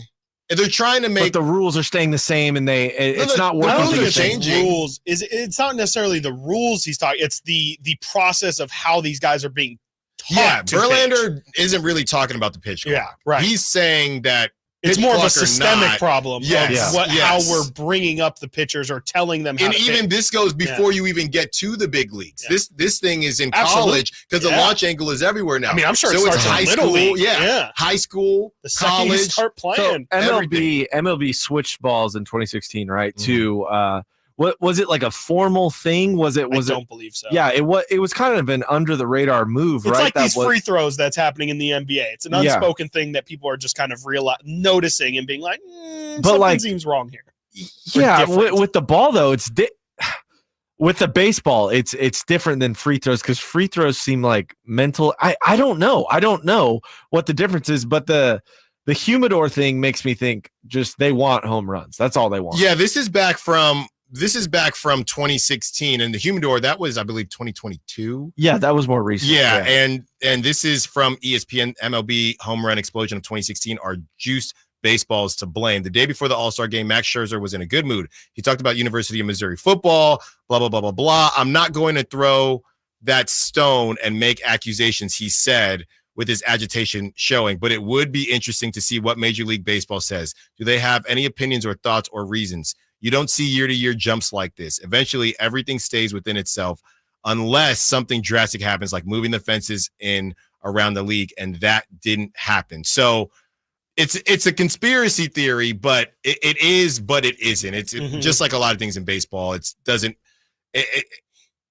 leaves a lot to be desired in terms of the explanation, but the numbers don't lie. Right. I think it's the balls. I think it's how people are swinging. Everybody is swinging for the fences, but people are trying to now. It's just the adjustment to the adjustment to the adjustment, and now you're seeing a bunch of players and pitchers get injured, and at the same time, the Players Association is saying, "Hey, this pitch clock. There might be something to this." They're not going to say, "Oh, well, at least the hitters in the Players Association, they're not going to say, hey, change the balls back, right, or whatever, or hey, we won't swing for the fences anymore," because home runs get you paid. Sure do. That's exactly how it goes. When we return, a little bit of crosstalk with the Drive Guys, Stiles and Watkins, Sactown Sports. On the move? Got somewhere to be? Take Sacramento Kings basketball with you. The Sactown Sports app will let you stay connected to your passion. Never miss a moment of Sacramento Kings basketball with the Sactown Sports app. I'm going out with the girls this weekend. Nails done, outfit stunner, and my skin, I know it's going to be glowing because I glammed up my shower routine with new Olay Indulgent Moisture Body Wash. It smells so luxurious and moisturizes deep into my skin with its super rich, creamy lather that's bursting with vitamin B3. So my skin glows and my confidence grows. Try new Olay Indulgent Moisture Body Wash for glowing skin in just 14 days. Hey, it's Boost Mobile here with a great deal to keep you connected and help you make the most of your tax refund. When you switch to Boost, you get 4 lines for $100, plus 4 free 5G smartphones, like the Samsung Galaxy A15 5G or the Moto G Stylus 5G. We're here to bring you the best phones on America's largest 5G networks, so you can get after it. Switching is easy. Just head to your local Boost Mobile store for 4 lines and 4 phones for $100. New customers only. Requires ID verification. Select markets only. Other restrictions apply. See participating dealers for details. Jiffy Lube has a special promotion going on right now. Simply purchase a Pennzoil Platinum full synthetic oil change at Jiffy Lube and receive a $25 e-gift card from popular brands for food, gas, and more. It's that easy. Simply purchase a Pennzoil Platinum full synthetic oil change and receive a $25 e-gift card. So basically, going to Jiffy Lube can get you a free lunch or a pizza for dinner. That's what we call added value for the consumer. That's why Jiffy Lube is #1 in the greater Sacramento area for oil changes. Visit jiffylube.com for more details and valuable coupons today. Pros save big every day when you buy in bulk at Lowe's. Save 10% when you buy 68 or more select OSB sheathing. Plus, save an extra 5% every day on eligible purchases when you use your Lowe's business credit card. Visit us for the materials you need. Lowe's knows savings. Lowe's knows pros. Selection varies by location. While supplies last. Discount taken at time of purchase. See sales associate for details. 5% offer subject to credit approval. Exclusions and terms apply. See store or lowes.com/credit for details. U.S. only. And now another no-brainer money-saving tip from Progressive. It looks like your luggage is over 50 pounds. Is there anything you can take out? Oh, yeah. Let me just toss all these $20 bills. Great. Let me grab you a trash can. Stop. Instead of throwing money away, move some clothes into a carry-on. And here's a better tip from Progressive on how not to waste money. Don't pay too much for car insurance. Drivers who switch and save could save hundreds. Progressive Casualty Insurance Company and affiliates. Potential savings will vary. Not available in all states. It's Coach Doug Christie here to remind you, if you want a deal that's a slam dunk, go see the winning team at Folsom Lake Ford. Folsom Lake Ford is your truck headquarters with all your American-made favorites, like America's best-selling F-Series, F-150s, and Super Duties, or spacious new Explorers and Expeditions, plus a huge selection of Broncos and Bronco Sports, all in stock now at Folsom Lake Ford. In the Folsom Auto Mall, you can buy any new Ford with 0 down on approved credit, save big with low interest finance rates, and Folsom Lake Ford always pays top dollar for your trade. Check out the huge selection of inventory online at folsomlakeford.com or stop by the dealership to see their most recent arrivals. Looking for something special? Give them a call and tell them Doug Christie sent you. They'll help you out. Hurry to Folsom Lake Ford in the Folsom Auto Mall, your trusted dealer, my trusted dealer for over 35 years and counting. So here's a fact. 85% of the population will suffer from foot pain in their lifetime. That's almost everyone. So you'd think there'd be plenty of healthy long-term remedies, but there just aren't, right? Hi, I'm Dan from the Good Feet store. You know, people come in all the time sharing the same frustrating story. Bought this, tried that, been there, done whatever, all different kinds of things, but all with a similar result. Nothing. A discouraging and endless cycle of disappointment. If this rings a bell, don't despair. There is hope. If you think you've tried everything, you probably haven't tried Good Feet arch supports from the Good Feet store. They're designed to relieve, even eliminate, the pain commonly caused by certain foot conditions like plantar fasciitis, bunions, flat feet, and others. Plus, provide better balance and increased comfort. See what we can do for you with a free arch support fitting. Just stop in or schedule an appointment. With over 200 stores, there's likely one in your neck of the woods. Find yours at goodfeet.com. Sponsored by Xfinity. Enjoy the entertainment you love with the Xfinity Stream app. Turn any screen into a TV and take the entertainment you love wherever you go. Xfinity, we connect you to more of what you love.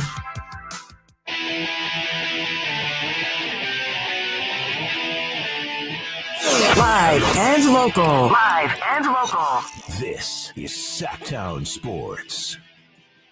Joined by Whitey Gleason of the Drive Guys. Yeah, we were talking during the break after we heard from Justin Verlander. Yeah, the no more stickum, which the stickum did some of the work there because you got better grip, and now with no stickum, you're really having to just torque that elbow and whenever you're throwing a slider or anything like that, and it just can't be healthy. And you probably already know this, Whitey. You know the difference between, because my wife played softball, and when I first started really watching, because we'll watch college softball, by the way, great Incredible. watch. Oklahoma, great watch. If I may, I just want to make sure we're not going down this road, because a little while ago I heard you say something about swinging out of your pants, and I don't want to have anything to do with that. I will. If I get a 3-1 cookie, I'm swinging out of my pants every single time. And I'd be watching, and the pitchers in softball, they're pitching 2 games straight, 2 7-inning games straight. And I'm thinking, underhand, what's going on here? And then, after doing some research, underhand is a more natural way. Oh, so yeah. you can go much longer. So the idea of throwing over the top is already not good for you. It's really unnatural and bad. And these guys are getting bigger and stronger and throwing harder and afraid of home runs.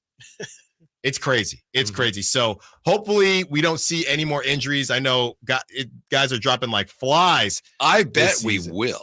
We probably will. And that's like at the beginning of the season. When I did my Achilles, the physical therapist said a lot of times what you'll see is the ACLs and Achilles early in the season. And then they'll kind of subside because it depends on how guys were training, and then they'll kind of subside. And then you might see more later in the season, just like you saw with Greenlaw. And at that first couple weeks, we saw Aaron Rodgers. We saw another running back, guys like that. So maybe it's something to where we'll see less of this once we get deeper into the baseball season. Well, speaking of all those injuries and ligaments and things, and what do you think of Malik? Are we going to see Malik? Is he going to be back? That's what they're trying to say. MCL. Second, they said if they lose the first, which is a weird way to word it because it would just be the first round. But I think we read if they lost, I think it's just earliest he'd be available. If they lost the first 7-8 game, he may be available for the second play-in if it came to that. Wow. Or the way I like to put it, he'd be available for the first round of the playoffs. Yeah. I don't know about you guys. I thought people kind of overreacted to last night. I was just about to ask you. Really good team. And I know you got a 20-point lead. Come on. But we talked a lot about the roster being a little challenged. Then you lose 2 of your rotational players. And then, they blew a 20-point lead. It's the NBA. And that's a really good team, and it's in their building. It's too many it's too many close to each other. We just got over the Knicks game, and now they do it again. That's what they are. That's what they're telling us. I understand it disappoints people, but how can you be surprised, especially when they're shooting? I'm not surprised. Yeah, and you're shooting a lot of threes, and that's a formula for letting another team back. It just is. But I guess that's their best. That's their, what did he call it? The formula for success. When you deviate from the formula for success, you're asking for trouble. But how much did they actually deviate? They shot, is it the different type? This is what Chris and I were talking about. Was it different types of threes and they weren't necessarily spray threes? I don't know, man. And I know you're going to break it all down on your show, Whitey, but The question to me is when we take so many texts and calls about stop chucking up the threes, and we had on Brendan and Frankie just as far as switching it up. Do you think this team has the ability to have a counter punch, but without Malik Monk, they barely had a counter punch with Malik Monk. He was the counter punch, right? Yeah. So without him, it's a bunch of role players that are you're playing hot potato, and De'Aaron Fox obviously, and Sabonis, but you're just going to play hot potato until somebody feels confident enough to take a three. Yeah, to me, they're running an offense that's designed for a really, really, really good shooting team, and they're a average. They're pretty 16th. good. Yeah, 16th exactly. in the NBA in percentage. So it's like that to me is a thing where I go, you're surprised the shot's not going. And every night it's like, oh, we're a good shooting team. They're not going in. Well, that's what I said the last game, and the game before that. We did the laser beam with the free throw. Let's do the laser beam, fate of the world. You need a 3-pointer from the Kings. I really never thought about this before. Who's taking that shot? Who are you choosing? I'm having Keegan. Okay. I don't even know who would be the second. Mr. Vazenko. He's shooting like 380 something. Yeah. I don't know who I would pick. Probably I would pick Keegan. I'd pick Keegan. I would not pick Keegan. I mean, he just hasn't been in those situations. You'd pick Sasha? Is it just one shot? Yeah. One shot. He's got a higher percentage. Whitey, you're not picking Trey Lyles. Keegan's like, what is Keegan at now? 30? This season, probably 35%, if I had to guess. Yeah. You're not picking Sasha. Well, why not? He's a better three-point shooter. That's why I don't understand, and there must be a reason why he's not playing more when they're shooting all these threes. Mm-hmm. And yes, like yesterday. Yeah, but I'm sure there's something with in practice he's not defending or something. But it is a little puzzling. It's very strange. Yeah, Whitey, I'm curious. What do you think? I mean, a lot of people are really upset about the volume of threes, the 58 threes. I think it was 56 or 58 threes last night, which is a franchise high. I mean, how much of that is, the variance that they kind of need to play with now that Malik isn't there? You're missing pretty much 25 points per game when you factor in Malik's points and his assists. Do you think it's just that, or is it a combination of that and they don't really have guys who are good at driving and attacking the rim? Yeah, I would think it's a combination of those things. I've been following this all year. We all have, but I've really been looking at the 3-point numbers because I believe it was stated at one point, maybe Jay Triano said, we want to shoot 40 a game. 40. And right around the All-Star break, they were under that. Significant. And then all of a sudden they started getting back to that. And then to the point you just made, Malik goes out, and since he's gone out, they shoot 42, 45, 47 a game, 49. Right yeah, it's incredible. So somebody must feel like, without Malik, that's our best chance to compensate for that missing offense is to shoot more threes. They just, when they're not going in and you continue to shoot them, you can't blame people for looking at that and going, what are you doing? and if you flip this to the other team, like last night, right? You're doing it. If you're even a fan of OKC, by the way, number 1 in the league in 3-point percentage. They take smart threes. They don't take that many. I think they're like 16th in attempts or something. Yeah. They're kind of almost the opposite of the Kings. There was a large period where they had like 6 guys shooting over 40% for them too. They are the most mature young team I think we've seen in a very long time. But let's pretend that we're doing Thunder radio. Okay. Right? And that was my Thunder sword. That's outstanding. Thunder radio. No more Thunder. I'm ready for the good weather, especially. I guess it's coming back next week, but we'll talk. I can't tell Jalen Williams from Jalen Williams. Enough.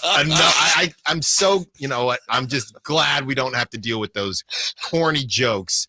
But if you're Thunder radio, if you're a Thunder fan and the game starts yesterday, and you see guys that you probably have to look up in Keon Ellis and Davion Mitchell just going off, are you worried at all? Because I feel like whether it's the Knicks or the Thunder, they're probably just not worried. They're just thinking there's no way they're going to keep shooting like this. Because when guys do it on the other end for the against the Kings, I know the Kings have had some crazy games, but in total, when guys come out hot that you don't really know who they are, whatever, we're thinking there's no way they can keep doing this, and most of the time they don't keep doing it. I know, and although last night, as you guys probably discussed, the Warriors actually did keep doing it last night. That was the most threes they hit. That's the highest percentage for a team shooting 40 ever. Yeah, they kept going in, but by and large, they don't. By the way, this may be a little esoteric. I think if the Kings were the Thunder, like if we were talking about the Thunder every day and they were the Kings, I think fans would be going nuts around here about that Josh Giddey. I can't stand it. He can't shoot and he can't guard anybody. Don't get me started. Yeah. By the way, Kevin Harlan, did you hear the call last night when Draymond made his 5th 3 in a row? Yes. And he says, Draymond Green is a flamethrower. Words I thought I'd never say. Yeah. That was outstanding. Uh-huh. That was outstanding. I'm talking to Chris. You stay out of that 9-10. I don't want to see him. I'm with you. I don't want to see him. And bless you today for confessing that you tried to stir up some, hey, Draymond would be good here talking. I don't know what you're talking about. No, you didn't. Yeah, and today you said I did try to do that. Try it. I applaud you for admitting that. Hey, man. There you go. Thank you for listening. Think it would have been a good idea. Yeah. Russell Westbrook this offseason. Stiles and Watkins. Russell's been going off. Stiles and Watkins, thank you for listening. We will be back tomorrow. Until then, you have the Drive guys, Whitey Gleason, Kyle Draper, our guy Jay. Secure the bag, light the beam. You never know what you might hear when listening to a Sacramento Kings game. Out of Keegan, going for another triple. Man, is he feeling it. Keegan, can he do it? Yes, there's number 11, Keegan Murray. Keegan steps back. He just knocked down his 12th three-pointer, a Kings franchise record. He's got 45 points. Never miss a moment of Sacramento Kings basketball with Sactown Sports and the Sactown Sports app. Gas, groceries, utilities, you name it, the price of everything is going up. And if you're stuck in a bad timeshare with rising maintenance fees, the financial burden can be crushing. It is time to get your finances in order and get the real facts about that timeshare that you are stuck in and your options to get rid of it. Chuck McDowell, founder of Wesley Financial Group, has been helping families out of horrible timeshares for over 10 years and has put together a complete timeshare exit information kit that he will send you absolutely free. To date, over 30,000 families have trusted Wesley Financial Group to help them out of financial hardship by getting them out of bad timeshares. Get the facts about how the timeshare industry works and your options for cancellation. Simply call Wesley now for your